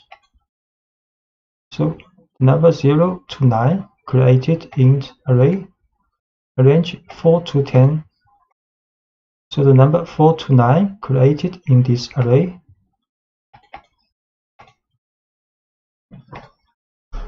And you can also use the gap not equals 1. So here you create a sequence number between 0 and 12 with the gap 3.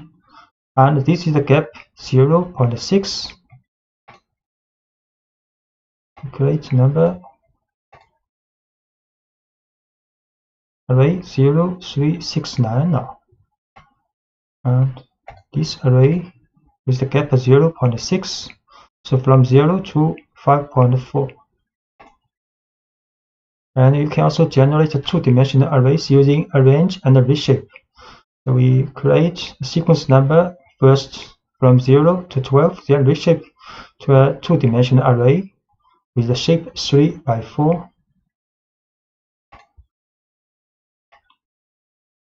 So the two-dimensional array is the number from 0 to 11. The shape is 3 by 4. And line space generates a sequence of numbers based on the number of elements in a certain argument. So np.linespace 0, 10, 5 means to create an array with 5 values equally distanced between 0 and 10. np linespace 0, 10 with 5. So this is the resulting array with 5 numbers equally distanced between 0 and 10. Just note, in arrange function, the 10 is not included, but in line space, the 10 is included.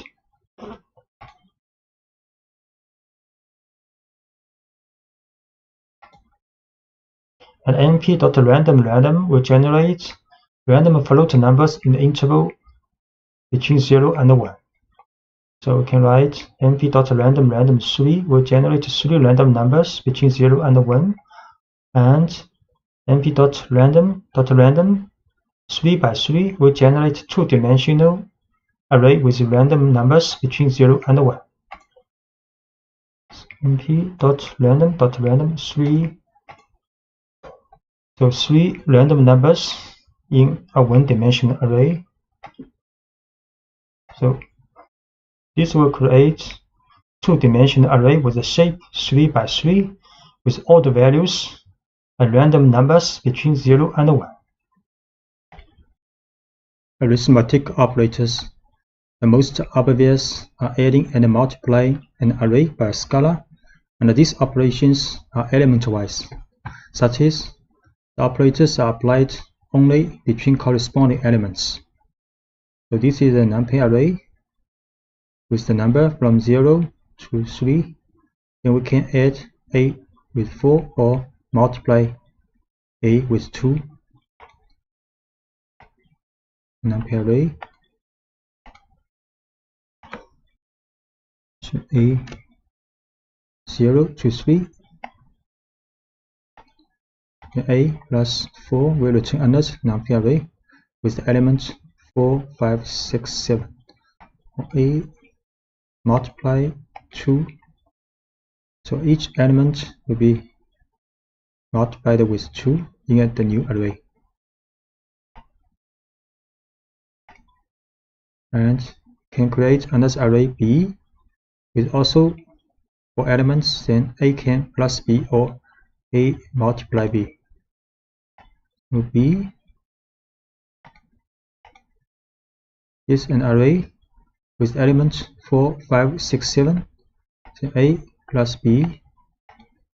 So element-wise addition between A and B will return another array with 4 elements. A multiply B will get also another 4-element array with element. Each element is the multiplication between the corresponding elements in A and B. And moreover, these operators are also available for functions provided that the value returned is a numpy array. So for example, you can multiply the array by the sum or the square root of the elements of array B, and they are also element-wise. So assume A and B here have the same shape. So we can A multiply numpy sum function of B, or A multiply the square root of B. A multiply the sum function of B, and the result is also a numpy array with 4 elements. A can multiply the square root of B. Also, the result is a 4-element numpy array. And for multidimensional case, arithmetic operators continue to operate element-wise. So this is a 2-dimensional numpy array with shape 3 by 3, and B is also a 3 by 3 shape 2-dimensional numpy array with elements all equals 1. Then A can multiply B element-wise. So create A first.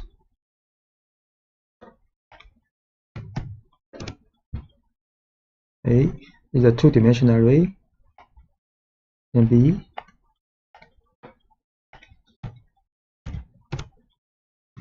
also 2-dimensional array. Then A multiply B element-wise, a 2-dimensional array. And actually the value of each element in the resulting numpy array is same as in A, because B, all elements in B is 1. The matrix product in numpy array, the matrix product is indicated by the dot function. This operation is not element-wise, such as the result at each position is the sum of the products of each element of the corresponding row of the first matrix with the corresponding element of the corresponding column of the second matrix.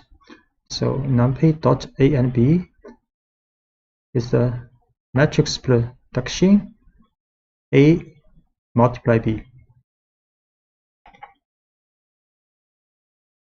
You see, so this is the result of matrix multiplication A and B. An alternative way to write the matrix product is to take dot function as an object function of one of the two matrices. So we can also write numpy dot A and B. Also, A is the first matrix, B is the second one.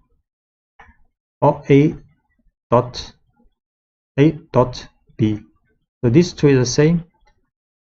Note that since the matrix product is not a commutative operation, the order of the operands is important. So indeed, A multiply B is not equal to B multiply A in the matrix multiplication. So also show A dot B the same results as this one, but we showed numpy dot B and A is not the same.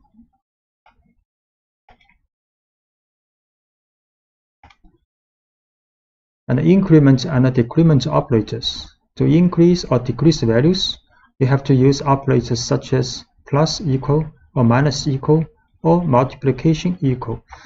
Instead of creating a new array with the results, they will reassign the results to the same array. So we can write A plus equals 1. Then the array of A, each element will be added with 1. And similarly, A minus equal 4, each element of array A will be minused with 4. And this will multiply with 4 for each element in A. We create array called A 0, 1, 2, 3, then A plus equal 1. We show again each element has been added with 1.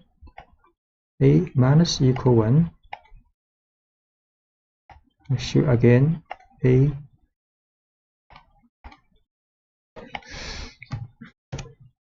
then the value is being changed back.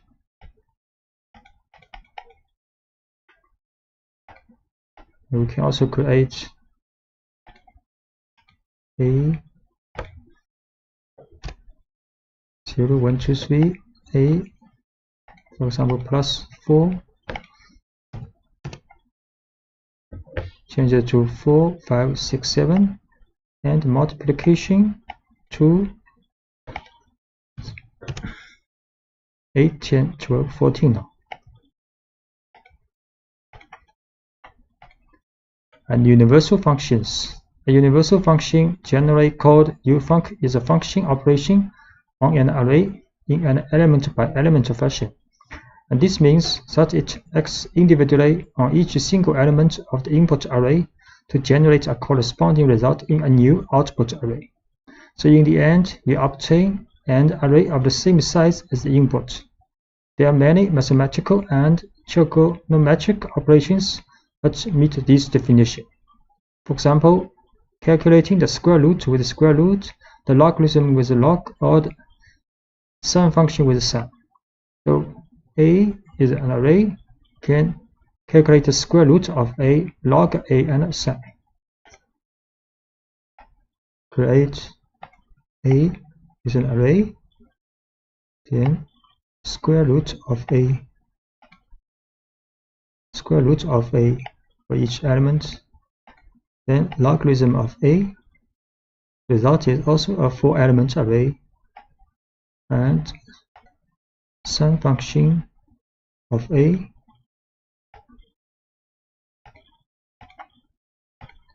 Aggregate function.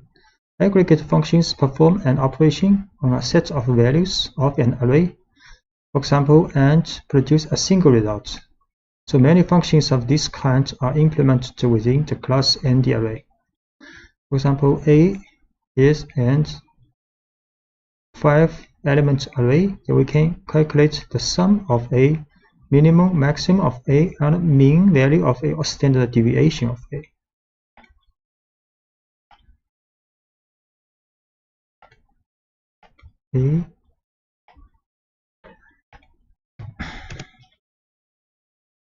Then A dot sum, summation, the minimum value of A, maximum value of A, and the mean or average value of A, and the standard deviation of A. Indexing. Array indexing always use square brackets to index the elements of the array so that the elements can then be referred individually, or various uses such as extracting a value, selecting items, or even assigning a new value. So when you create a new array, an appropriate scale index is also automatically created. In order to access a single element of an array, you can refer to its index. So this is an array created with 6 numbers from 10 to 15. So we can write A bracket 4. Then the 5th element of this array will be selected. So create an array first.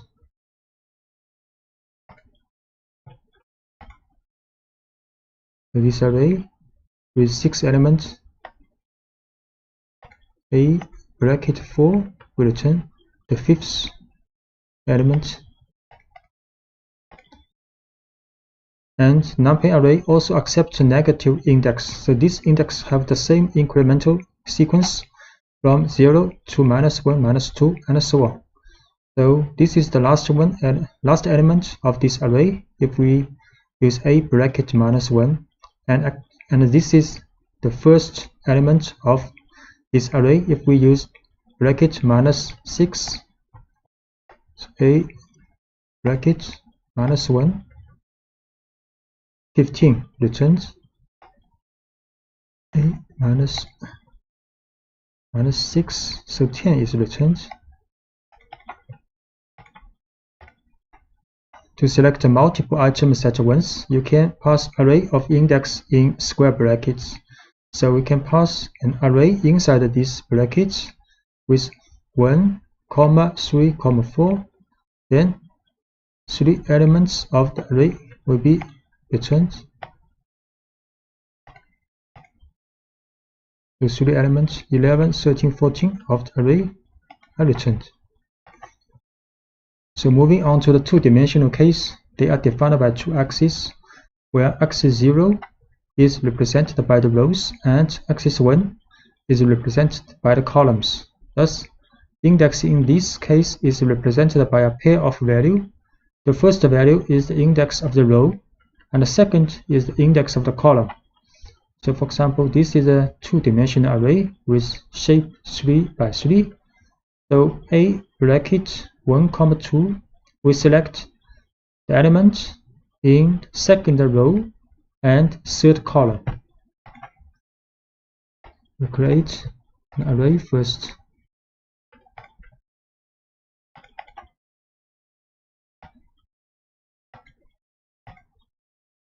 A, the two-dimensional array, then a bracket 1, 2, so the value element of 15 is returned.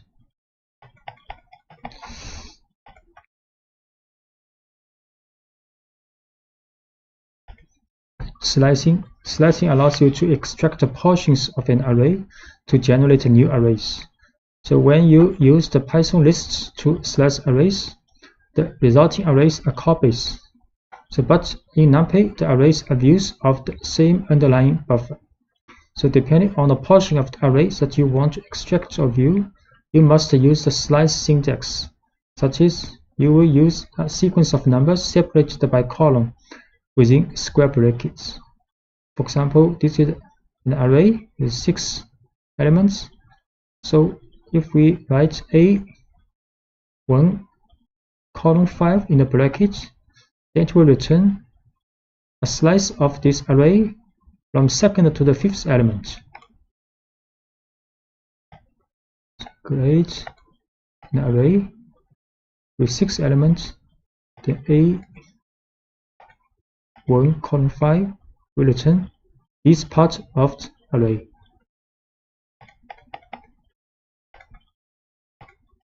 And you can use the third number in the bracket to find a gap in the sequence of the elements. So if we write A bracket 1, 5, 1, 2, this last 2 means the gap of the elements returned. So array will return an array with 11, then 13. So the difference between these two are 2 for this element. So A1, 5, 2. This will return 11 and 13. In the slicing bracket, if you omit the first number, NumPy implicitly interprets this number as 0. That means from the initial element of the array. If you omit the second number, this will be interpreted as the maximum index of the array. And if you omit the last number, this will be interpreted as 1 for the gap. So if we do not write the first and second element in the bracket, then it means from the first to the last element of this array with the gap 2. Then it will return an array with 3 elements 10, 12, 14. Similarly, this will start from the beginning to the 6th element of the array and with a gap 2. Actually, the result is the same as this one. And this will from the beginning to the 5th element, but with gap 1. So A, column 2, 10, 12, 14, A, column 5, column 2, also 10, 12, 14, A, column 5, column. So from 10 to 14 returns. And in the case of a two-dimensional array, the slicing syntax still applies, but it is separately defined for the rows and columns with comma. For example, if you want to extract only the first row or the first column, so A is a two-dimensional array, then this will return the first row but all the column of this row, and this will return the first column and all the rows of this column.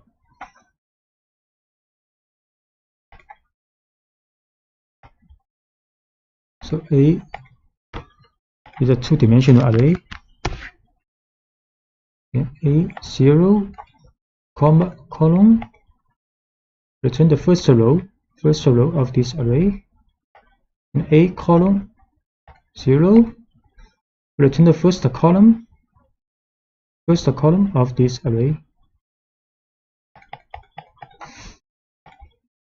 And if you want to extract a smaller matrix, you need to explicitly define all intervals with index that define them.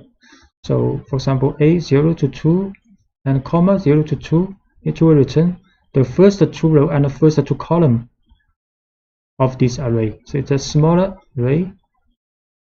And if we want to write, if we write bracket 0 to the first and third row and the first to second column, this part of array will be returned.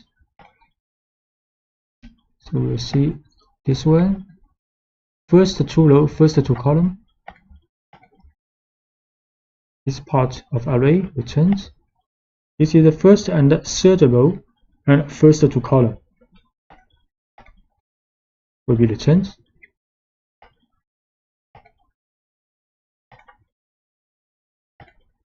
Iterating an array, you can use the for constructor to do the iteration of the items in an array. So you can write for I in A, print I. You can write for I in A, print I. But similar as numpy's for loop in the list, but similar as the for loop for the file list.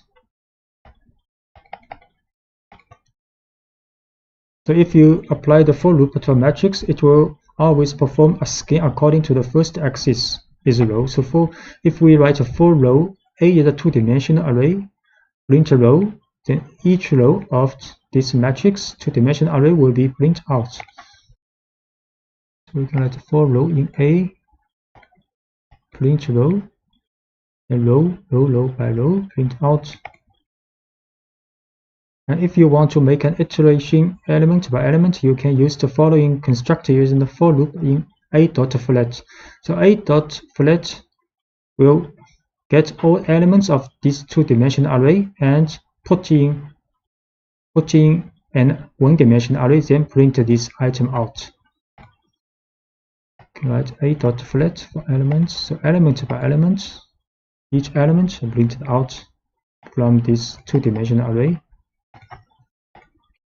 And if you want to launch an aggregate function that returns a value calculated for every single column or on every single row, there is an optimal way that leaves it to numpy to manage the iteration. You can use apply along axis function.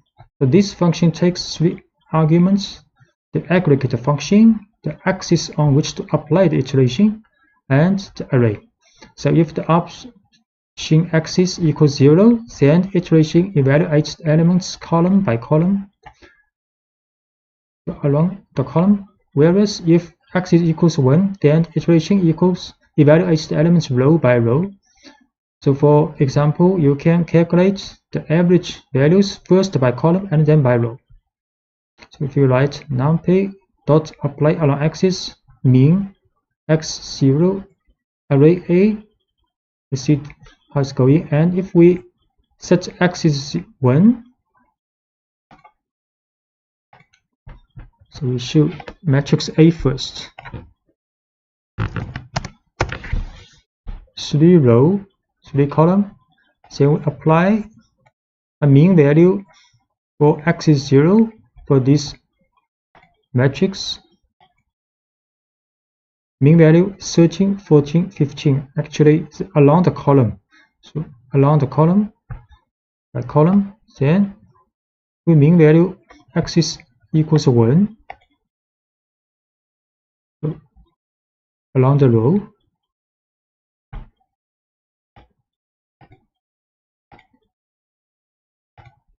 And you can also define your own function in using the apply along axis function. So we can define a function called foo and return the value of the parameter. So next we apply this function to array A along axis 1 or along axis 0. Define this function first, then apply along axis for the 1,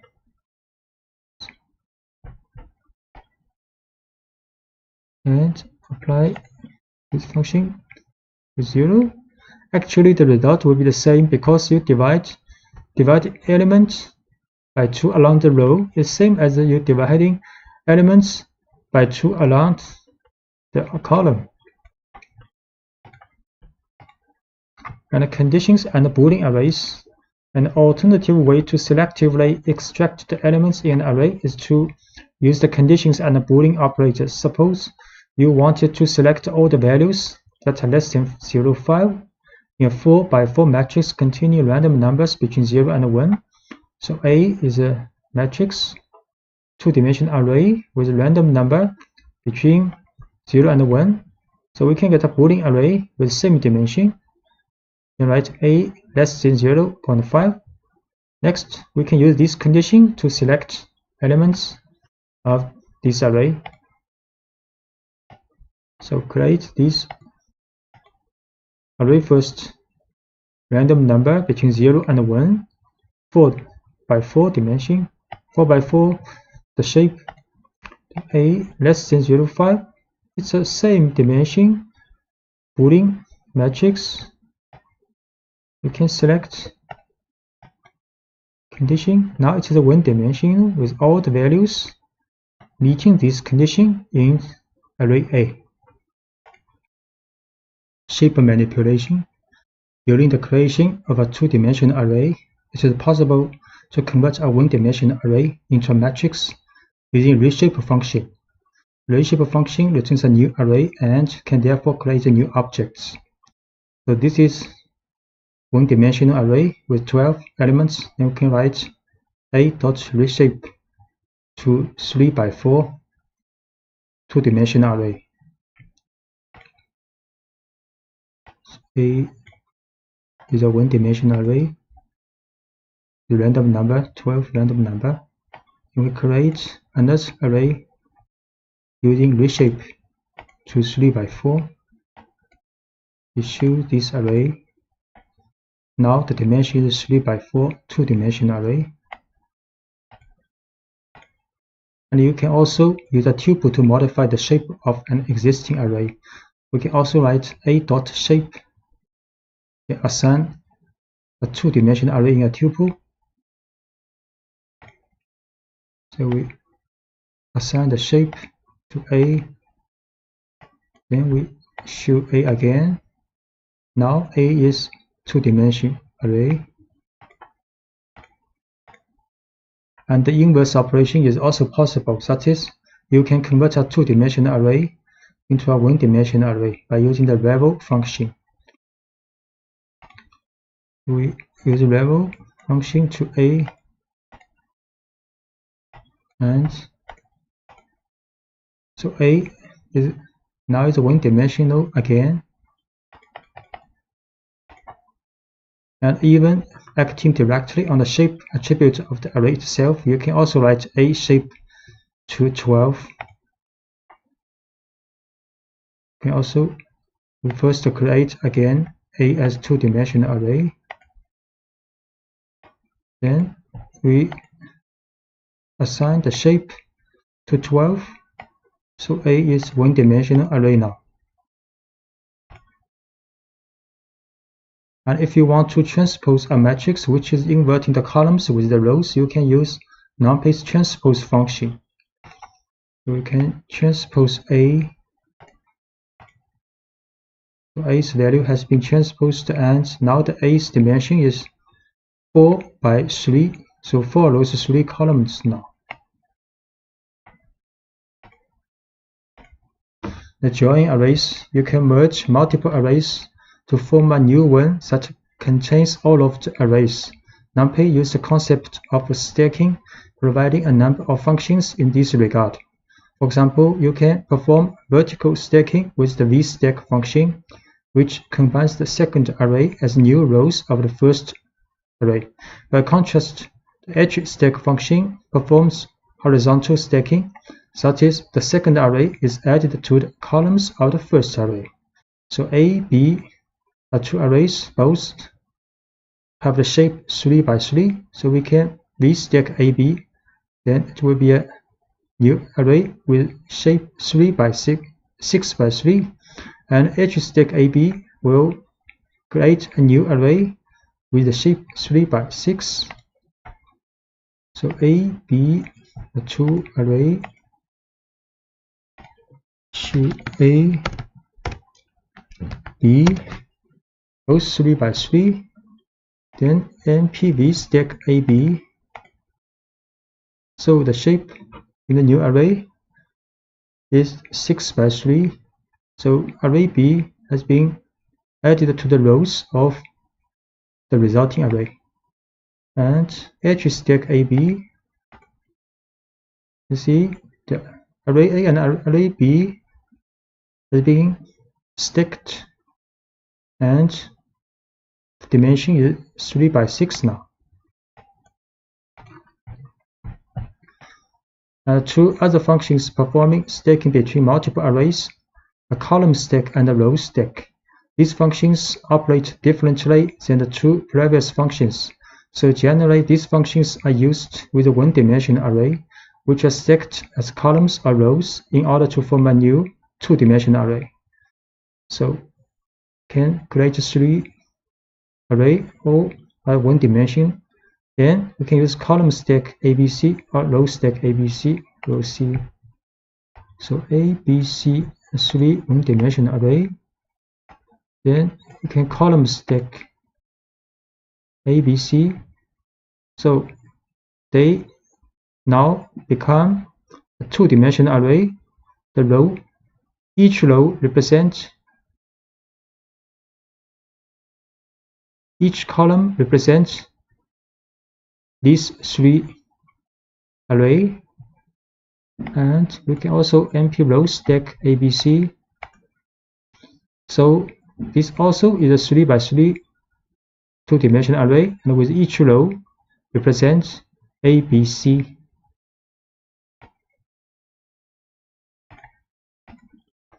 And splitting arrays. To divide an array horizontally or vertically into several parts, you can use NumPy's splitting function hsplit or vsplit. For example, if you want to split the array horizontally, meaning the width of the array is divided into 2 parts. So the 4 by 4 matrix A will be split into 2 4 by 2 matrix. We create A is a two-dimensional array, then B and C, these two are the part of the edge split A into 2 parts. We see A is a two-dimensional array. The shape is 4 by 4. Then B and C is NP edge split A2 into 2 parts. Then we will show B is this part, and C is another part of the matrix A. And instead, if you want to split the array vertically, meaning the height of the array is divided into 2 parts, the 4 by 4 matrix A will be split into 2 by 4 matrix. We can write np.v split A2. So this time we use vsplit. Then we will show B is this part, and C is another part of matrix A. A more complex command is the split function, which allows you to split the array into non-symmetrical parts. So passing the array as an argument, you have also to specify the index of the parts to be divided. If you use the option x equals 1, then the index will be columns. If instead the option is axis equals 0, then there will be row index. For example, if you want to divide the matrix into 3 parts, the first of which will include the first column, the second will include the second and the third column, and the third will include the last column. So this, we can do this. A1, A2, A3, 3 parts is numpy split A by column, and 1, 3 are bounded of this separation. So we can see.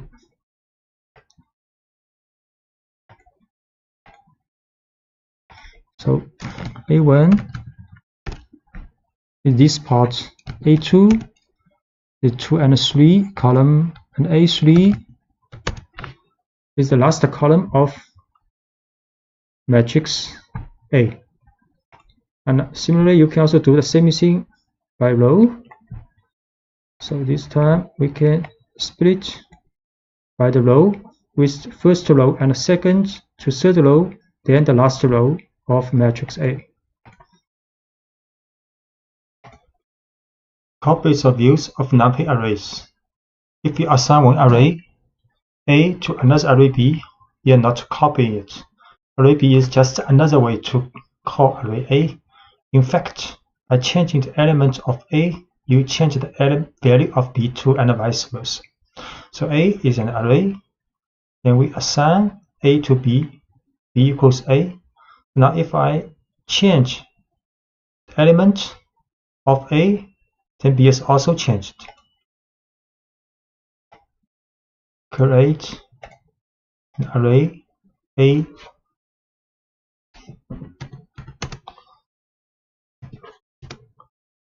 (1, 2, 3, 4).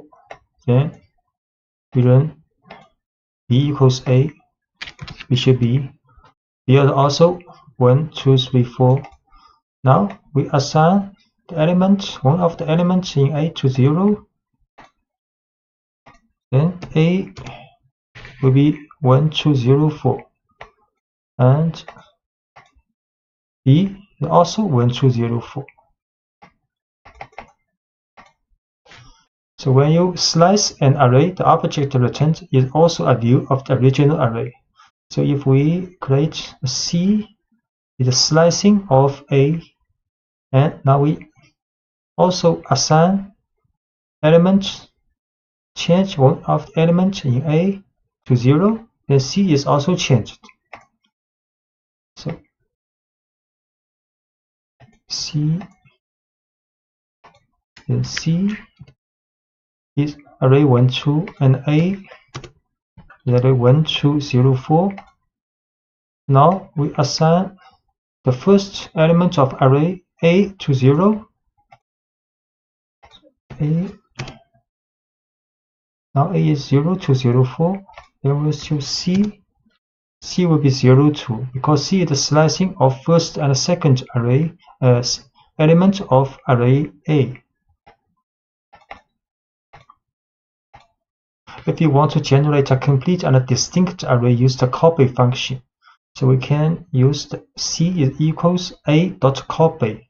So C is another distinct array. If we change some elements in A, C will not be changed.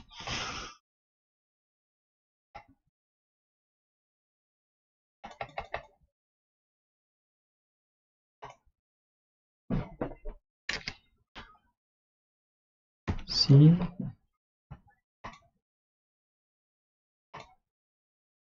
equals A dot Y.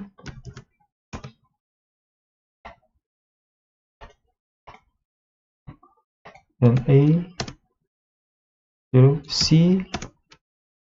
If we change A to 100, A changed to 100, C not changed now.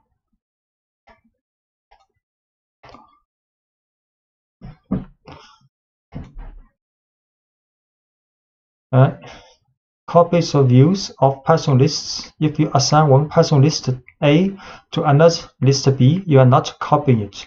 List B is just another way to view list A. So by changing the element of A, you change the value of B too, and vice versa. So A is a list, and we assign A to B. So B and A have the same element, and B is a view of A. So now if we append one element to B, and A change something in A, then both A and B will also be changed and appended. So A is a list. A 1, 2, 3, 4. Then B equals A. B is also a list with the same element as A. Now B append with 5. Then B is 1, 2, 3, 4, 5. Then A also 1, 2, 3, 4, 5. We also change one element in A to 10. A is now 1, 10, 3, 4, 5. Then B also 1, 10, 3, 4, 5.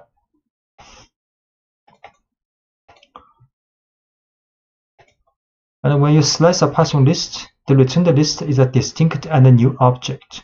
So A is 1, 2, 3, 4 list. Then F is a slicing part of A. Then we change element of A to 10. F append 100, and A and F will be changed individually. So A is a list. F is slicing of A. A is 1, 2, 3, 4, and F 1, 2, 3. Then we change one of the element in A to 10, and we append one element to F. So A 1, 10, 3, 4, and F 1, 2, 3, 100. So they are distinct objects. So when you use a copy to a Python list, the returned list is a distinct and a new object. So A is 1, 2, 3, 4 a list. C is the copy of A. Then we change element in A to 10, and C append 10, and A and C will be changed individually. A is a list. C is a copy of A. A is a list 1, 2, 3, 4, and C also 1, 2, 3, 4. Then change second element in A to 10, and append one element to C. Then A the 1, 10, 3, 4, C the 1, 2, 3, 4, 10. So they are independent. Broadcasting of numpy arrays. Broadcasting allows an operator or a function to act on two or more arrays to operate even if these arrays do not have the same shape.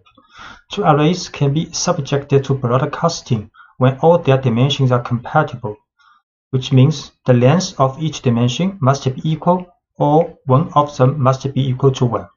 If neither of these conditions is met, you get an exception that states that the two arrays are not compatible.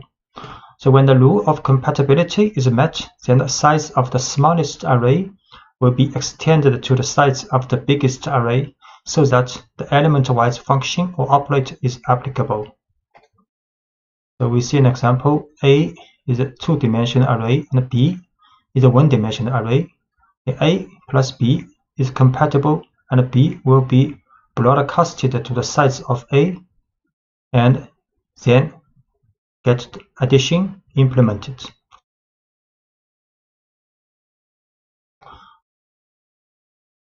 And broadcasting with the U function, we can demean each column of an array by subtracting the column means.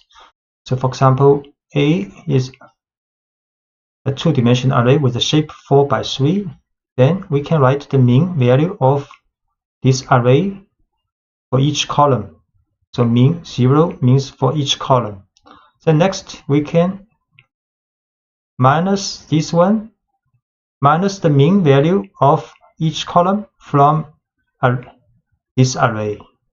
And this matches the broadcasting rules. Next, we can also calculate the mean value of each column for this array. So first we show A is two-dimensional array and B is a one-dimensional array. A is two-dimensional, B one-dimensional. So A plus B will get the same shape with A, and array is a two-dimensional array with shape 4 by 3. You can calculate column mean of this array. 3 value because there are 3 column. Next, we can calculate the minus array minus the mean of its column.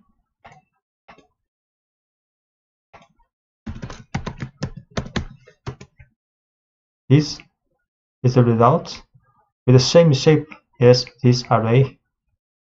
So this minus is compatible with broadcasting automatically.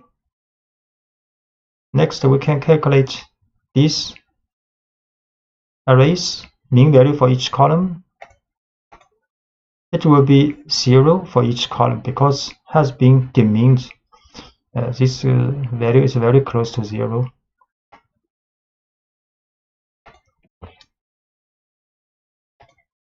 And if we want to demean each row, the mean vector by rows should be reshaped first before doing calculation. So first, we can calculate the mean value for each row, and this is the shape. Then, if we minus this array minus this, the mean value for each row, we have to reshape this value first to 4 by 1.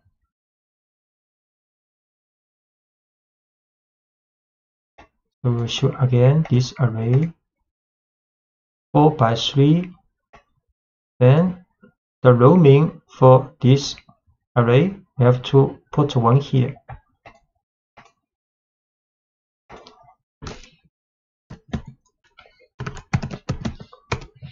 So 4 value because this array has 4 rows. And we can also show the shape of this. Shape is one-dimensional array with 4. If we want to calculate, then we have to reshape this row means to 4, 1. Then it is possible with the broadcasting.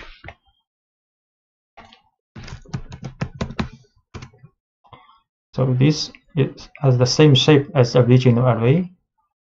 And we have to now calculate the mean value for this array. Have to row mean for this array is 0, very close to 0 because it has been demeaned by row.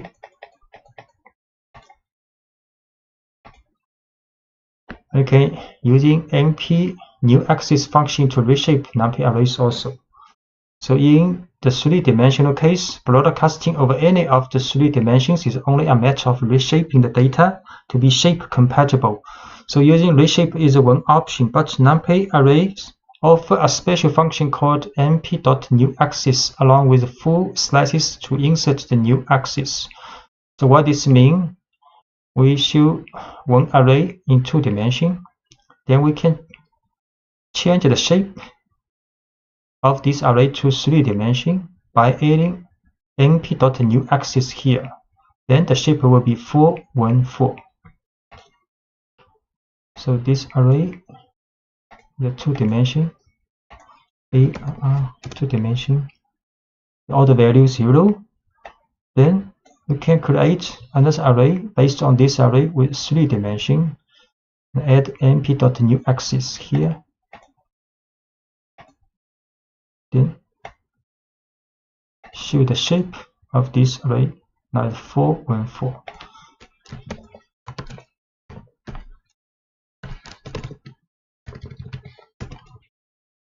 So it has 3 brackets, 3-dimensional array now.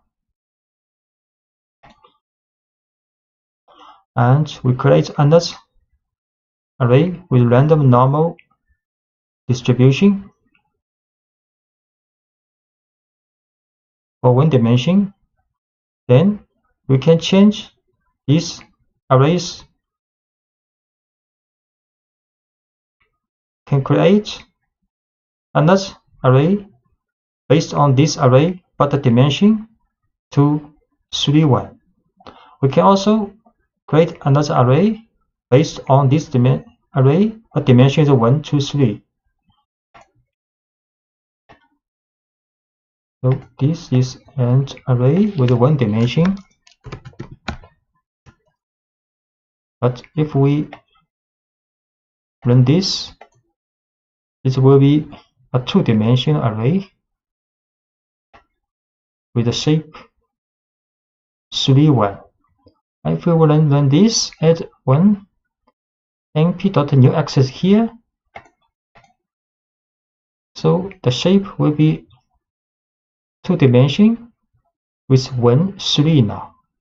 So newAxis will add the shape to this position to 1.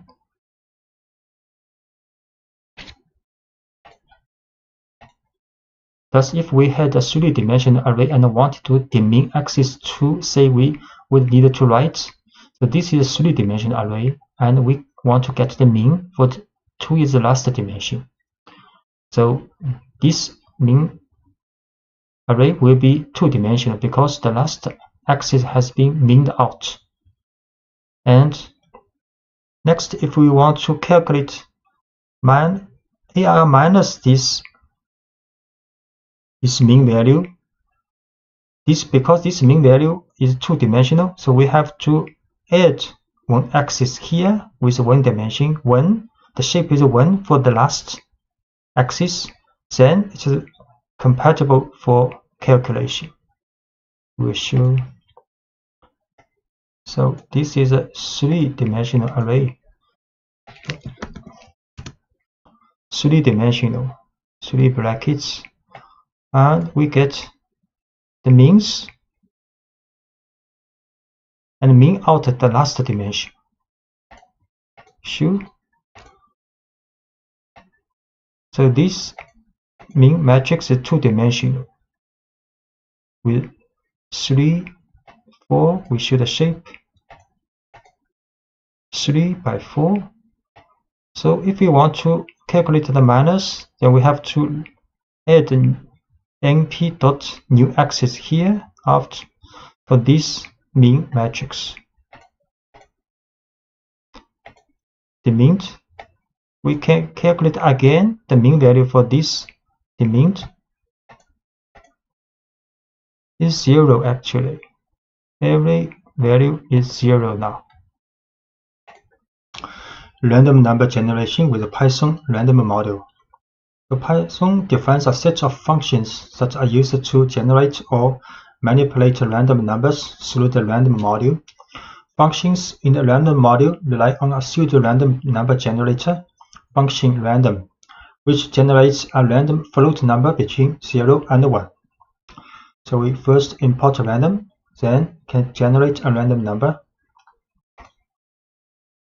Import random and generate a random number using random.random. And this number is randomly generated between 0 and 1. Generating a random item can using a choice.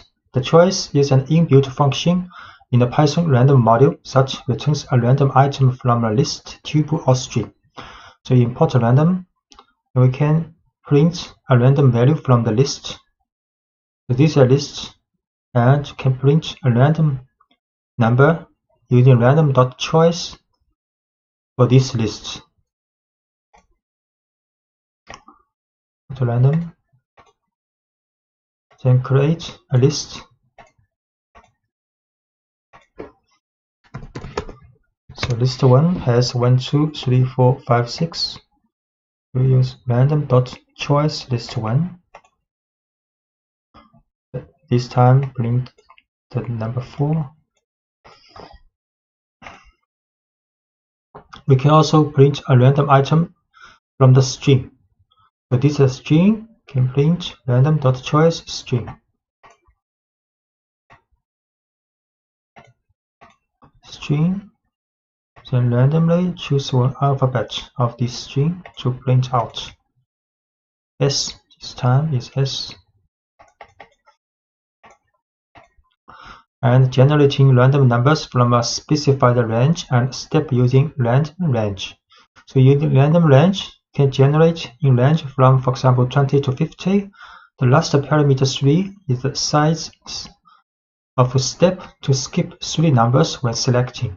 So we can using random.random range 20, 50, 3, then print out.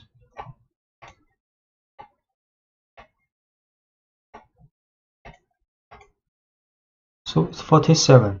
So you can see the 47 minus 20 can divide it by 3. So this number is between 20 to 50 and with step 3 over 20. The seed function is used to save the state of a random function so that it can generate the same random numbers on multiple executions. So for example, we set random.seed to 7, then print a random number, and we set random seed to 5 and print a random number. Then we set again to seed to 7, then this time the number will be the same as this time. We show random seed 7.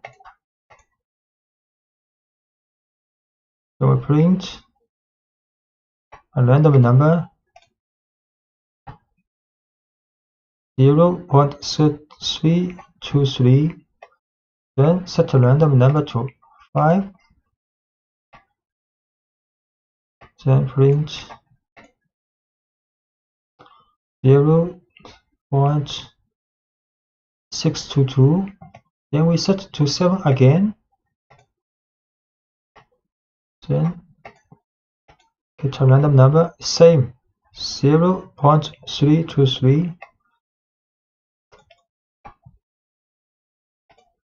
and generating random number list in Python using shuffle if you want to change the position of the elements of a choice. So this is the list A, B, C, D, E. So we can random.shuffle sample list for this list. So we will see.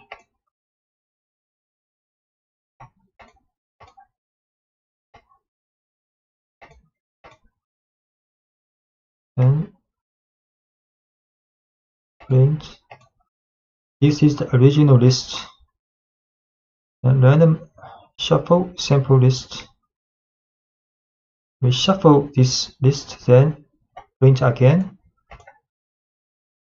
So after the first shuffle, now the sequence of elements has been changed. Second shuffle also changed. Sequence.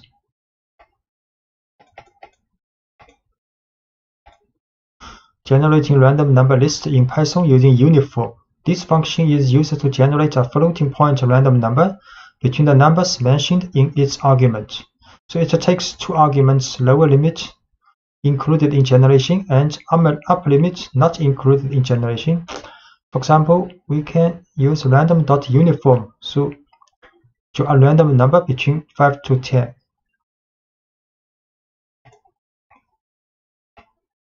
Uniform 5, 10, 9.54.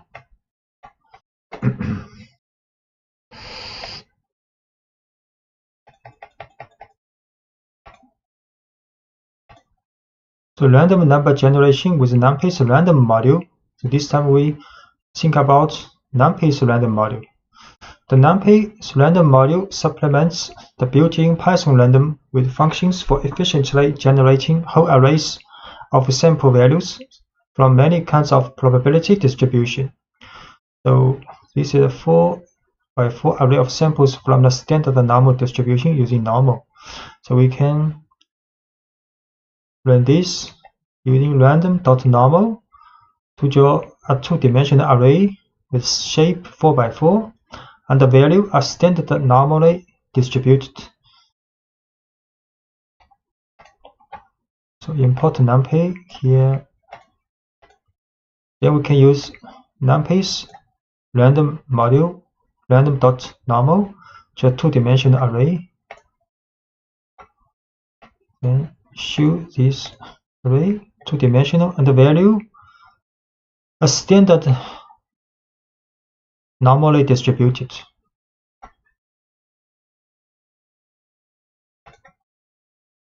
And we can also draw a 4x4 array of samples from the normal distribution with mean equals 5, standard deviation equals 2. Use np.random.normal 5 to size it 4x4.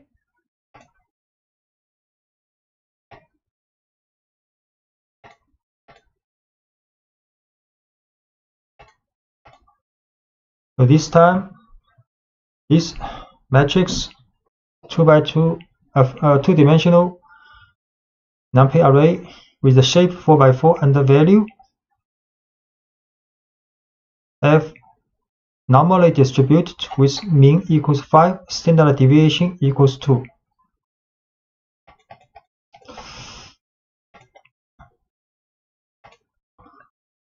And set random seed in numpy, you can return the same random sample. For example, we can set numpy.random.seed to 1, 2, 3, 4, and sample for standard normal distribution with 16 number and shape with 4x4. Then, if we run again, get the same result.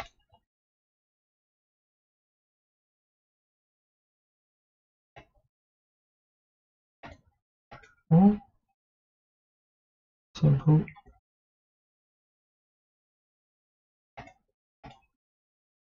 So this time, get this 4x4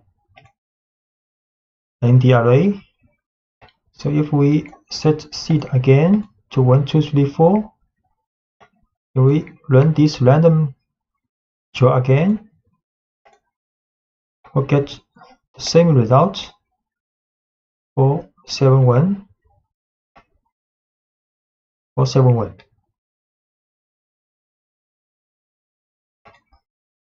And you can also use random n to generate the standard normal values. So np.random random n 10.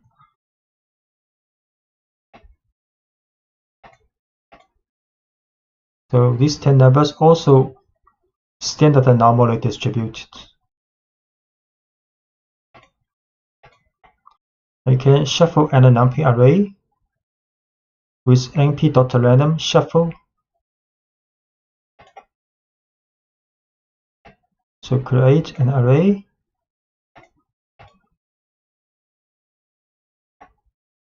Okay, print this array 1, 2, 3, 4, 5, 6. And you can shuffle this array.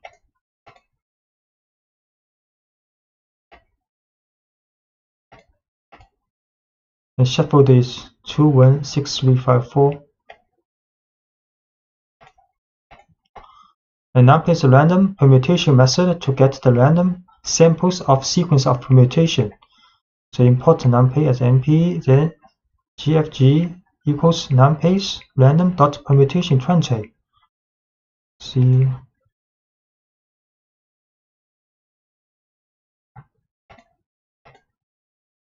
We show.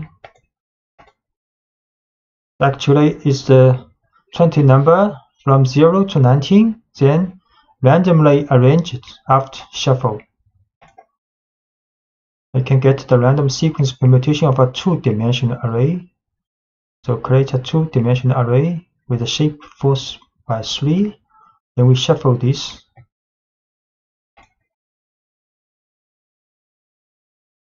This is a two-dimensional array.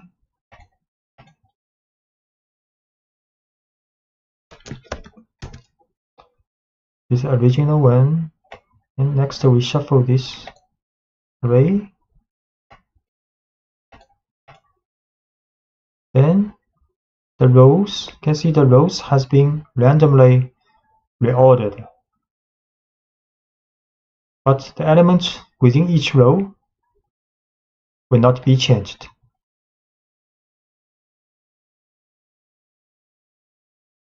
So reading and writing numpy array data on files. So loading and saving data in binary files. So numpy provides a pair of functions called save and load that enable you to save and then later retrieve data stored in binary format.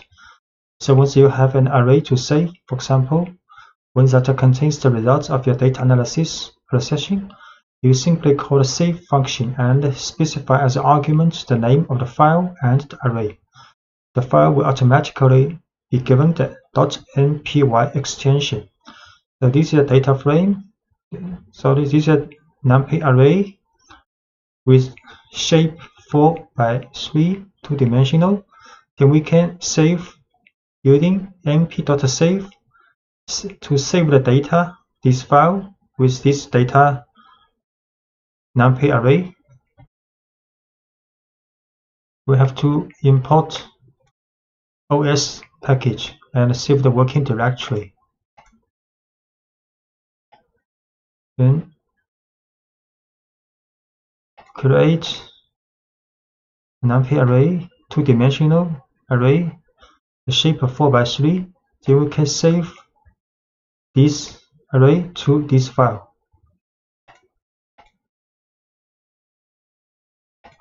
Save the data.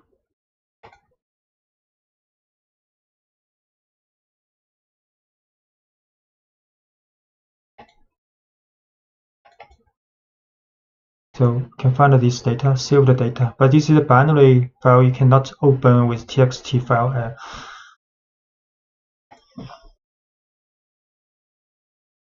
So when you need to recover the data stored in an npy file, you use the load function by specifying the file name as argument. So this time adding the extension npy.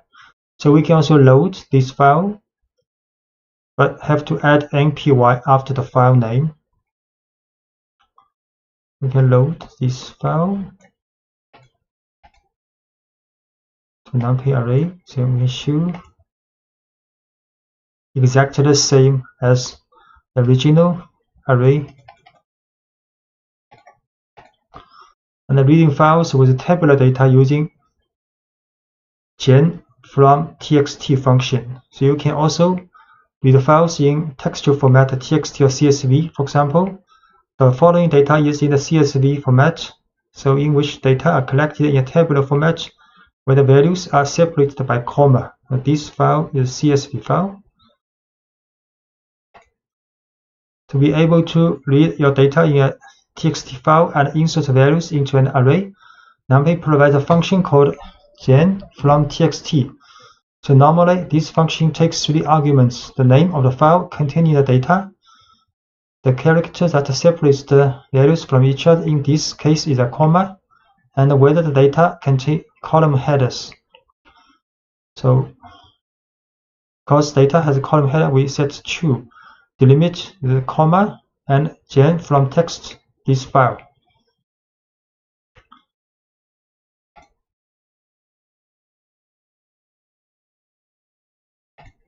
And we can show this file is a structured array in which the column headings have become the field names.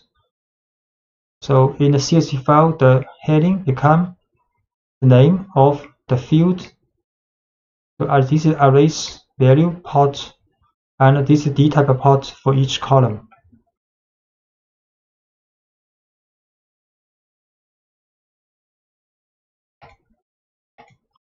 You can also, at the bottom of the array, you can find the column headings contained in the file. These headers can be considered a label that act as index to extract the value by column. So we can run data ID, issue this array, data 0, issue this array,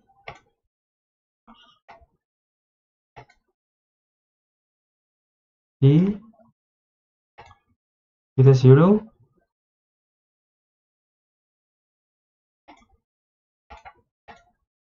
the gen from text function will replace the missing values in the file with an NaN value. So for example, this CSV, the missing value here, if we read this CSV, use the same format, then in the second row of this data will have not a number value. We read this file. You can see array, the first row, the second row, the third row both have missing value. We view the column of ID, no missing value. First row, no missing value. Second row has a missing value.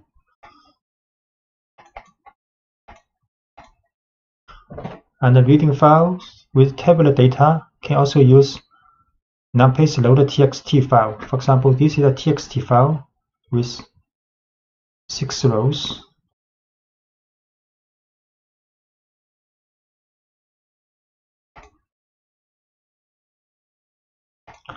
And when you read text, reading txt files, can have to set the d type to int, because this is a numerical value, integer value. So we set this to int and read this file, and we print out exactly what we want, a two-dimensional array with shape 6 by 2.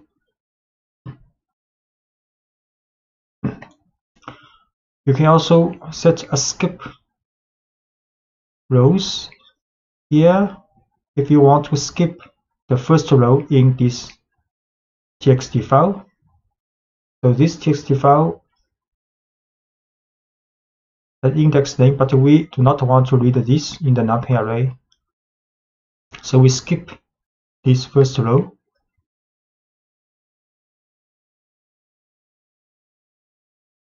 I have to set a row, skip rows here. So loader text will read from this row first. So this is the second row, which means the first row is skipped. And the d type is a string. I have to add str here.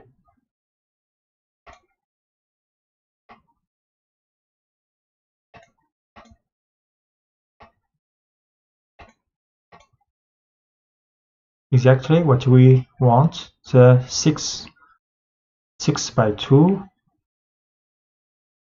two-dimensional array. So pandas is an open source Python library for highly specialized data analysis. It is currently the reference point that all professionals using the Python language need to study for the statistical purpose of analysis and decision making.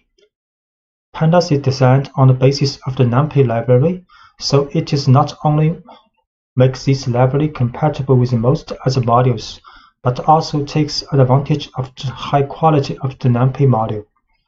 Pandas provides two new data structures called series and data frames, which are designed to work with relational data or labeled data, thus allowing you to manage data with features similar to those designed for SQL relational database and Excel spreadsheets. And Pandas provides also an extended set of functions and methods that allow you to perform operations efficiently. Installation of Pandas. And for those who choose to use the Anaconda distribution, managing the installation is very simple. So first you have to see if the pandas module is installed, and if so, which version. To do this, type the following command from the Anaconda prompt window. We can print Conda list pandas, for example. This is the prompt window in Anaconda and in this environment.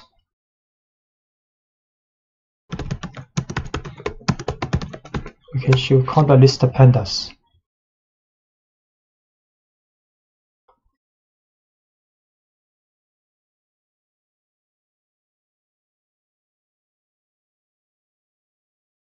So it has been shown that pandas has been installed with the version in this environment. And if you do not have pandas installed, you will need to install and the following command, conda install pandas. So if you want to install, just print conda install pandas. Okay. And if you want to start pandas, the general practice for importing the pandas module in Python session is as follows. So just import pandas as PD and import numpy as NP. So we import pandas as PD and import numpy as NP. This is the standard import. And declaring a series. So to create the series, you simply call the series construct and pass as an argument an array containing the values to be included in it. So we can create a series, use pd.series, then array inside the parentheses. Or we can create an array and manually add the index. So we create an array with this, or create a series with this array. We show this series. The series is the relational data with index, default index from 0 to 3, and the value is the array we input in the creation of a series.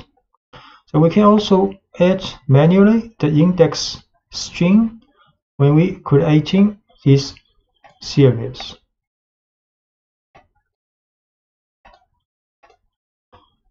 So this time the index has been changed from A to D. And we can also show the values of a series and index of a series. So we can write s.values. The values is an array with this value, and the index of this series A, B, C, D, the index.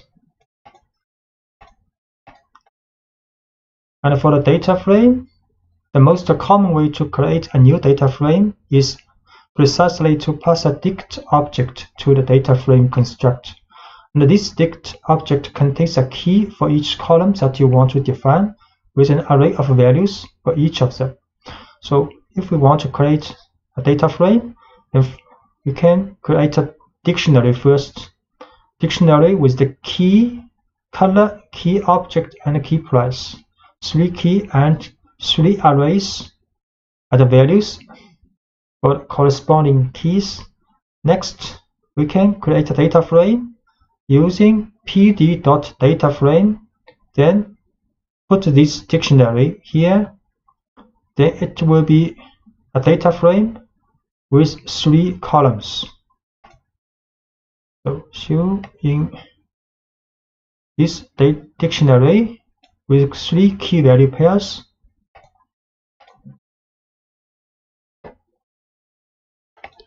If we show this dictionary, 3 key value pairs, then create a data frame with this dictionary information.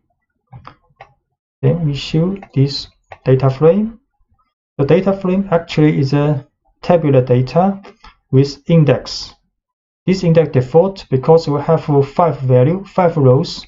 So pandas put the default index from 0 to 4 for these rows, and the column has a header, 3 header variables, exactly the 3 keys in this dictionary, and the values, 3 column values, are 3 value associated with these 3 keys in the dictionary.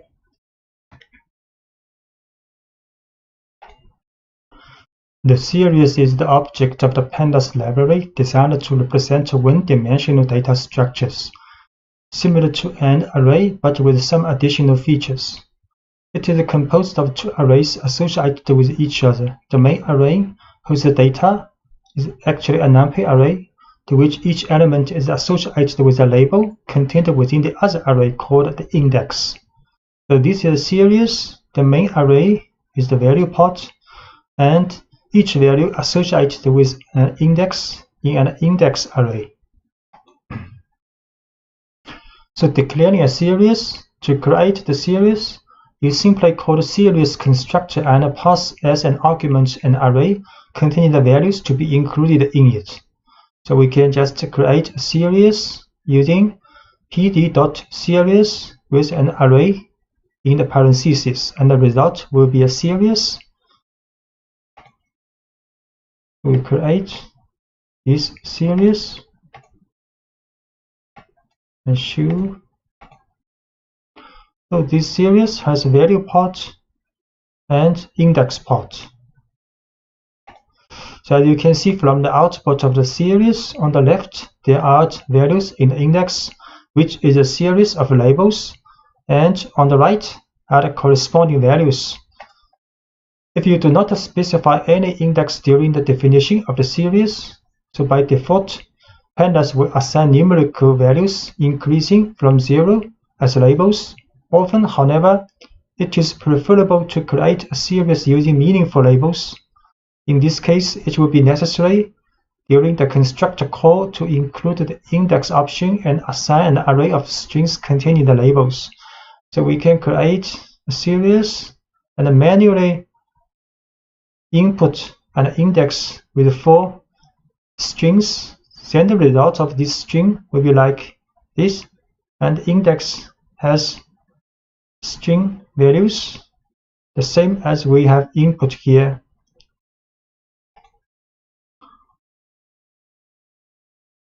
So we create series with ABCD index. So the index has been the value you want. And if you want to individually see the 2 arrays that make up this series, you can call the 2 attributes of the series as follows: index and values. We can write s.values, and it will show the value part, and s.index to show the index part of this series.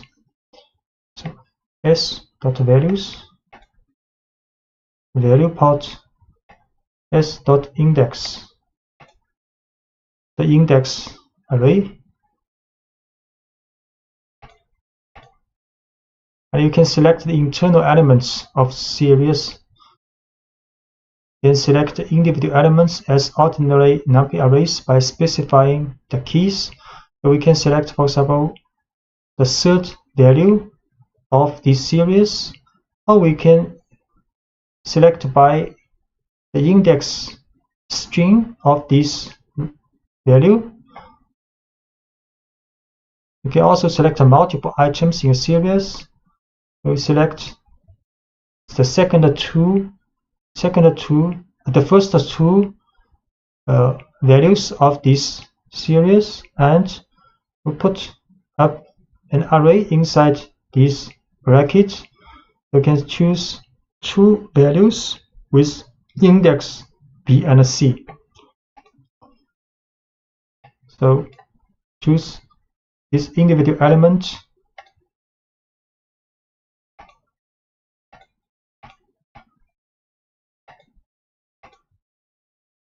The value is 7, and choose the index B. The value is 4 minus 4, and choose the first two values of this index, and choose two values with index B and C.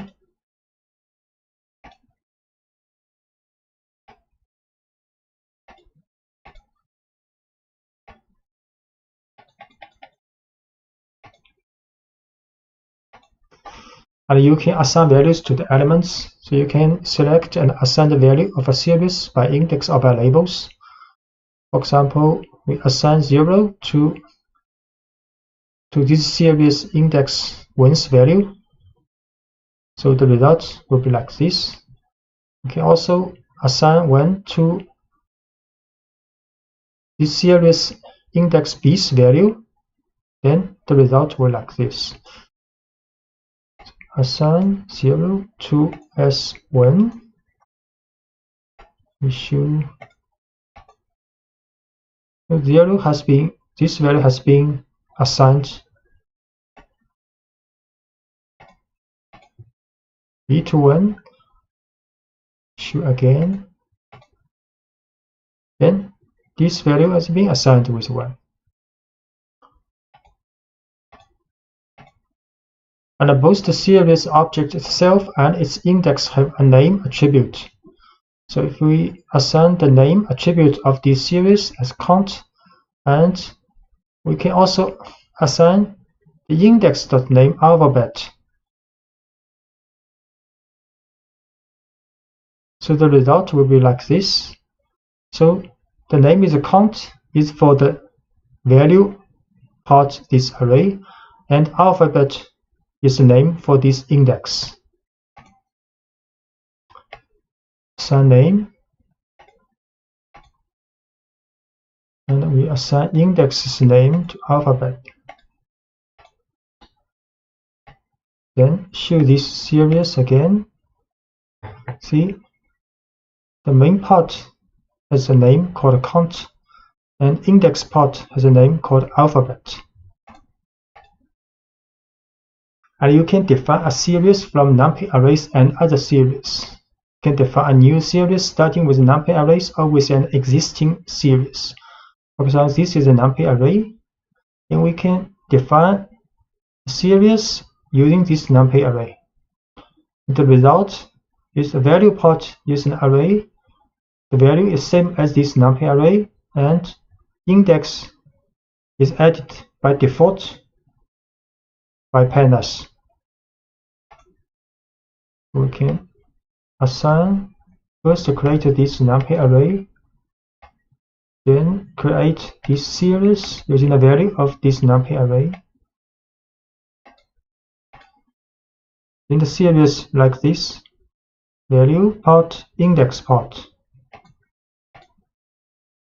And we can also define a series from other series. For example, S is a series. You can create another series called S4, and using this series.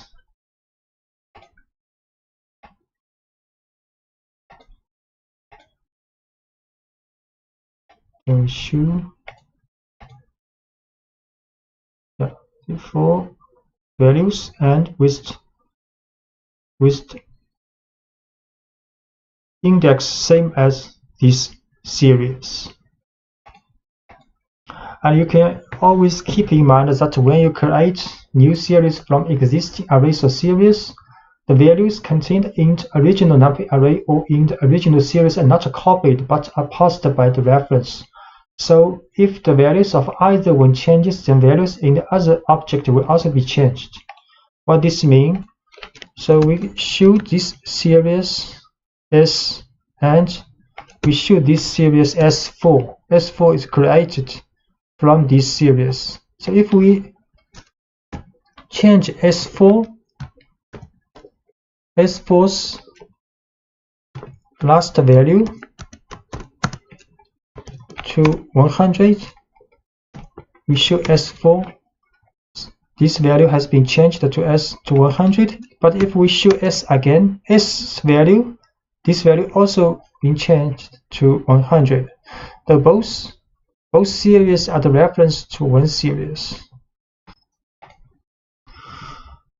So you can filter values of a series. So many operations that are applicable to numpy arrays are extended to the series. One of these is filtering values contained in the series through conditions. For example, if you need to know which elements in a series are greater than 8, you can write the following statement. PD series, create a series, then we can write s bracket s larger than 8, and the result will be these two values of the series. Create a series with 4 values. Then if we write s bracket s larger than 8, so only this part of the series is returned based on the condition. And some mathematical operations. So other operations such as operators, plus, minus, multiplication, and division, and mathematical functions that are applicable to numpy arrays can also be used to series. So we divide the 2 for this series. Divide 2. Then each value is being divided. And we can use log function, numpy's log function for series. This one is not a number. Then we use exponential function. Exponential. And evaluating values, you can check the values of series, including existence of any duplicates and whether a certain value is present in the series. So to know all the values contained in the series, excluding duplicates, you can use the unique function, and the return value is an array containing the unique values in the series. So create a series with duplicate index and values, then can create an array with duplicate values of this series. Use the unique function. So create a series, duplicate value 1, 2, 2, 2. So we use unique function, then the unique value of this series. And we can also use the value counts to return the unique values and calculate the occurrence of them within a series. So value counts will return each unique value and occurrence of this value. So value counts, unique value and occurrence.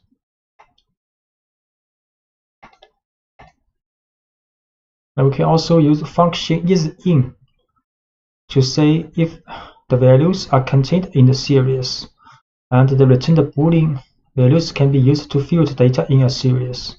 So if we write series.isIn03, then it will return a Boolean value series. So if true means this value in the series is in these two values, is matched these two values. So next we can use the bracket to filter out the values only meeting this condition. So it will return these two values, only two true here. So isIn 03, these two are true, others are false. Then we can get the values of these true, use a bracket condition. So these two value, this part of the series are returned, and not a number value. The specific value, not a number, NaN, is used in pandas data structure to indicate the presence of an empty field or something that's not definable numerically. So pandas allows you to explicitly define not a numbers and add them to a data structure such as series. So we can define a series, and for this value use numpy numpys NaN. So this is a series with numpy value for this position. Then the isNull and notNull function are very useful to identify the index without a value, and the returned Boolean values can be used to field values of a series. So if we write isNull after this series, then it will return a Boolean value for this series. If it is true, then this value is not a number. Next, we can field out the not a number value from this series, use a bracket and s2.isNull inside. Create a series with a not a number value. Then can use isNull. This value is true, isNull value. Then we can field out this value, get this value. This is not a number. And similarly, we can use notNull. So notNull, these three are true, and this is false because this is null. And we can also use notNull in the bracket to get the values not a value. So S2 notNull. So 3 true, 1 false, and field out the not null value. This is not null value.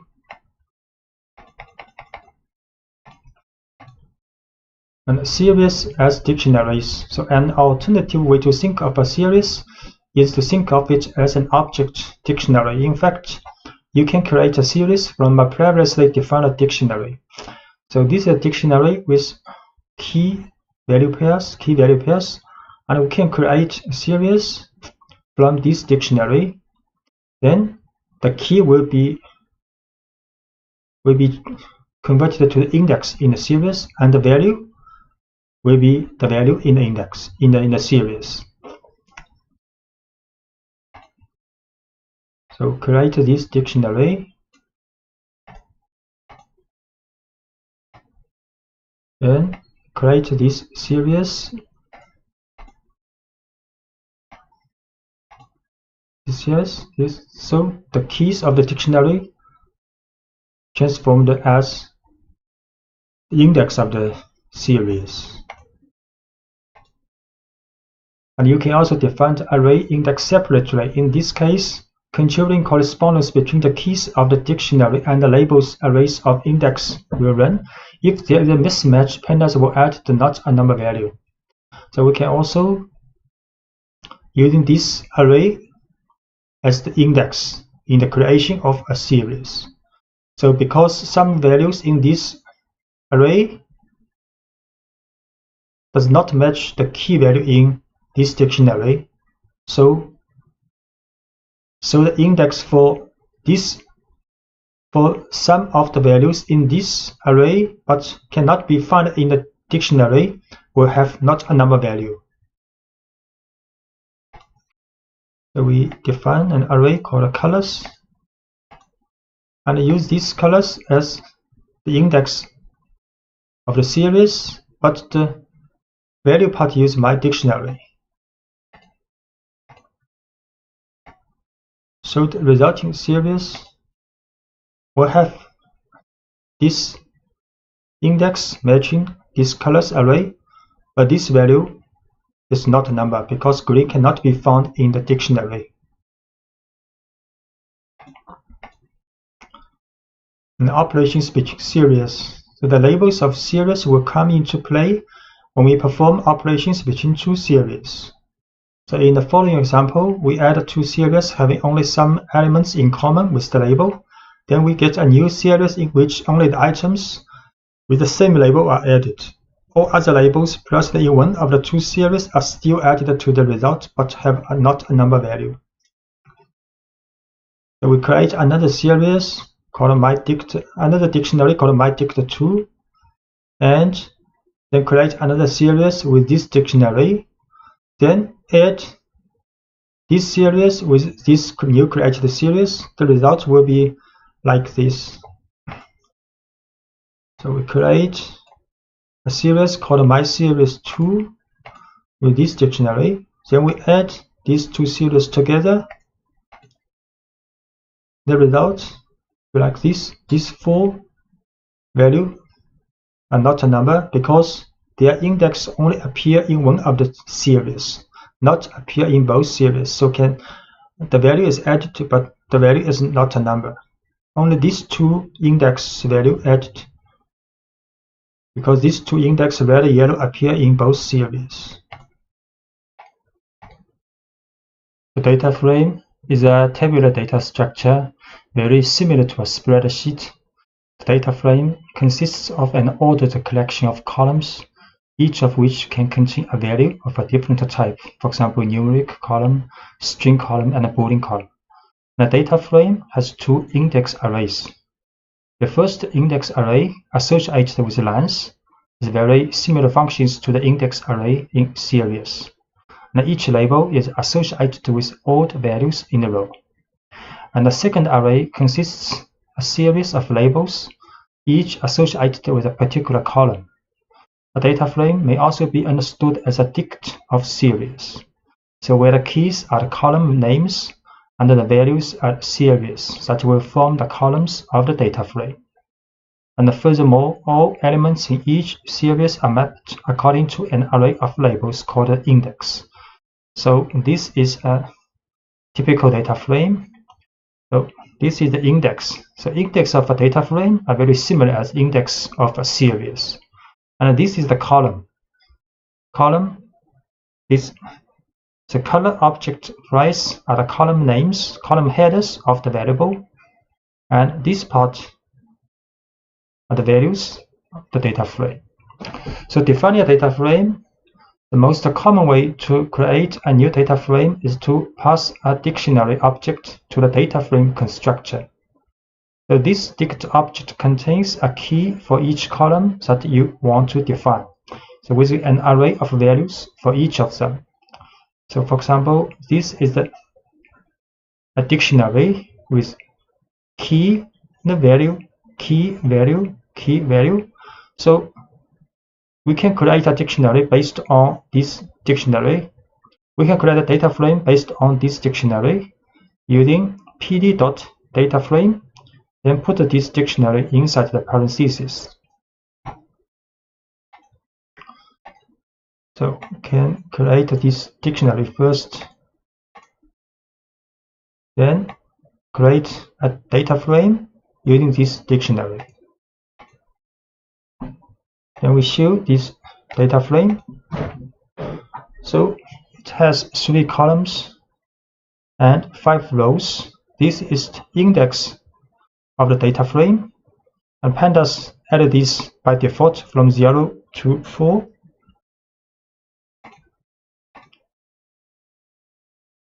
So if the dict object from which you want to create a data frame contains more data that you are interested in, you can make a selection. So in the construct of the data frame, you can specify a sequence of columns using the columns option.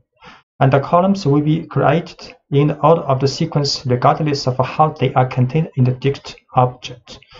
So we can, for example, create a data frame, but with only 2 columns from this dictionary. So create this data frame. We show so only 2 columns in this data frame called frame 2. So if the labels are not explicitly specified in the index array, pandas will automatically assign a numeric sequence starting from 0. Instead, if you want to assign labels to the index of a data frame, you have to use the index option and assign it an array containing the labels. So we can manually add this index when we create this data frame.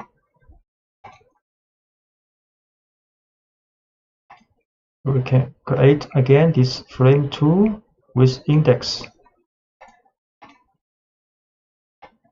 and we show this data frame. So now index are from 1, 2, 3, 4, 5.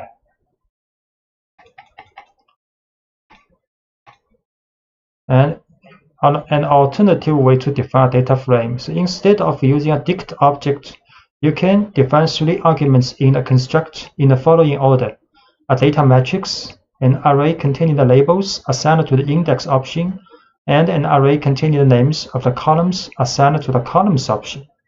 So we can also create a data frame using pd.dataframe, but inside the parentheses can put a numpy matrix with the shape 4 by 4. Next, we also add an index array, also add a columns array. We'll create this data frame called data frame 3. Then show this one. So it's a perfect data frame with index and columns headers.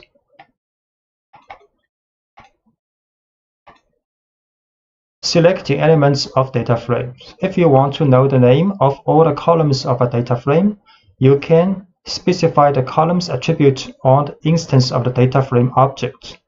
So for example, we can show the columns of the data frame and also can show the index of the data frame. We can also show the values of the data frame, use frame.values. So show columns, data frame, columns, this column variable name, and index from 0 to 5. Then the values, value part, 3 column, 5 row.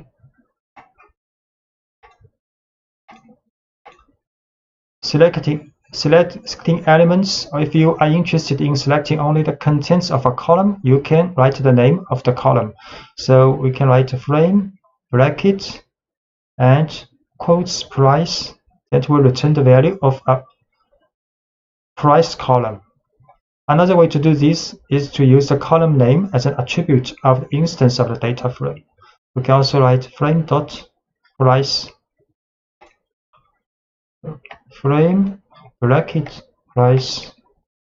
So it will return column value of price. Actually, the returned object is a series. And we can also use this format. Same, result is the same. And we can also use function loc and iloc to select the elements of a data frame. So for rows within a data frame, it is possible to use the loc attribute with the index value of the row that you want to extract. For example, frame.loc2.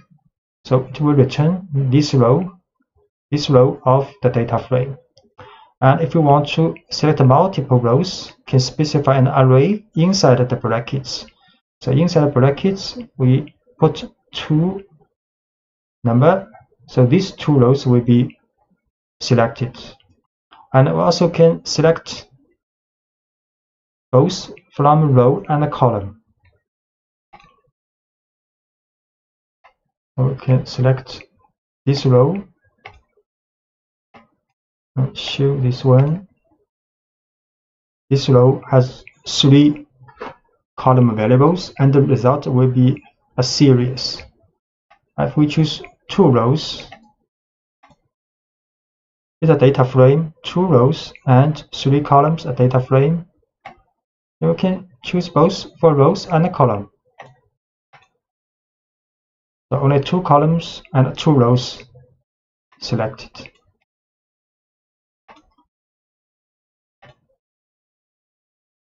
We can also use iloc. So if the selector rows only using integer value, so we can use iloc. So iloc does not support the string column names, only for the numeric value.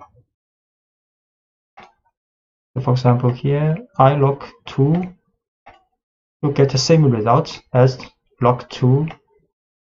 This also will get the same result as the log 2,4.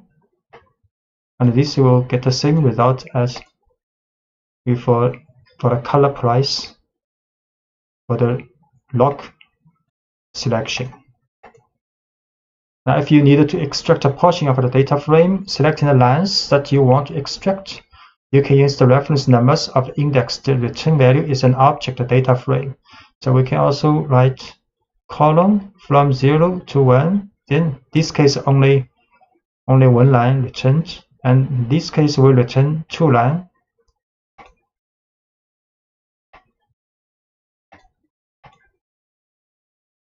Even if it is one line, the result will be a data frame. It's 2 line data frame. And if what you want is to achieve is a single value within a data frame, you first use the name of the column, then the index or the label of the row. So you have to select the column first, then the row.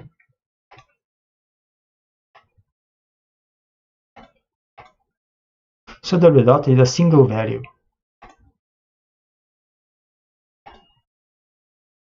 We can assign label names to index and columns.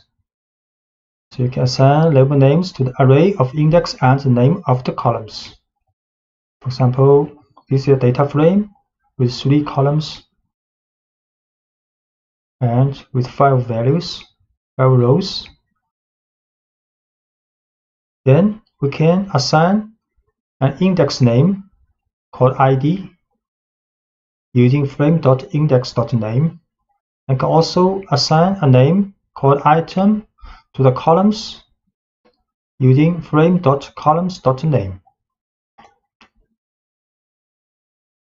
So we create data frame first.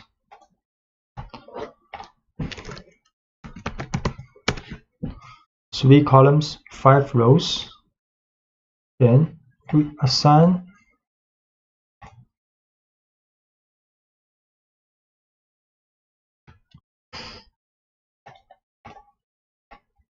ID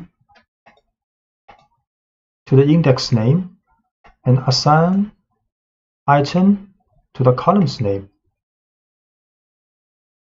And show this data frame again. So now you can see ID appears here, an item stay here. Item is the name of this column. ID is the name of this index.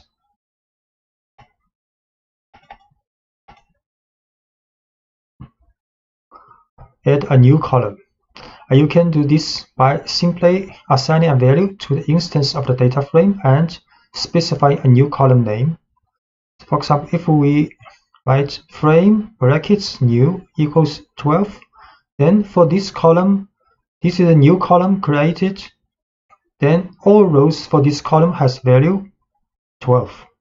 And if we assign this array to this column, also possible. So frame new equals 12.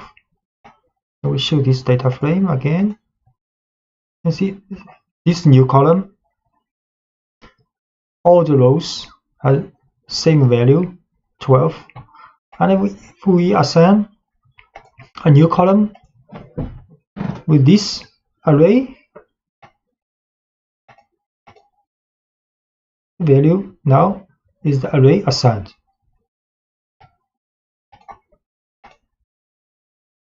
And the columns of the data frame can also be created by assigning a series to one of them. So for example, this is a series with number from 0 to 4.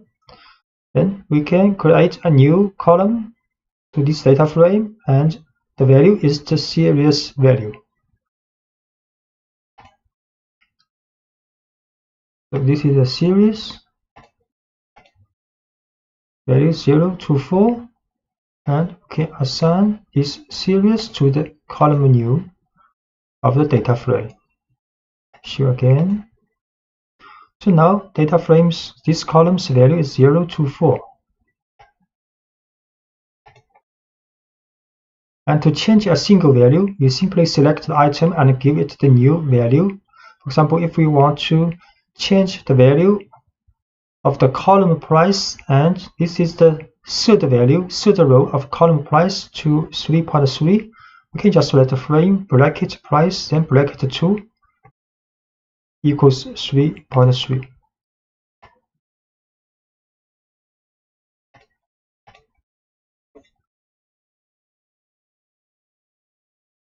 This is a warning message. Show 3.3 this value.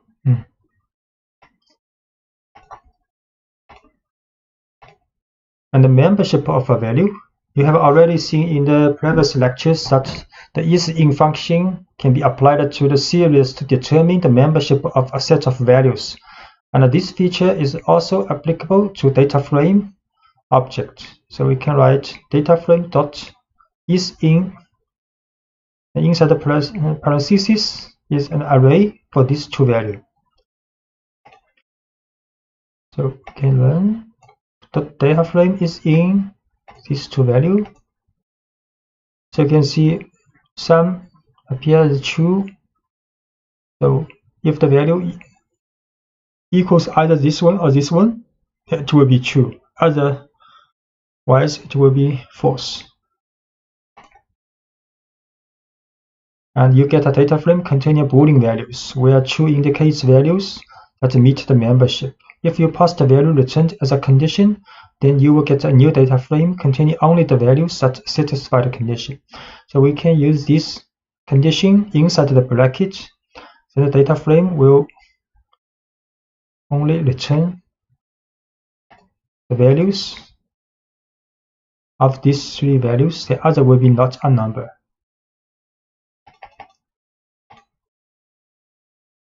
And deleting a column. So if you want to delete an entire column and all its contents, use the delete method, del command. So we can write del frame new, then this column will be deleted. Delete frame new. Then we show this data frame again. So no column called new now, only 3 columns left.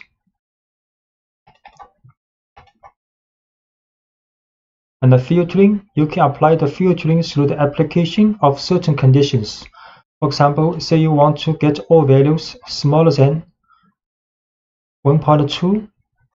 The elements not matching the condition will be replaced with not a number. For example, this is a data frame. Then we can add a condition with brackets after this data frame. And the condition is if data frame less than 1.2. We can create a data frame first.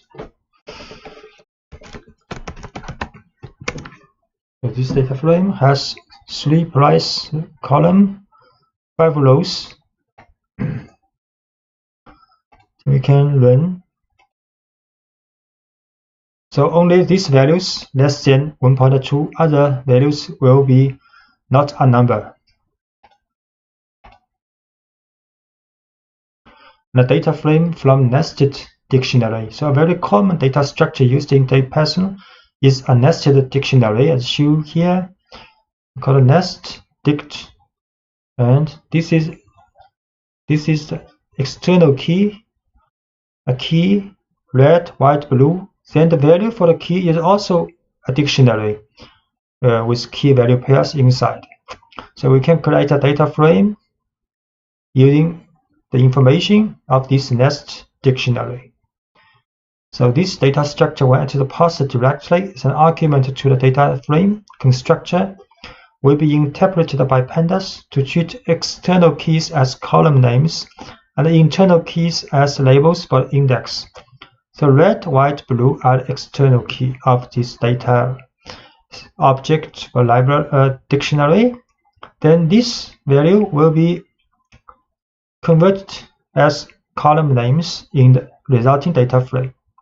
And the internal keys like 2012, 2013 will be the index of the data frame. So we create this nested dictionary first, then create this data frame using this nested dictionary. Show this data frame.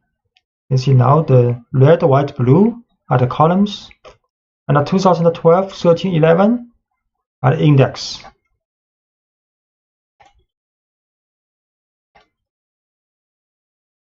And it's also possible that not all fields will find a successful match. Pandas compensates for this inconsistency by adding NaN. You can see this not a value.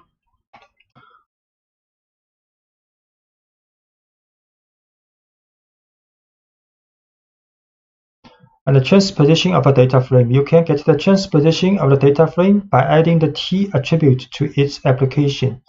You create a data frame, then transpose. We create a data frame called frame3 with color. Color is index and columns are object, ball, pen, pencil, paper. Then if we transpose this data frame, then the color will be the column and objects are indexed now. The index objects in pandas series and data frame are responsible for the labels on the axis and other metadata as the name of the axis. So we create a series with this value and with this index array. So if we write serial.index, it will show the index. Create this series first. Then can show the index of this series. And unlike all the other elements in the pandas data structures, the index objects are immutable. So once declared, they cannot be changed. This ensures the secure sharing between the various data structures. Methods on index. So there are some specific methods for index available to get some information about index from a data structure. For example, ID minimum and ID maximum are two functions that return respectively the index with the lowest value and the index with the highest value. So this maximum is blue, a minimum is blue, then maximum is white. Arranged alphabetically.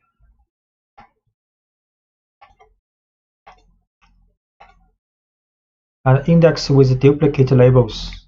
So far, you have met all cases in which index within a single data structure have a unique label. Although many functions require this condition to run, this condition is not mandatory on the data structures of pandas. For example, see a series with some duplicate label. We create a series with 6 values. An index array, you can see white, white, green, green, duplicate. So regarding the selection of elements in a data structure, if there are more values in correspondence of the same label, you will get a series in place of a single element. So if we want to show the value of this series with the white index, then it will return 2 values in a series. And the same logic applies to the data frame with duplicate index that will return the data frame. To create a series with duplicate labels in index, then we show the index with the values of index with white. To return 2 rows, and the result is a series.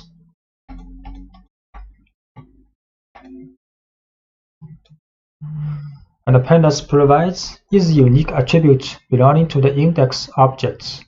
to tell if they are indexed with duplicate labels inside the structured data, both for series and data frame. So if we write series.index is unique or frame.index is unique, series.index is unique, false, because there are several duplicate index in this series, and we create a data frame also.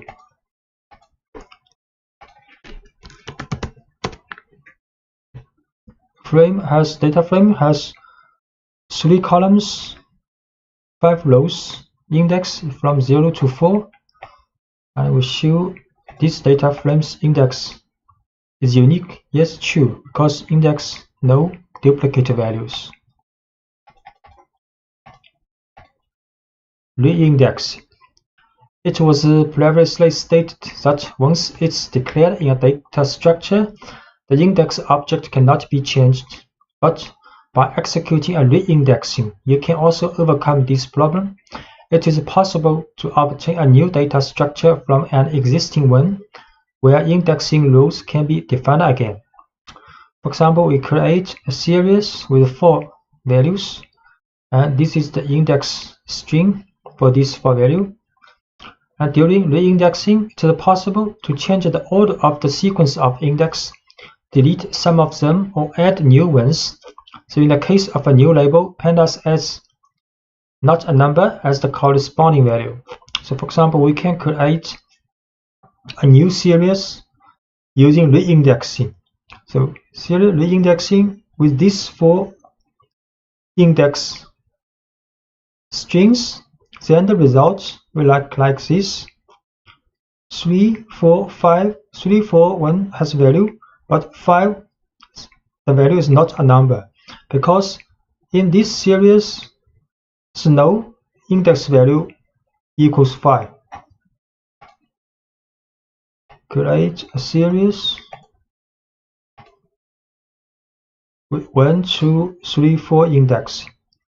Then reindexing with the index value 3, 4, 5, 1. Then the result is another index, but 5 index value is 5. This value is not a number.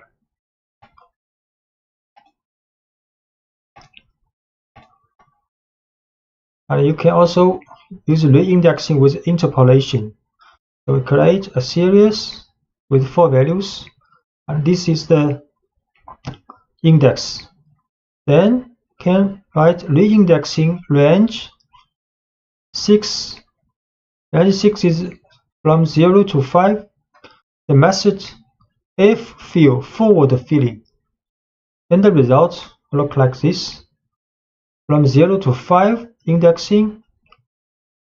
Then the value comes from series 3, but if not available value, for example, index 2, 4 not appear in this series, then these 2 values will be filled forward filling from other values.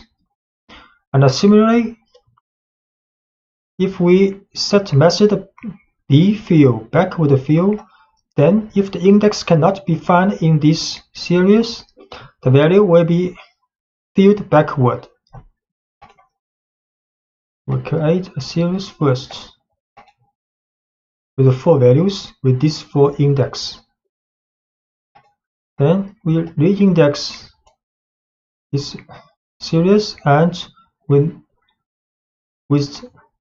expected index from 0 to 5 in the new series, and using forward fill method. And this is the resulting series. And if we use backward filling, then if the value cannot be found in this series, will be backward filling from other values.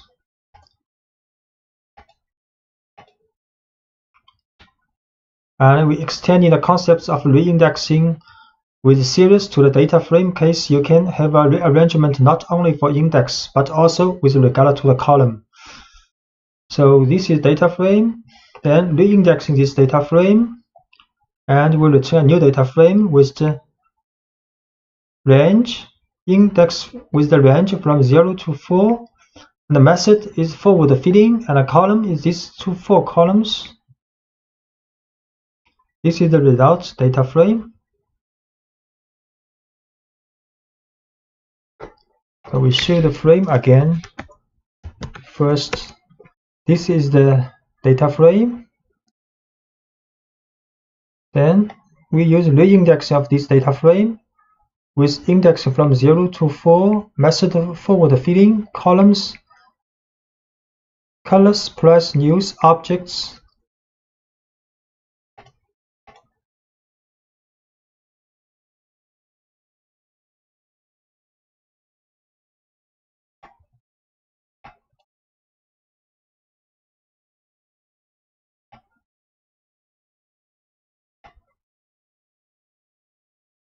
Then this is the resulting data frame. And if we use backward feeding,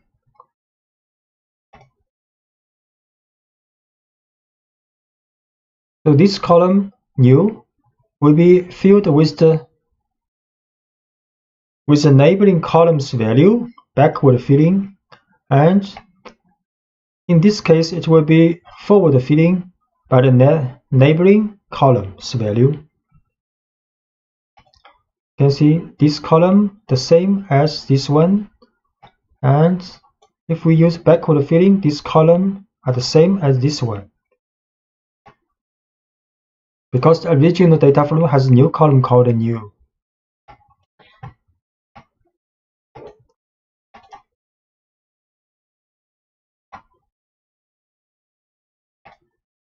And a job for series, this method will return a new object and without the items that you want to delete. We create a series first with this index, and the value is 0, 2, 3. Then next we can drop yellow index. Then the result will be a series with 3 rows, 3 items. We can also drop this blue and white both. Create a series, 4 values with this index. Then we drop yellow, then return another series without the yellow index. We can also draw 2 values, then only return this red and yellow.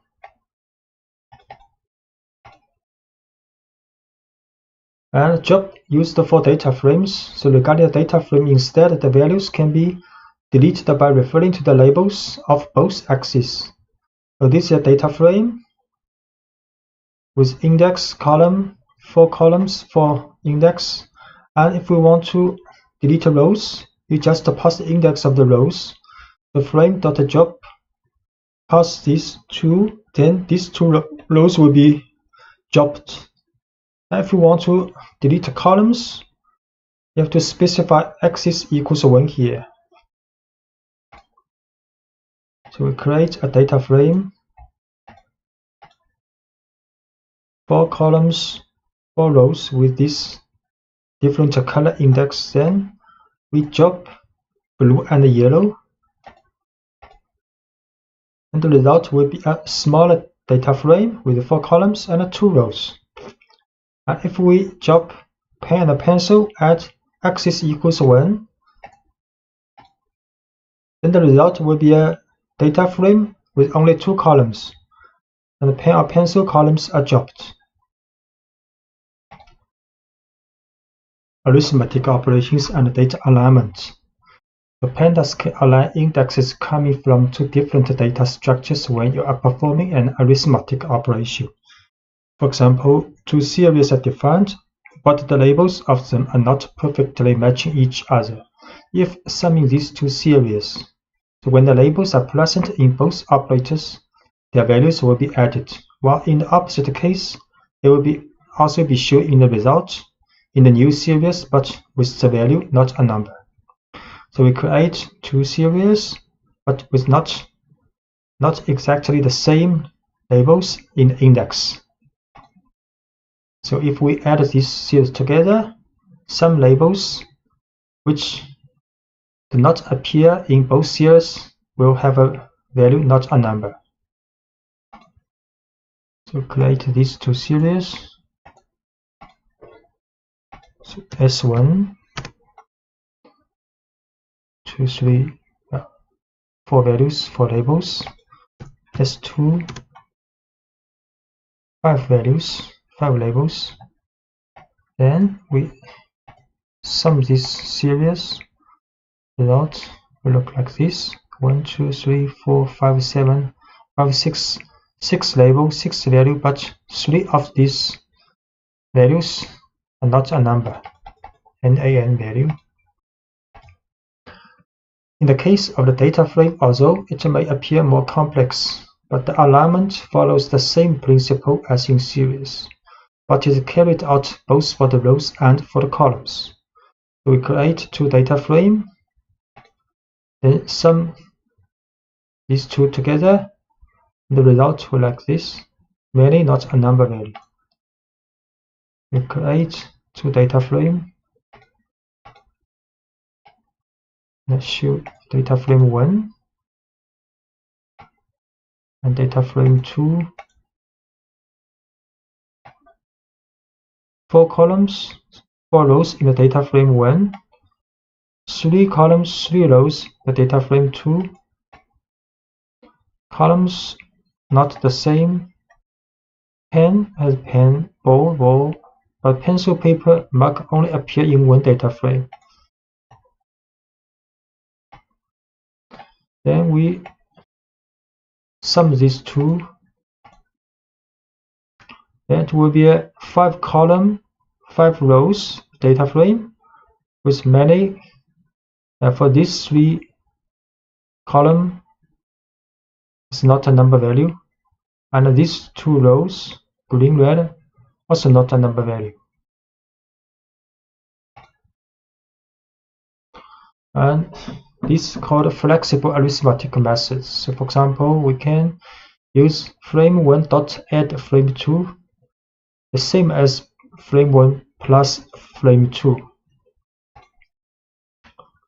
Can use this example. Result is the same as before.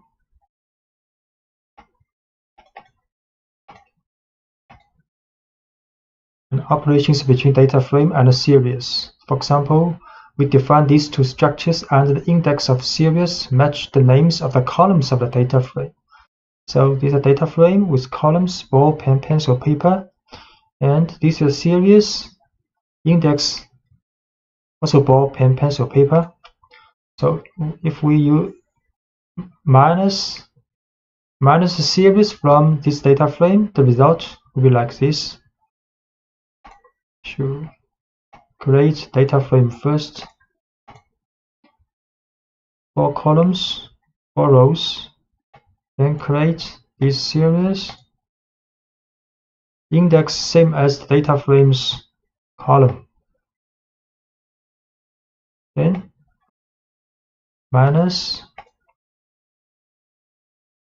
result like this. As you can see, the elements of the series are subtracted from the values of the data frame corresponding to the same index on the column.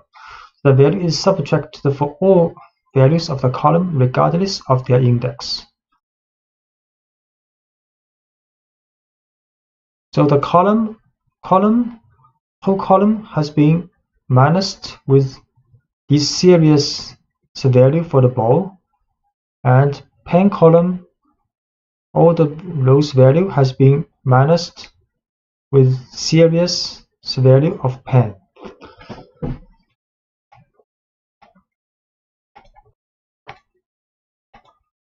And if an index is not present in one of the two data structures, the result will be a new column with that index only, such all its elements will be not a number. So for example, we set series mark equals none. Then if we minus frame with series, then the result will have 4 rows but 5 columns. One column mark comes from this series and without the value, not a number now, because this mark does not appear in the data frames column. We create the new value in the series. So now series has a label mark and the value is 9. Then frame minus series, the results, the extra column for mark but not value are all not a number. And function application and mapping functions by element. The pandas library is built on the foundations of numpy and then extends many of its features by adapting them to new data structures as a series and a data frame. So among these are the universal functions called ufunc, and this class of functions operates by element in the data structure. For example, you could calculate the square root of each value in the data frame using the numpy's np.squared. You can write np.square root, then apply to this data frame. So data frame created.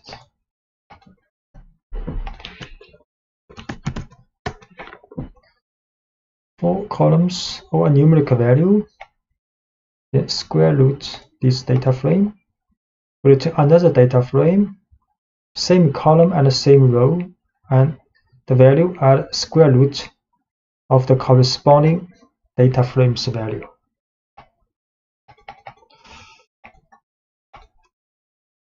And functions by row or column, using the apply function to apply, for example, and the user define a function on columns or rows of the data frame. So we can define a function called fx and to return the maximum value minus the minimum value. So if we apply this function to the data frame, then the result will be a series and the labels, index labels are columns names of the data frame. So this function will be applied on each columns of the data frame. Define function. We can also define function like this way. This is another way, lambda, but we use this way also. Then data frame, apply this function, return a series. The labels are columns of the data frame and the value are a difference between maximum value and minimum value for each column of the data frame. And if we want to apply by rows, we can set axis equals 1 in the apply function. So this data frame also apply this function, but by row, set axis equals 1. The result will be a series. The labels are the rows of the data frame, and the values are the difference between the maximum value and the minimum value for this row in the data frame. Extending the application to many functions simultaneously, the result will return a data frame. So for example, we want to return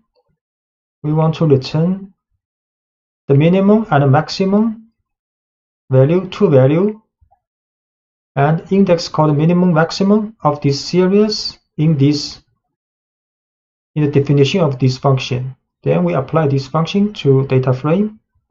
Then the result will be a data frame with this index name, and each row represent the minimum or maximum value of this column of the data frame.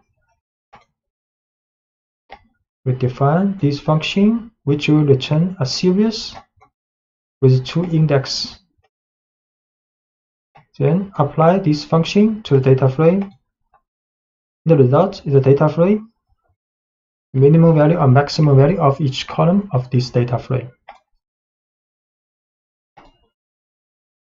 Most of the statistical functions for numpy arrays are still valid for pandas data frame, so using the apply function is no longer necessary. For example, functions such as sum and mean can calculate the sum and the average respectively of the elements contained within a data frame. So create a data frame with 4 columns and with 4 index labels. And we can just write frame.sum, then the result will be a series, and the index labels are column names of the data frame, and the values are the sum value of each column of the data frame. Create data frame first.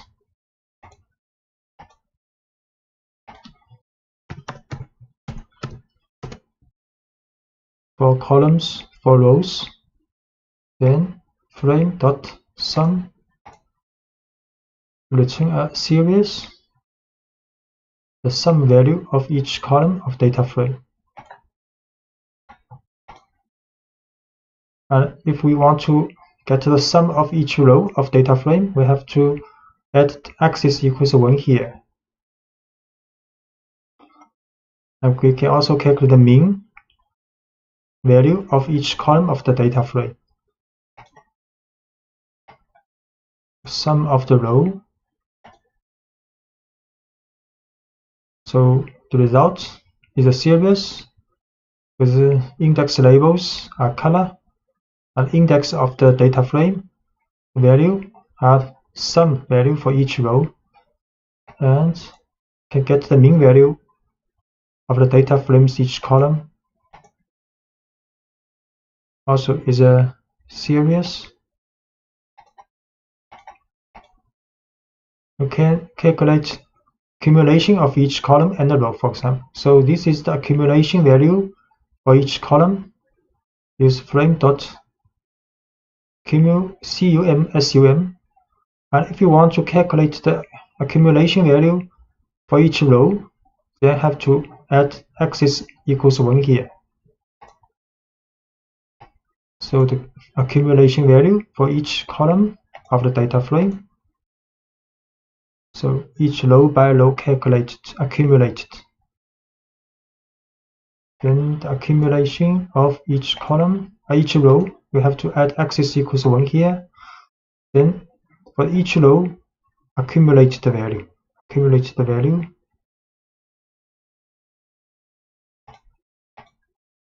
And describe a function allows you to obtain summary statistics for the column in this case. So it will show the count, mean, standard deviation, minimum, and percentile value, quantile value, and maximum value. So frame.describe.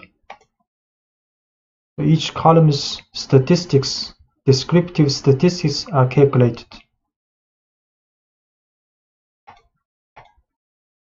And correlation and covariance between 2 series. So this is 2 series with same labels. And we can write SEQ the first series dot correlate the second one. And the result is the correlation of these 2 series.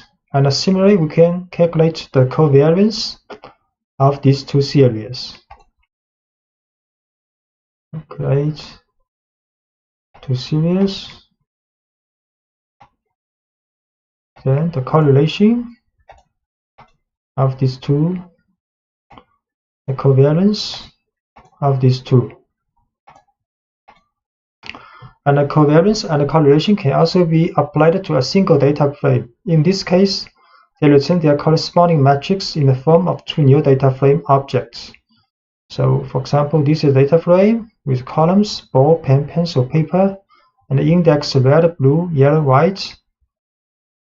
So if we just write this data frame .cor, then the correlation between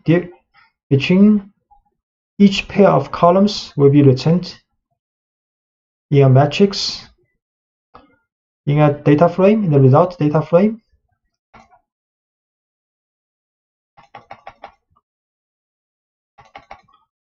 So we create this data frame called frame2, choose this data frame, then you just write data frame choose correlation.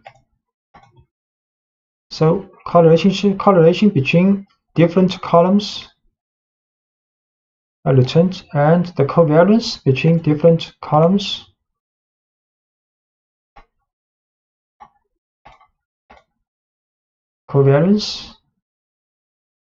And using the COR-with method, you can calculate the pairwise correlations between the columns or rows of a data frame with a series or another data frame.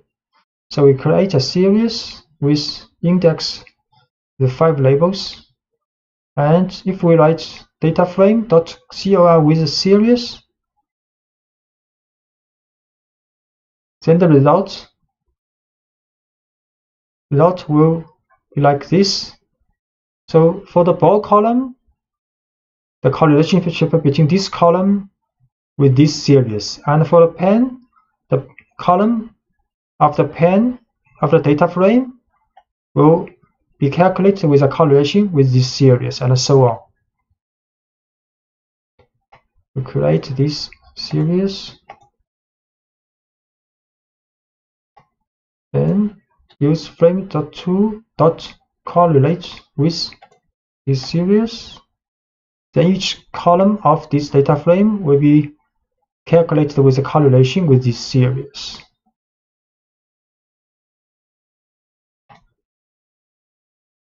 And we can also write frame2.cor with frame. So these two different data frames calculated with correlation for same column. So the column ball in this data frame is calculated with the correlation with the column ball in this data frame.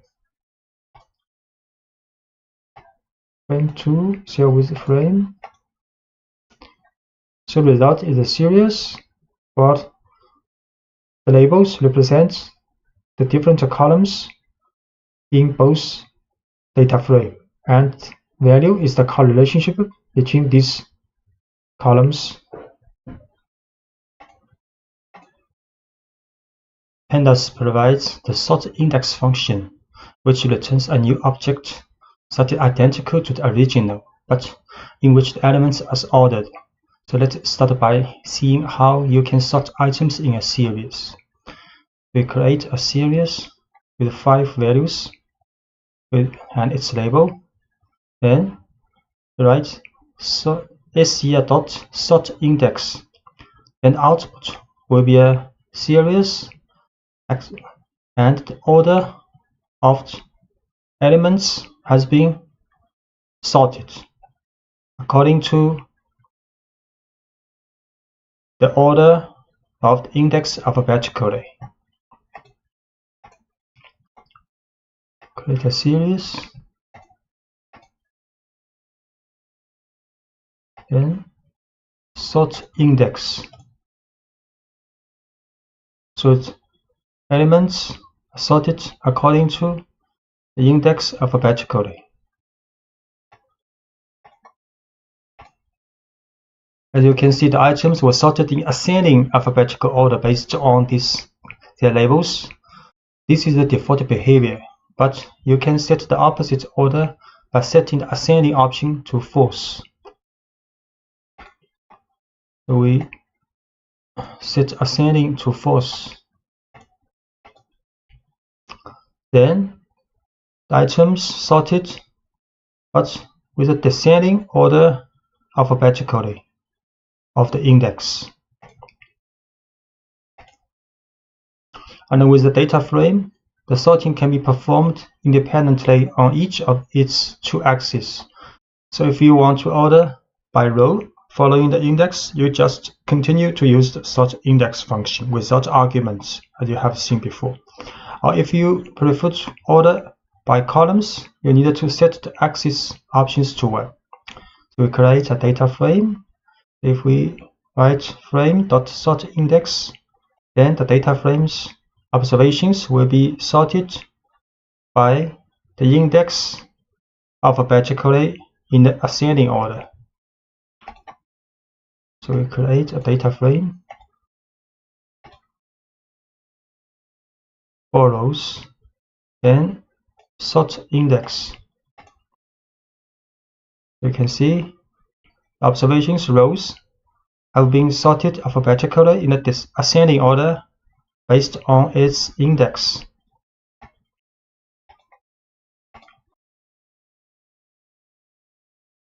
And if we write axis equals 1, then the data frame will be sorted by column according to the column names alphabetically. So frame.sortIndex axis equals 1. So the column names have been sorted alphabetically in ascending order. And the pandas also provides a function to sort the values contained in the data structure.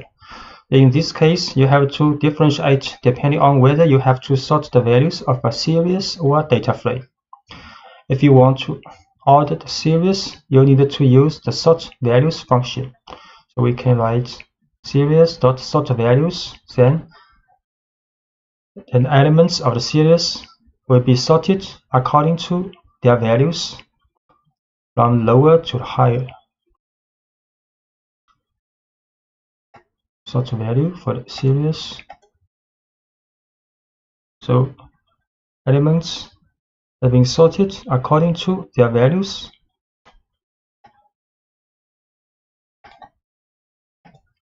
And if you needed to order the values in a data frame, you will use the sort values function seen previously, but with the by option. Then you have to specify the name of the column on which to sort. So for the data frame, we can sort values by this column pen.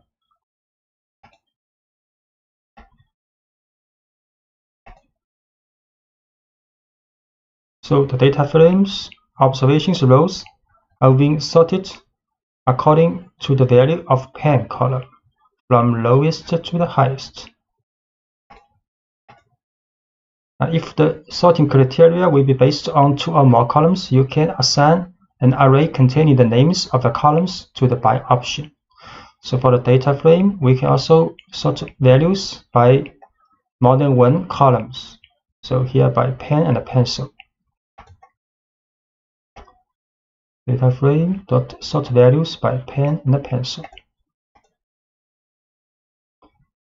Pen and the pencil both have been sorted from lowest to the highest value. And the ranking is an operation closely related to sorting. It mainly consists of assigning a rank, that is, a value that starts at 1 and then increases gradually to each element of the series. The rank will be assigned starting from the lowest value to the highest. So if we run the rank function to the series, then the result will be a series, and the value of the series to each label is the rank with the lowest with rank 1 and the highest value with rank 5 here. And by default, even the ranking follows an ascending sort. To reverse this criteria, can set the ascending option to false. So we can rank set ascending to false, then the lowest value will have highest rank. So series.rank ascending false. So the lowest value will have the highest rank now. Missing data quite often in analysis. They are recognizable in the data structures by the not a number, NaN value, and pandas can better manage NaN in different situations. Assigning a NaN value to series. If you need to specifically assign a NaN value to an element in a data structure, you can use numpy's np.nan value of the numpy library. For example, this is a series. We can add np.nan for this position, this value. Now we can also write s, for example, series white equals none, or get the same result, or can get the same result if we write series bracket white equals np.nan. Just note these two n and n have capitalized. So the result of this series will be like nan for the white index.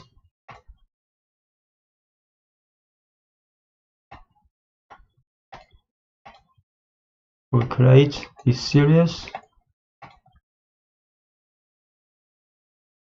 nan here. We can also write like this, assign non-value to white, or we assign np.nan to white, and to have the same result for these three statements. And assigning an nan value to a data frame.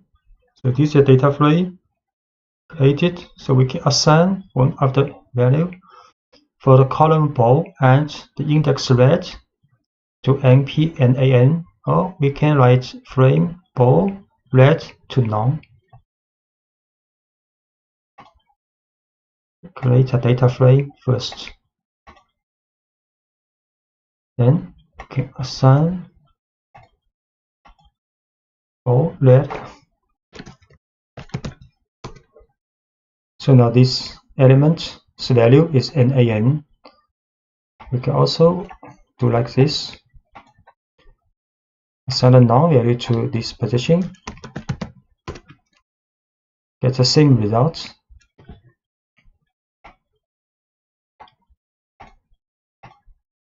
Filtering out nan values.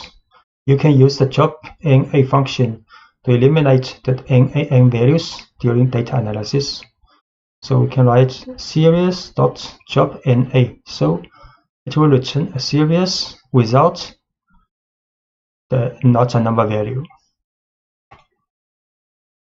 Series.jobNA. The result is a series with 4 elements, and the value of nan has been excluded. And you can also directly perform the filtering function by placing not null in the selection condition. So for example, you can write series bracket for the selection condition. We write series.not null, and the result will be the same. The not a number value has been excluded in the resulting series. Series bracket series.not null. Get the same result.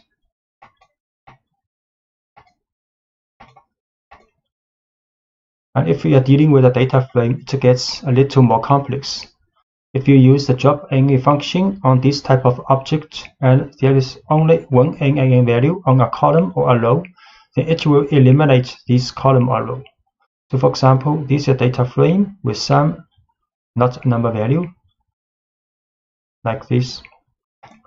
And if we write frame.jobNA for this data frame, and the result will be an empty data frame. So create this data frame, and every row or column has some nan value. Then we job na for this data frame. The result will be empty because if one column or one row has at least one nan value, then this column or row will be jobbed.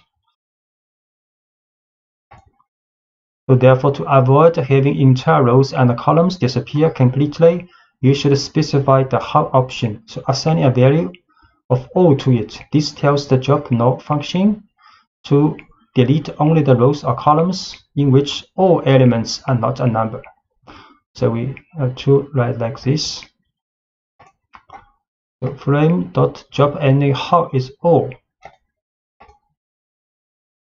So the result is what we want. Only the row or columns with all the values and not a number will be dropped. So the result is a data frame with 2 rows left. Filling in NaN occurrence. Sometimes you may want to replace NaN values with other numbers. For most purposes, the fill NA function is a great choice. And this method takes one argument, the value with which to replace any NaN. So we can write data frame.fill NA0, then the not a number value will be replaced with 0. Fill NA0. So now not a number's value has been replaced with 0. Or you can replace NaN value with different values depending on the column, specifying one by one the index and the associated value. So you can write also frame.fillNA. Inside the parentheses is a dictionary with key value pairs. The keys are columns, names, and the value are the value we want to replace for the NaN value for this column. So frame.fillNA, ball is 1, mark 0, and the pen is 99. You can see the result of this data frame has no NaN value, and each column's NaN value has been replaced with the value in this dictionary.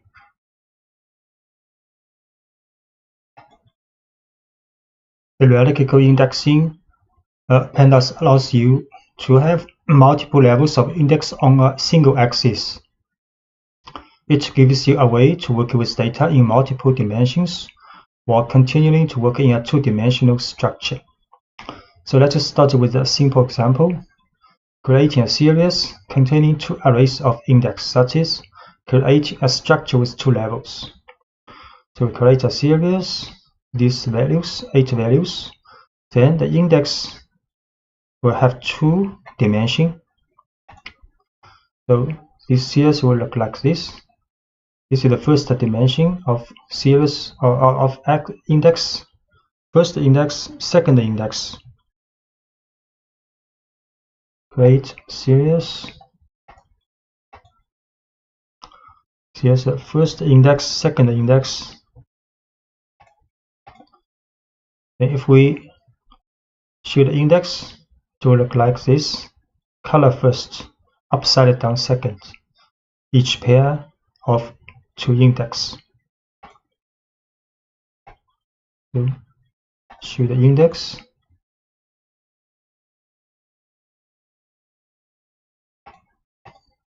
Then you can select the values for given value of the first index. So you can write brackets, select only the white index value. Then it will like the smaller series with the index for this position up, down, right, and the value. Or you can select the values for given value of the second index. For example, you can write, but have to write column first, then comma, then up.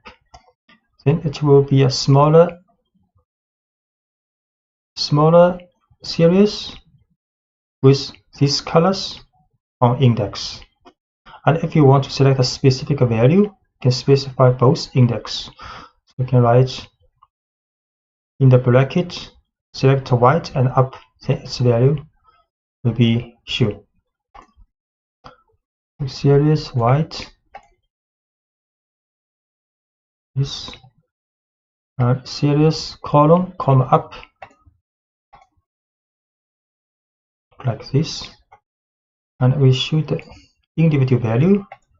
You have to put 2 index category here.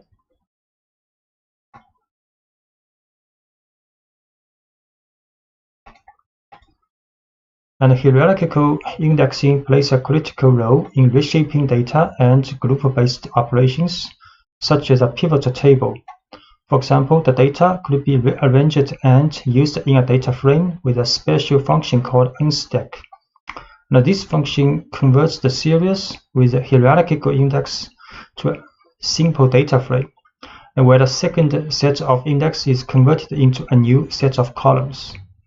So if we write series.unstack for this hierarchical indexing series, then the second index of the series will be converted to the columns headers of the data frame, and the first level index of the series will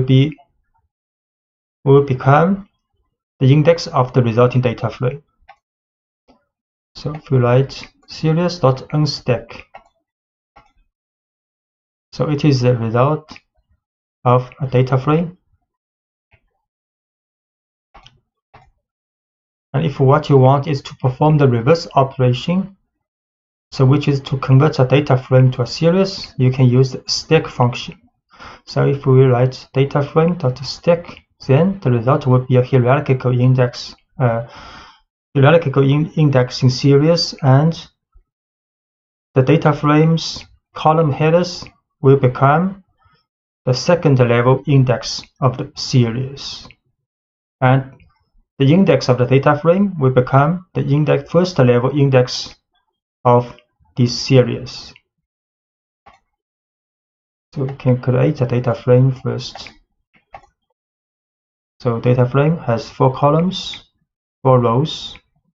Then you can write data frame.stack. So the result is a series, and data frame's columns becomes the second level index of the series. And with data frame, it is possible to define a hierarchical index also, both for the rows and for the columns. At the time of the data frame is declared, you have to define an array of arrays for index and columns options. So for example, we can create a data frame, and there are 4 rows, 4 columns with total 16 values. And for the index, we can write 2 levels. For the columns headers, also 2 levels. Then the result will be like this.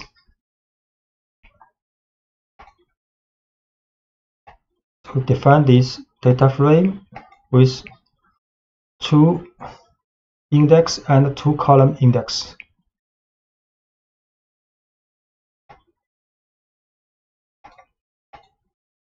Occasionally, you might need to rearrange the order of the levels on an axis or sort for values at a specific level. So the swap level function accepts as arguments the names assigned to the 2 levels that you want to interchange, and return a new object with the 2 levels interchanged between them, while leaving the data unmodified.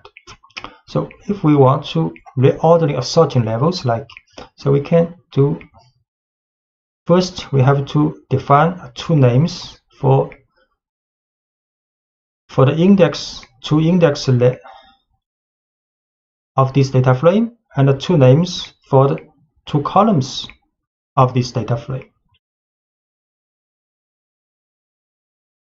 So we define 2 names and show this data frame. So now 2 index, right, red, up, down, will have name called color and status, and 2 column headers also has name called object and ID. So next we can use swap levels, for example, to the data frame with between the colors and the status, these 2 index. So we can swap levels for the color status. In the original data frame look like color status here. So we swap level, we'll see how it is going. So now the data frame's index has been changed the position. Status is the first level index, and the colors is second level. And the data arrangement also changed accordingly. Instead, the sort index function orders the data considering only those of a certain level by specifying it as a parameter. So we can Also use sort index level is colors, so the data frame will be sorted according to labels of colors.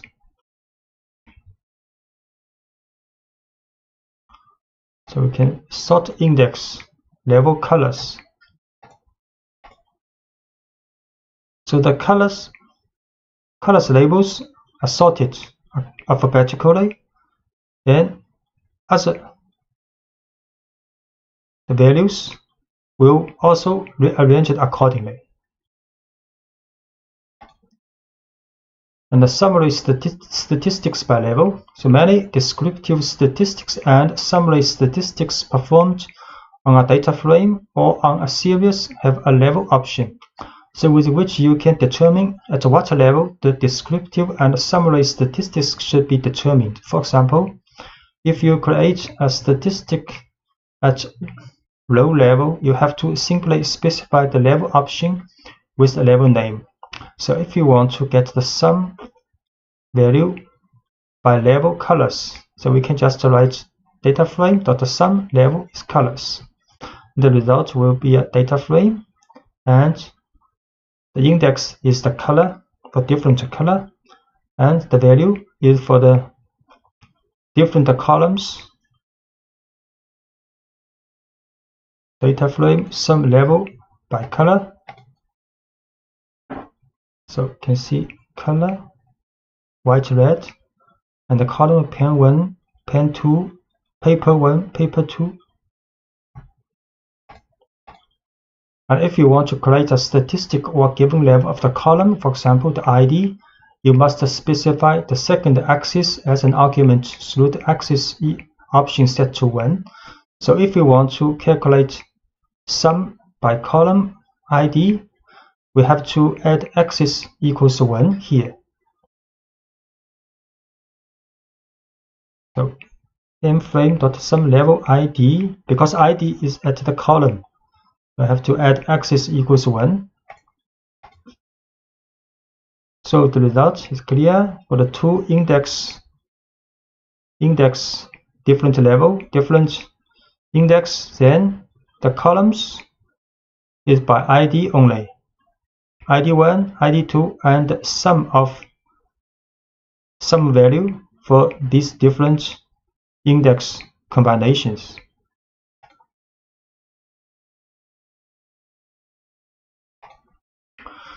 So the most common operation of a person approaching data analysis is to use the data contained in a CSV, comma separate the values, format or text separated by space or tabs, so generate with the txt extension file. Pandas provides a set of functions like read a CSV, read a table specific for these types of files. So let's start by creating a small CSV file in a working directory called section 1201 CSV with 5 rows, the data, and the first row is the column variable.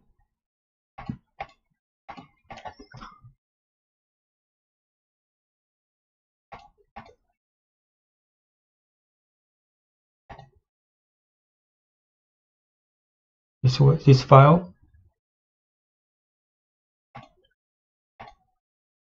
Since this file is a comma delimited, you can use the read CSV function to read its content and convert it to a data frame object. So we can use pd.readCSV, this file, and we return a data frame like this with 5 rows, 5 columns. Can import pandas and numpy and set the working directory. Then can read this file, use read CSV, and we show the result. It's a data frame with 5 columns.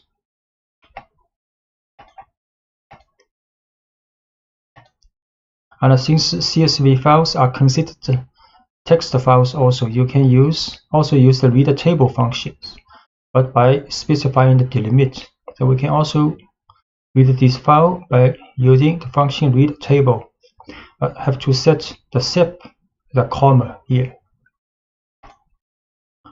We can also read table.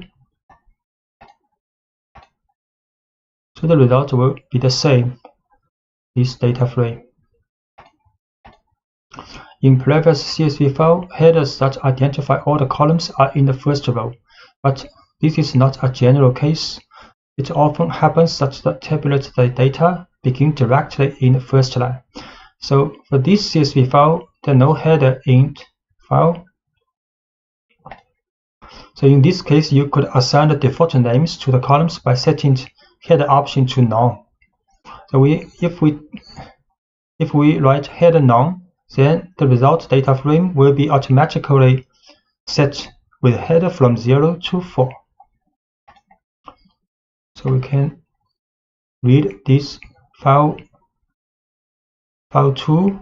File 2 has no header, so we can set a none.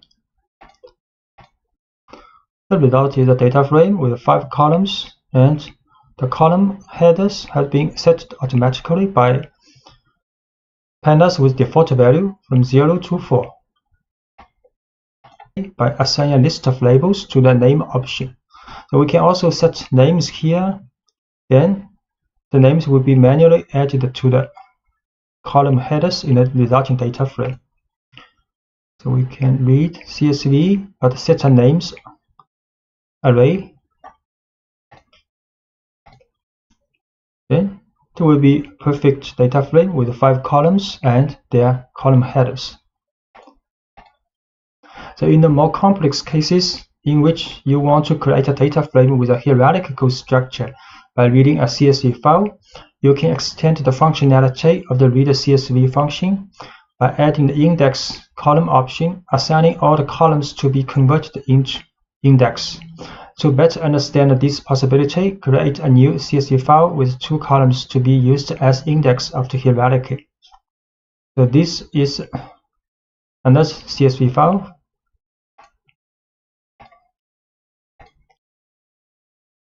Have 5 columns called color status item 1, item 2, and item 3, with 7 rows representing the observation.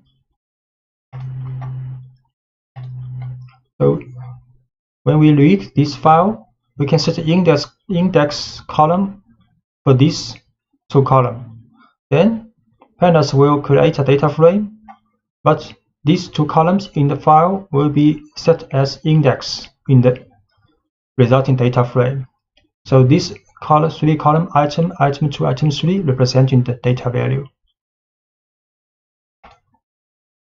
So can read the CSV, then index column color status. So this data frame has hierarchical index. First is the color, second index is the status, and these 3 columns representing the data we want. And we can also read TST file into parts. So when larger files are processed, or when you are only interested in portions of these files, you often need to read the file into portions, so we call chunks. You can explicitly specify the number of lines on which to parse with your end rows and skip rows options. So where you can select a starting line n called skip rows. So we start this line called skip rows, and the lines to be read after it called n rows. So in this statement, read this file, but we start from the 3rd row. So index 2 is the 3rd row. We start from the 3rd row, then skip n rows to read 3 rows from this row.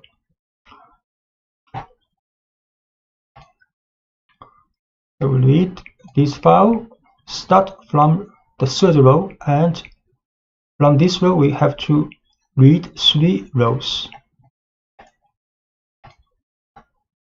So the result will be a 3-row data frame without the head is set by default.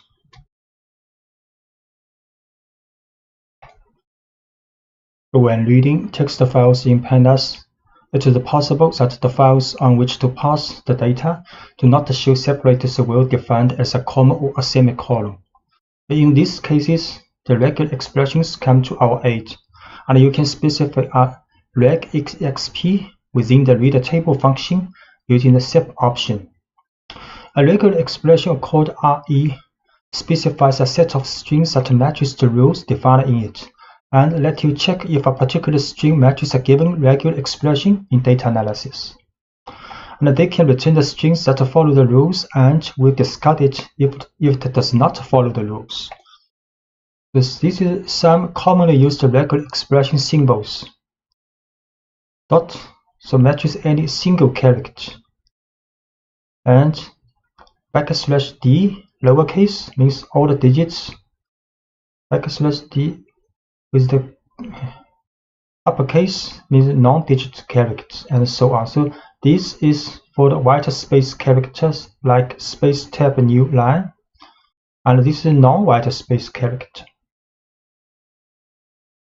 And for example, this one is 0 or more of the preceding character occurrence. 0 or more occurrence of the preceding character.